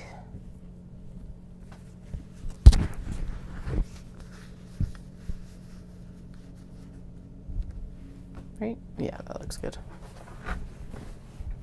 Okay. Capybara, batik, vending machines. Or no, marble, sorry. Capybara with marble. Vending machines and the William Morris are going to go with the marble as well. These guys are quite dark. So let's actually put them with that abstract little dotty thing. This one. It's going to look good, nice and fresh with those guys. Okay. The cats on pink, it's going to look good with the square confetti. These two, I think the blue guys are going to look best with the marble. And the dogs will look really good with the batik because it's a little bit warmer. Doom, doom. Zip.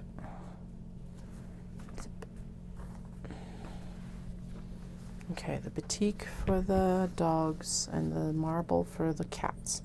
Or, actually no, solid blue for the cats because that'll create a nice background blue for the, it's a fairly light fabric. Interfacing it will make it thicker, but that'll just add depth to the blue instead of like taking away from the blue. Batik. And then I think these pups should actually get the confetti. Yeah, all right. How many do we need here? So we got 1, 2, 3, 4, 5 of the Indonesian batik.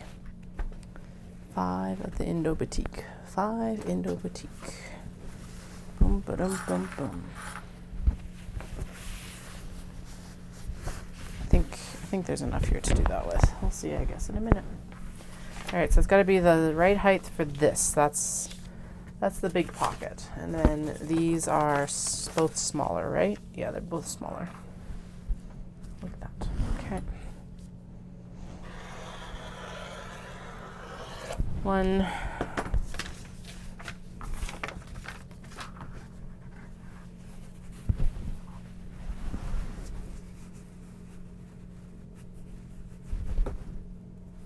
2.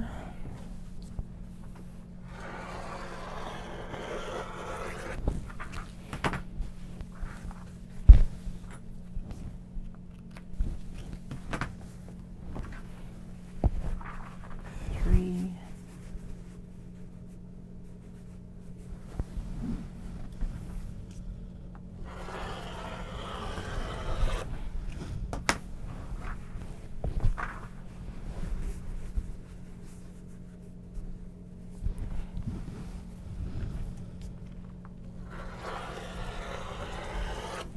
4 and 5.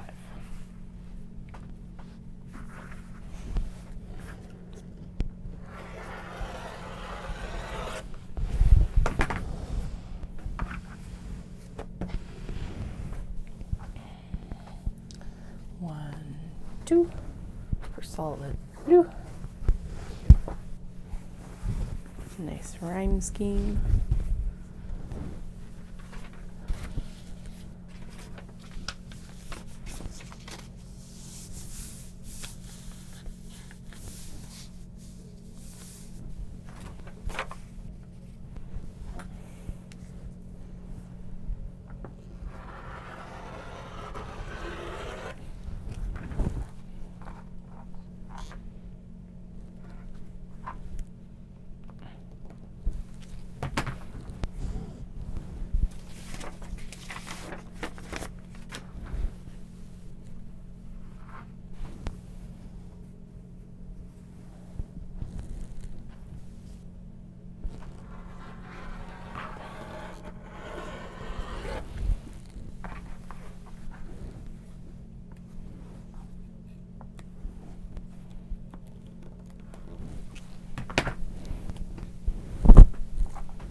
Doom, doom, doom.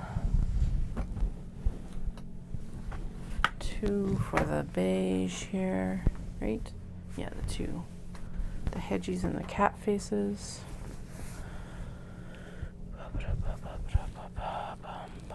Keep it off the mic cable.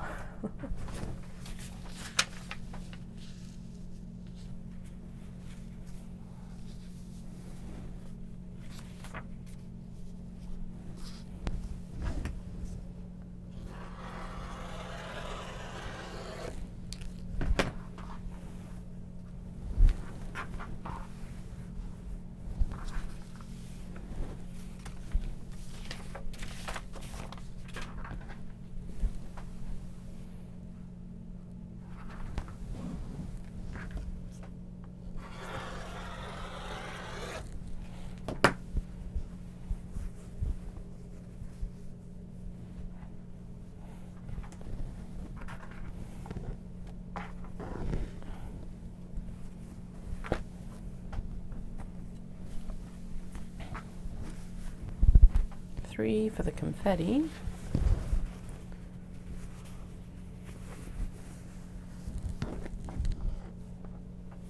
It's funny because I was like, I'm out of pocket fabric earlier this year, and now it's like, wait, no, I actually did have quite a bit left.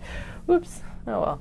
It's not like not like I had canvas to make the bags with, but you know. I thought I was also out of pocket fabric. Now I am getting to the end of the pocket fabrics, legitimately. But it's just funny. What did I say? 4? 1, 2, 3, 4. Okay. 4? Wait, what? 1, 2, 3, 4. Oh, okay. I thought. Weird. Brains.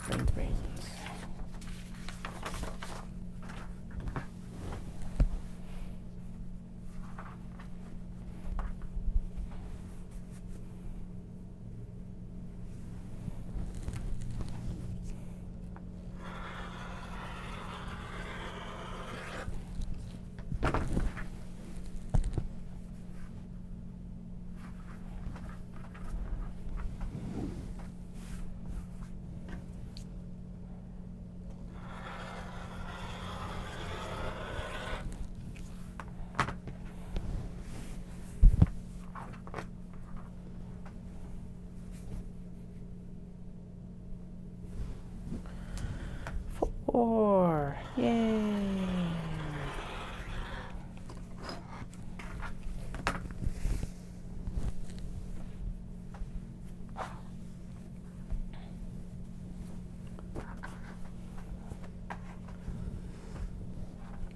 One, 2, 3, and 4 more for the marble. I like how I was like, I'm gonna cut twill, and then instead now we're doing pockets. Oh well, it's all gotta get done, right? It's all gotta get done. I am going to remove this from its bolt. No, I thought there was less there. It's like not a bolt, it's a piece of cardboard instead of like the little rectangle. So it will be easier to store still on the bolt, even after I get these cut. Okay, so 4 more.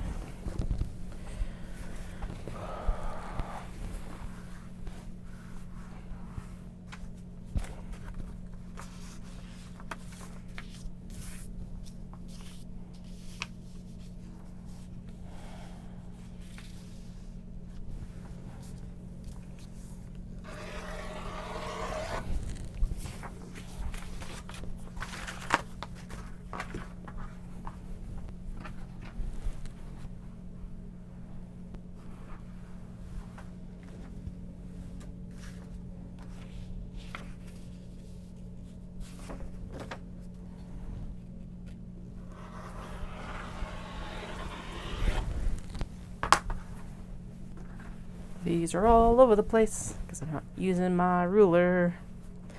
That's okay. That's why we're not trimming them down yet. We'll interface and then trim.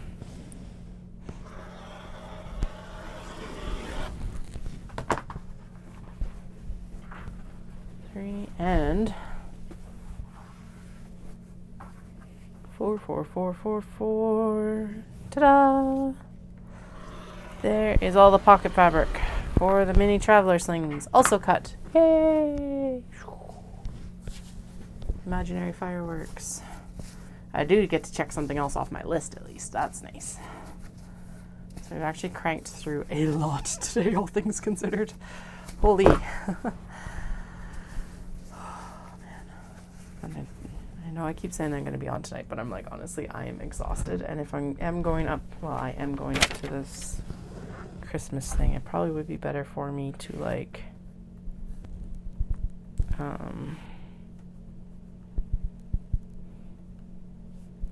have a good sleep tonight, maybe. We'll figure it out. Well, it's depend. Tomorrow will depend on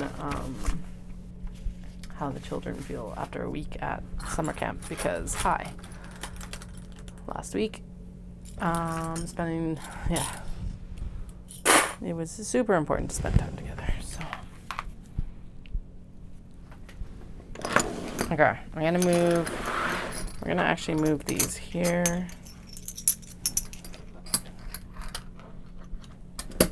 These here, because we're going to need those for the twill next. Yeah, because we'll do the twill and then we'll see what time we're at. After that, the notepad that likes to disappear is going into the shelf bracket there. And then I'm going to take all of these off of here so they don't scatter to the four winds. Going to keep the cotton webbing there. I gotta keep these close at hand because we gotta do the interfacing for the exteriors and the pockets. Okay, now I think I can make enough space for twill. Phone.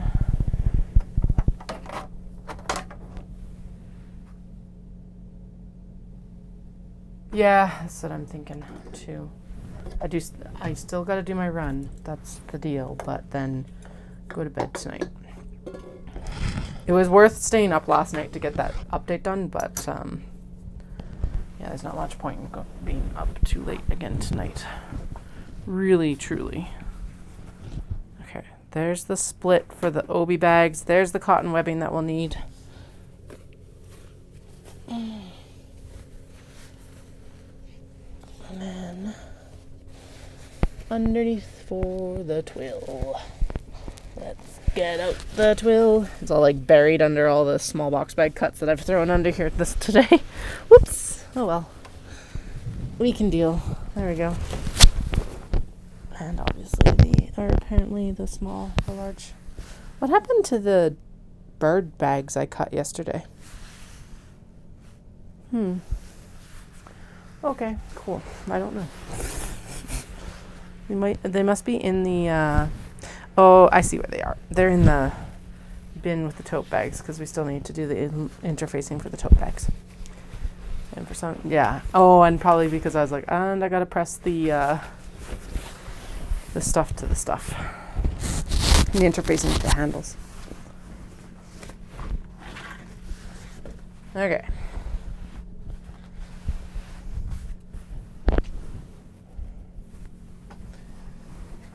You will be disheveled over there. Thank you. All the webbing can go on the cart right there for now. If I can make it work. Yeah, we can make it work. Sweet. Ooh. Last two rolls were like, and we're gone. See you later. Okay. There we go. Now we definitely have enough room for it to be cut. Spread out and cut. Ding, ding, ding.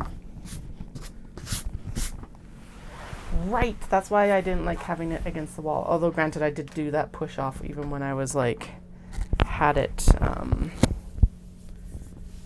just like chilling in the middle of the room. So I guess I wasn't that much better even with it like away from the wall. Although it was a little bit better. I don't know. Okay. There's the kata that we need to cut the lining for. I think we're going to cut it probably from the backs of the obi that they were like originally cut from. So we'll figure that out. That's probably what I was talking about when I had the obi check marks, but who knows? Okay, there's the notes about the traveler slings. What I wanted the weights for was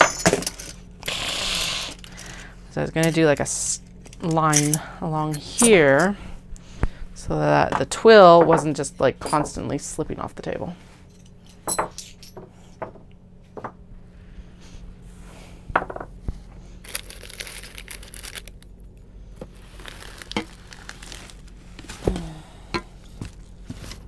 Okay, good enough. This one can come over here, and it is rolling off the table here, so there we go. Doom, doom, doom, doom. It's very wide fabric. This is why I needed the bigger cutting table.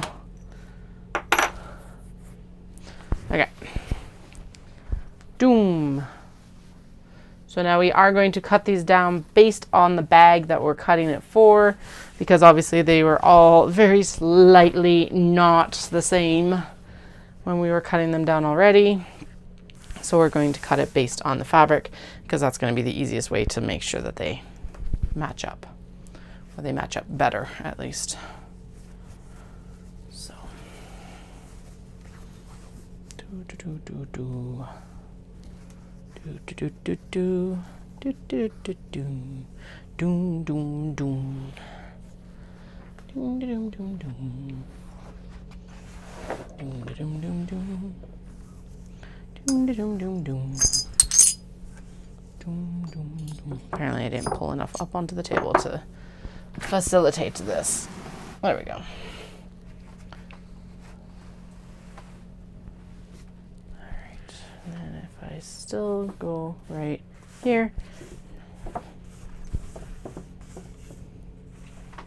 Excelente.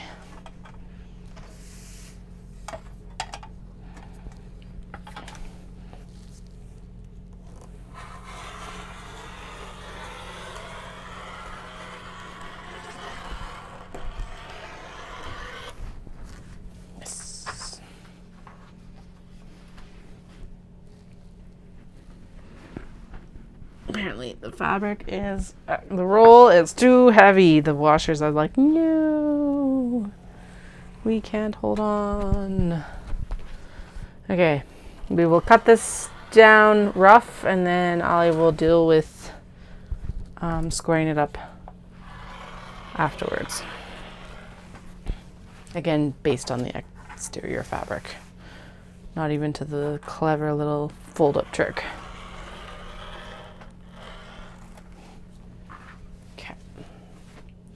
1, 2, 3, and then we got this nice piece that we can use for stuff later. It's gonna go in there. Okay, good. Yeah, I see the handles for the bird bags. Bird bags.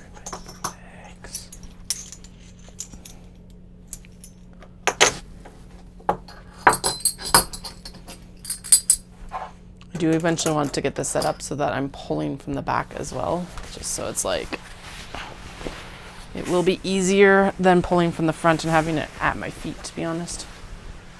Now let's see if I can actually get 2 sets of these done in one cut, basically. That would be nice. Some of this stuff is way too in the way.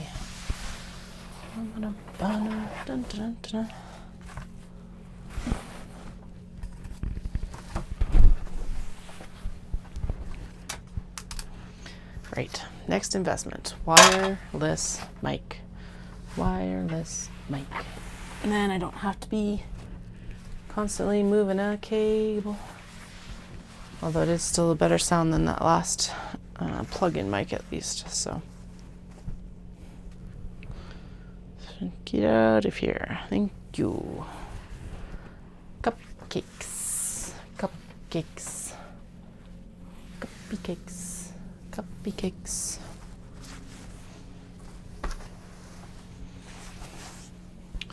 Cats, cats, cats, cats, cats. Bandana cats. The teal calicos. Well, that's quite a large cut. Okay, actually we will wait on that one then because that probably will match this one. And since they are larger cuts, then they can all match together. A little bit more. These ones are all a little bit smaller just because they're cut from stuff that was already cut. So we're going to go down instead of going up. So there's like 5 that are in the larger cut category. That's fine. Just this will be a more efficient use of fabric, I guess is what I'm going for. All right. Make sure all my cables are out of the way as well. That would suck. Doom, doom, doom, doom, doom.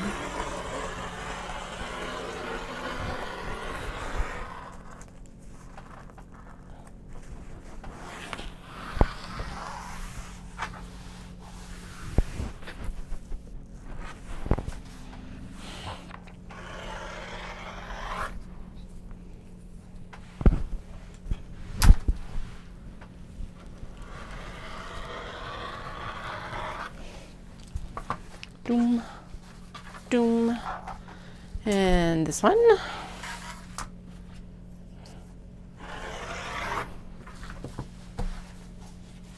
1, 2, 3, 1, 2, 3.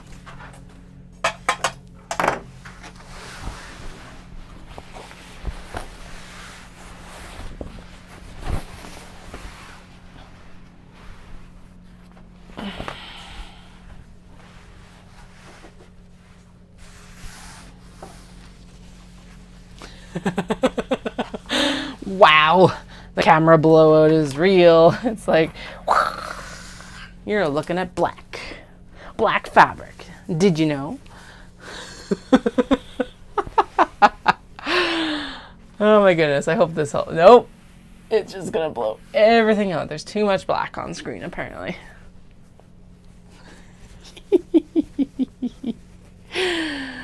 Oh, so nothing is color accurate right now, except for the actual black, maybe. It's not even color accurate. It's like way too overexposed. Oh my god, that is amazing.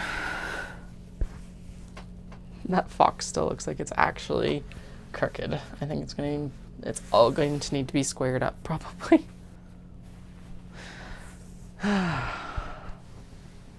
Yeah, this is what I wanted to do last time, but I didn't convince the fabric to go far enough. Ugh. Let's see. Does putting the hot pink one here help? Oh, are you actually square? I guess you're square to yourself. That's the important part. Square to itself. Doesn't matter otherwise. Yeah, it helped a little bit, but not much. Okay. Skizzers, because this is off of the board now.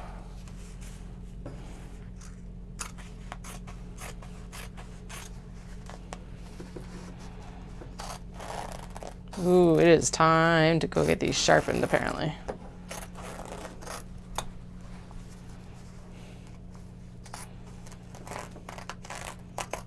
And do that week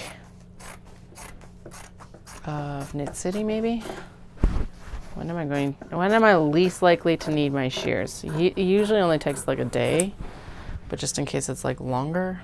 Do it the week after Knit City, and then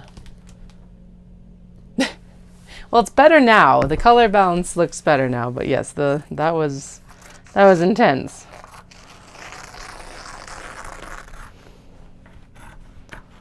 I'm like, what little benefit I've actually gained from the sun from my skin tone is like completely wiped out. I promise I'm not that white. Well, I am that white, but because I've been running earlier in the morning, I haven't needed the like sunscreen as much, obviously. So I've actually got quite a bit of vitamin D absorption, which is awesome this year.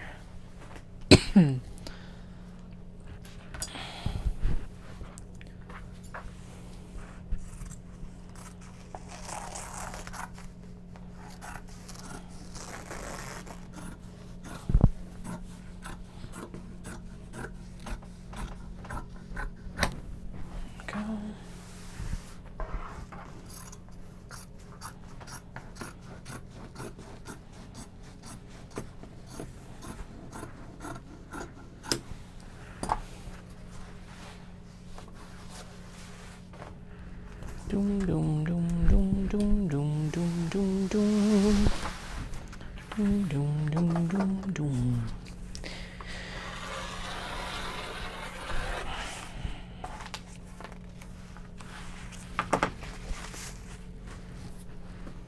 All right, cut, and then one more here. I don't even know how many of these bags there are. I think there's what, around 20 or something like that, 24. So I had to cut the webbing, so we knew then, but don't remember. Looks like there's about 10 left to do though. So, yes. Almost done.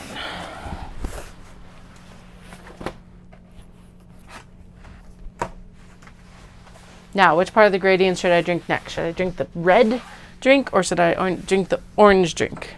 I drank the yellow one earlier, the pineapple one, and now I have a peach nectarine and I've got a cherry limeade. I don't really care. I need to keep hydrating. So that's why I will pull the live stream. I guess it's not really pulling. Ask the live stream.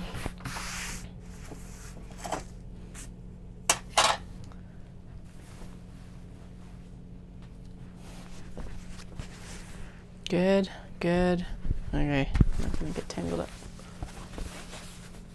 Yeah, I think the peach one would be good. Peach is one of my favorite flavors as well. Although, a lot of we're not gonna have a lot of stone fruit out of BC this year apparently. One of the big growing areas in our area is the Okanagan. And they had a weird winter where it was too warm, so the trees started blooming, and then they had like a frost come in at a normal time, but because it had been too warm, it like messed everything up. Apparently it didn't damage the trees, which is amazing because that means that like as long as they don't get this like weird weather again next year, they should be able to keep producing. But yeah, I was like, I've been trying to get us out there to go do like peach U-pick for the past like few years, and then like it's just like the first year they were like, no, don't come out. This is 21. Because they were having a big surge in cases out there. So it's like, okay, well, that's not cool. And then the next year was like 22 and it was intense fire smoke. Last year it just wasn't in the cards because I had gone to Japan for a longer longer trip. So it was like just money-wise, it wasn't there. And now this year, there's no fruit. And it's like, damn it. All I want to do is I want to go out and get drunk at their wineries, i.e. support local economy, and not actually get drunk, just tipsy. And pick some peaches. That's all I want to do. But no, the climate is thwarting me. And actually, it's affecting the wineries as well, at least for this year's vintage, because they had the same problem. So it's just like, oh my God. Now, obviously, they've got other vintages, but like the stone fruit people definitely do not. So, I guess better luck next year for us, hopefully. If everything works, we are going to go. That's what we're going to go do next summer, and it'll be glorious. I want Okanagan peaches. Okanagan peaches.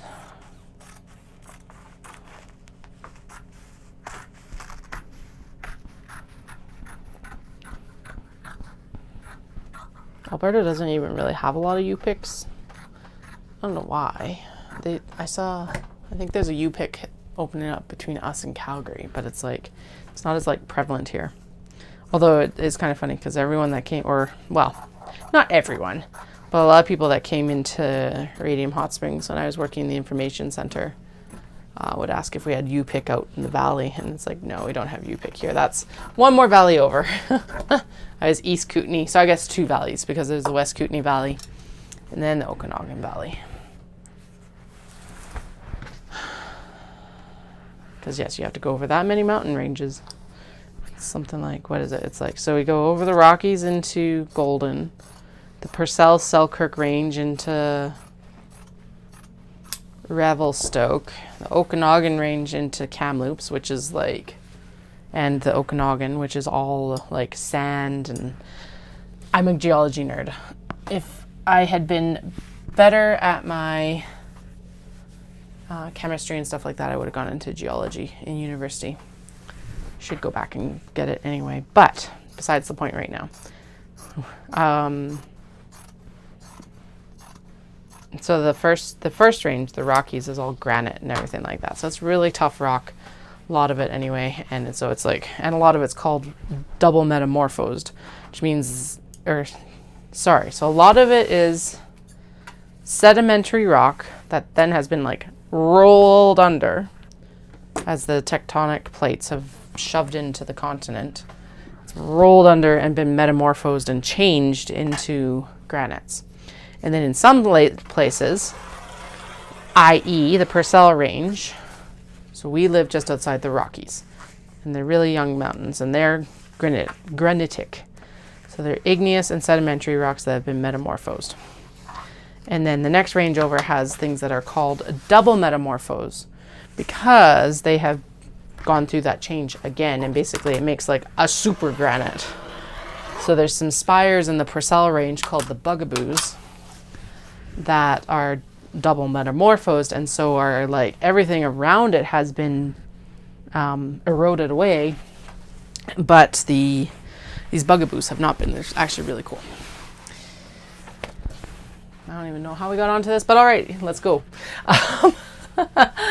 So that's a really cool thing. And then you could, how many, oh right, I was talking about how many mountain ranges we have to do to get to Vancouver. So it's like, you go into Revy, and Revy is still the granitic rocks. It's really cool, but then you do the transition out of, and Revy is called, it's actually Revelstoke, sorry. Revy's just its nickname. And then you go out of Revelstoke and you go into the Okanagan Valley, but the Okanagan Valley is only really igneous rock, which means that it's a lot softer than the granitic rocks and the metamorphosed rocks and all of that. And the igneous rocks are all volcanic. And it's a lot of also just push up from ocean bed that was like laying down and everything like that. So it's very sandy. And then you get some of the newest mountains as you get out to Vancouver, which are the Olympics and the Cascades. And those are another big one to get through before you get to the coast. Anyway, I like rocks. Always have, though, too. Wish I'd had a little bit more confidence in my math skills before I started university. I am not really upset about where this took me, but it would have been cool to have a geology degree. Imagine having a dual geology and English degree. Like, that being what your undergrad is, that would have been really cool.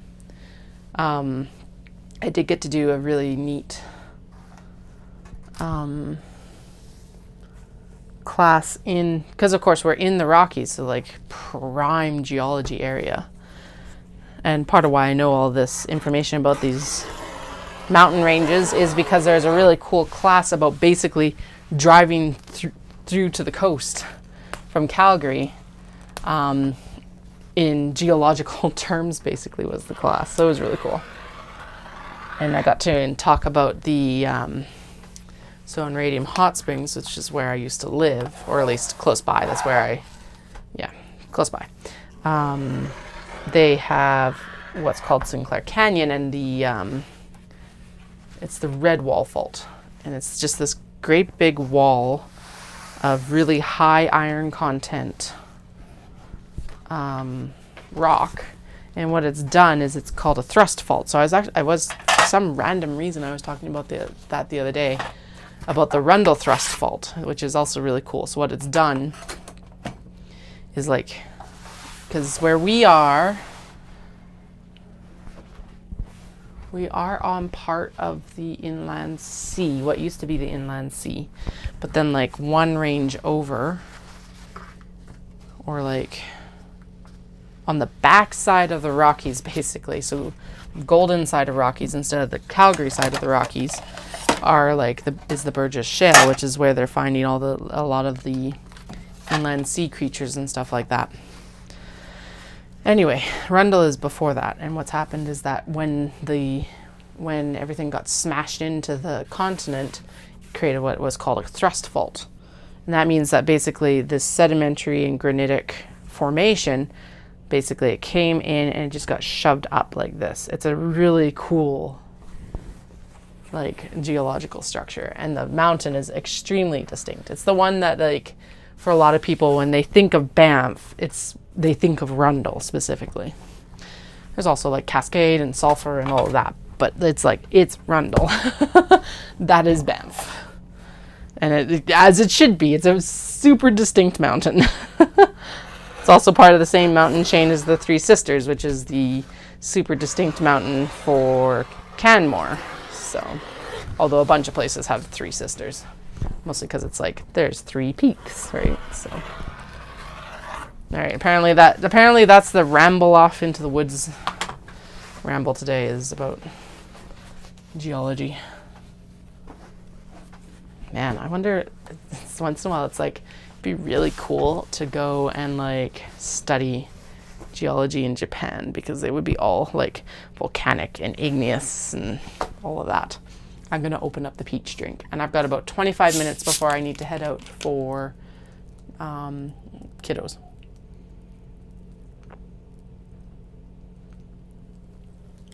I'm like, what do I need to do today? Oh, right, I'm gonna go pick up the kids. Probably should make sure that I've got an alarm on again, just so I'm not like missing that time. There we go. Done. Okay.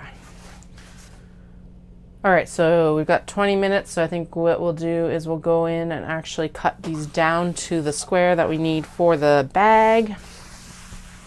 Just make sure everything's mostly settled in proper here.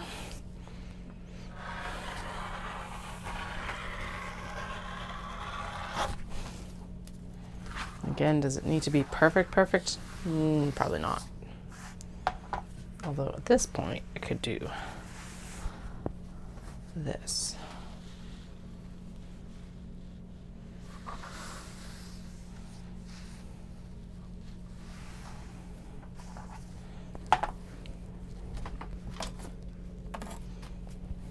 Hey, and I've got a clear cutting table now.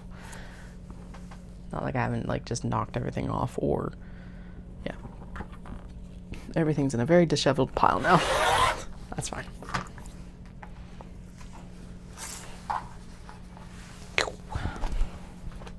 Ah, what is in my nose now? Good Lord. All right.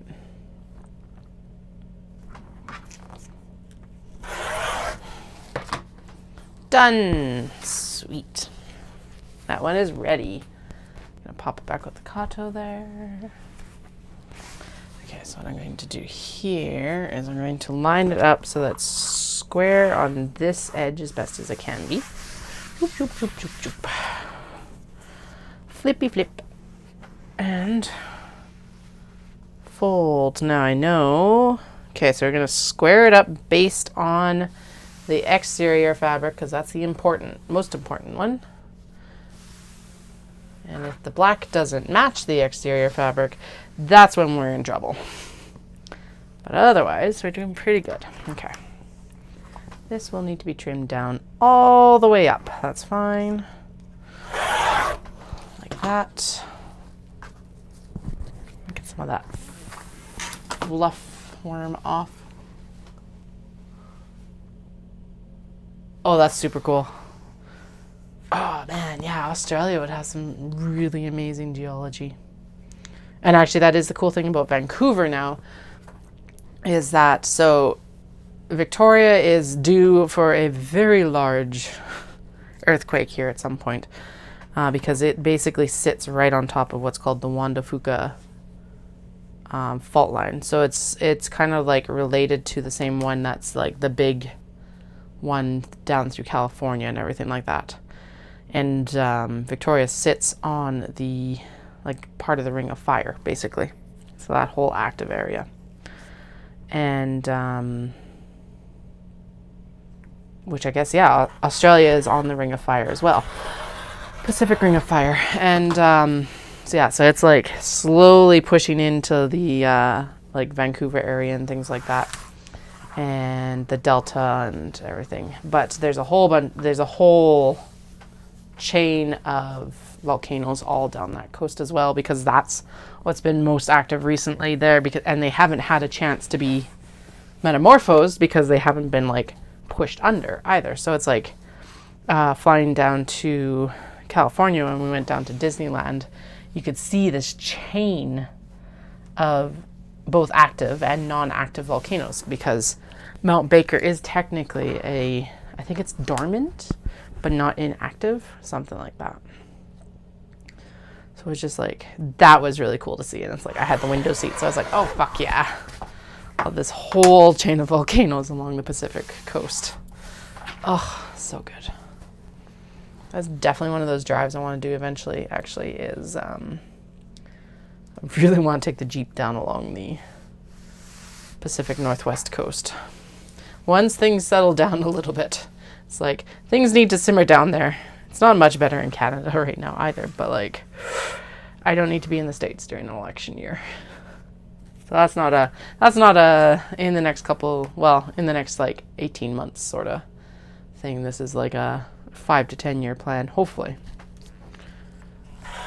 I guess the earlier end of that might actually be better, unfortunately.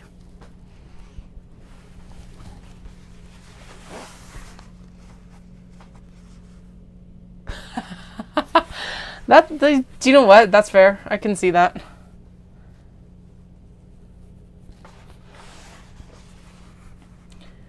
The cool thing about being geologist here is that there is actually active work. Now, most of the active work is in the oil and gas like industry, so of course you're going to be doing a lot of work with those companies, and if that doesn't jive with your ethics, then that's going to be an issue. But it does actually provide you with a job out of university, which really you can't say with a lot of degrees unless it's engineering or something like that. But like, unless you go to trade school, there's not a lot of things that you end up being able to do right out of university. And I think actually even with the geologist, there's probably more study than just doing, like, I don't think you can just get your bachelor's and then go and become a geologist for an oil and gas company. Even there's probably some like technical skill or school stuff that needs to happen as well.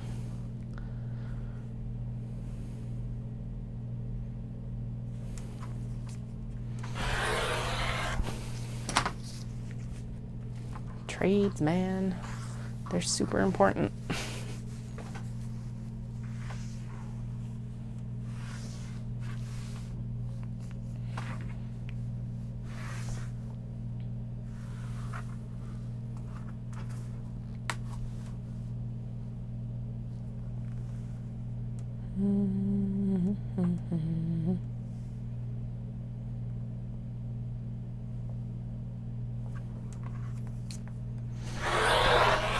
Okay, there's the good even up of that one.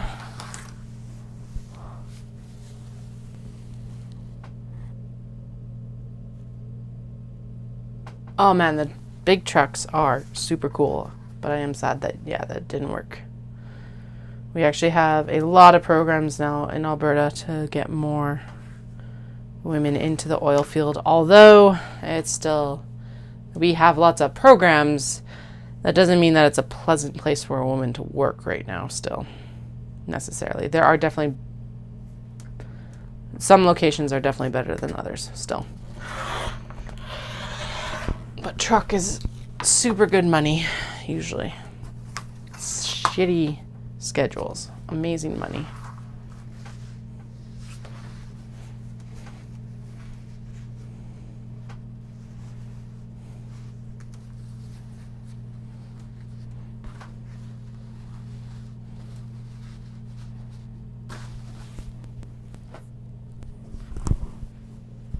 I was like, I'm just going to check to make sure that this is actually working the way that I think it should be working in my head.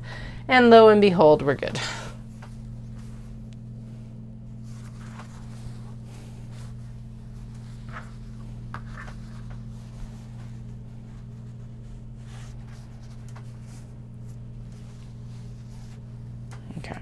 This piece is not quite ready to be squared, apparently.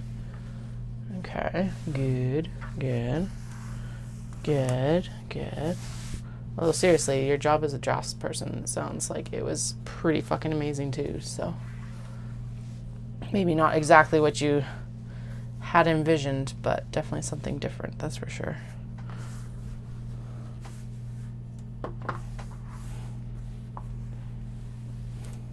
Okay, I see what I'm going to do. I'm going to do this and this. Then we're going to fold it like this, and we're going to match up those two lines. There we go. Haha, that looks like it might work the best. There we go. Doom, doom, doom, doom, doom. Doom, doom, doom.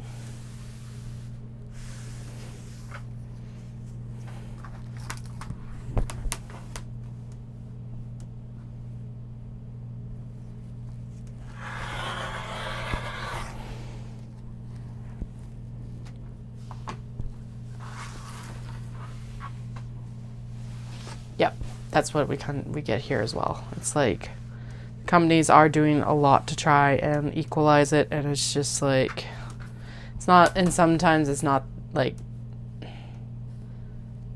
there's only so much that even company culture can do. Unfortunately, they're trying. I still do remember that one of Dallas's friends was like, she wanted to go back to school, and I said, okay, yeah, so like apply for a bunch of like scholarships.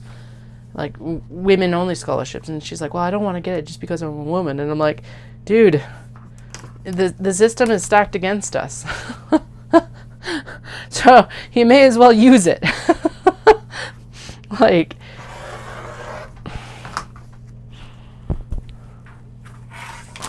and in some ways the same with industry, if you can deal with it, sort of thing, right? So anyway, my 2 cents on it as a person who has never worked in industry.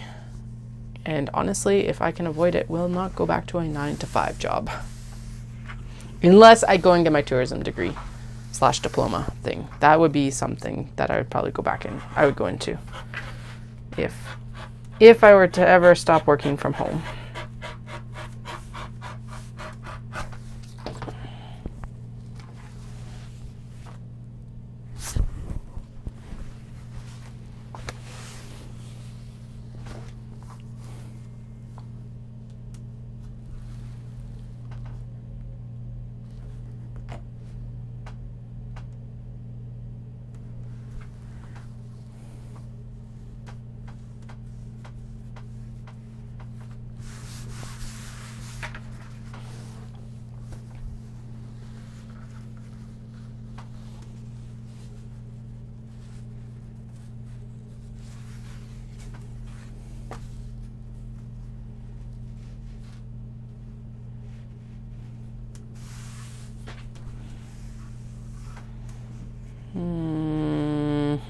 Okay, I'm gonna cut this.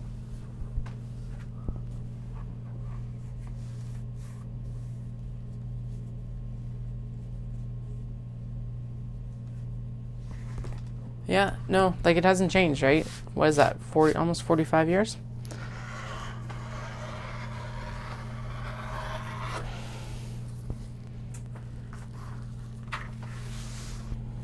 And it's like, it sometimes feels like it's still under discussion. Like, should we be allowed to do this?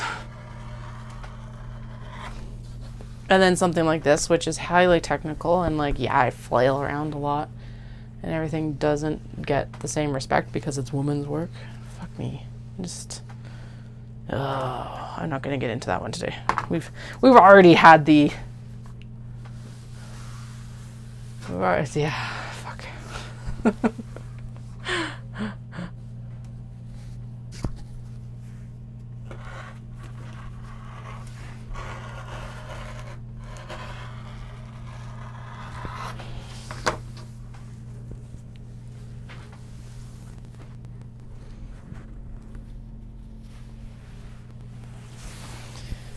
Or knitting, that's coding, and quilting, that's coding, and like, I say that I'm not good at math, but it's like, holy shit, is there so much math? There's so much more math involved in my life than probably Dallas does on a daily basis, and he's a freaking engineer.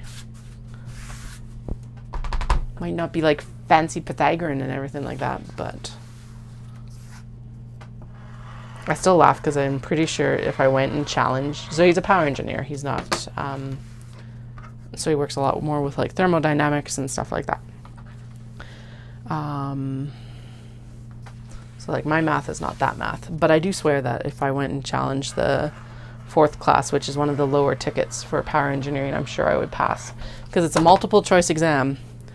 And for how much I helped him study for his exams, I think I probably could go pass. Just from like common sense slash having listened to him for however long as he worked through all these exams. Maybe I should. Not like it would change anything, but...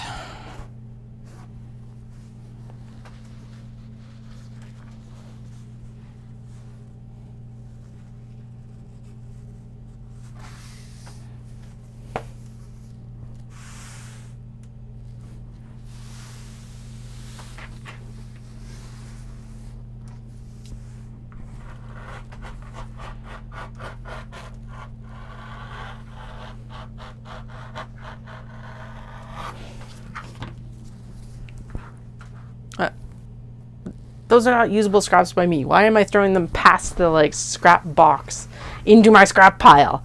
No, Katie. Throw them in the box, not in the closet. The closet's for scraps I can use later. The box is for scraps to get out of here.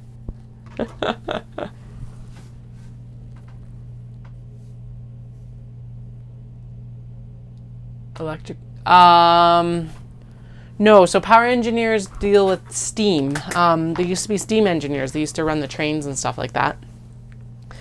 And now as a power engineer, they do run power plants, but basically they're still working with steam. They should still be called steam engineers, but I think they switched it to power engineer because what he's basically doing is harnessing steam to make power. And so our oil and gas facilities that are up north that he's working in are called SAG-D plants. So it's steam assisted something something. Basically they put steam down the well and then it steams the oil out of the sand, and then the oil sand comes back in and they extract the oil from the oil sand. So that's how they use steam, but they are also like, they're called power engineers because yeah, they're like, they do this basically for power as well. Or that's what would run like a nuclear plant. Those are power engineers and nuclear engineers, but power engineers as well. That sort of position.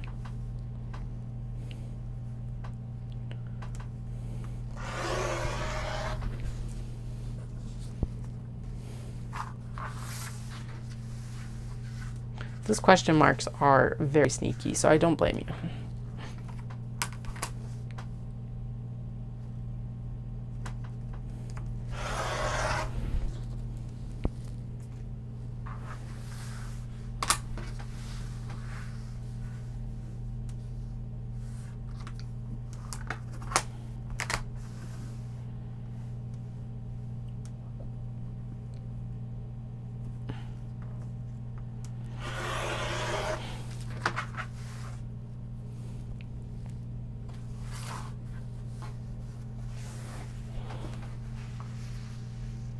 Good. We're good. Sweet. I don't even know how many we have left to trim down, but we'll get there. That will be one of the nice things when these are actually like purpose cut for what I want to make instead of repurpose cuts, because then we can just stack them up and like square them all up at once. Yay.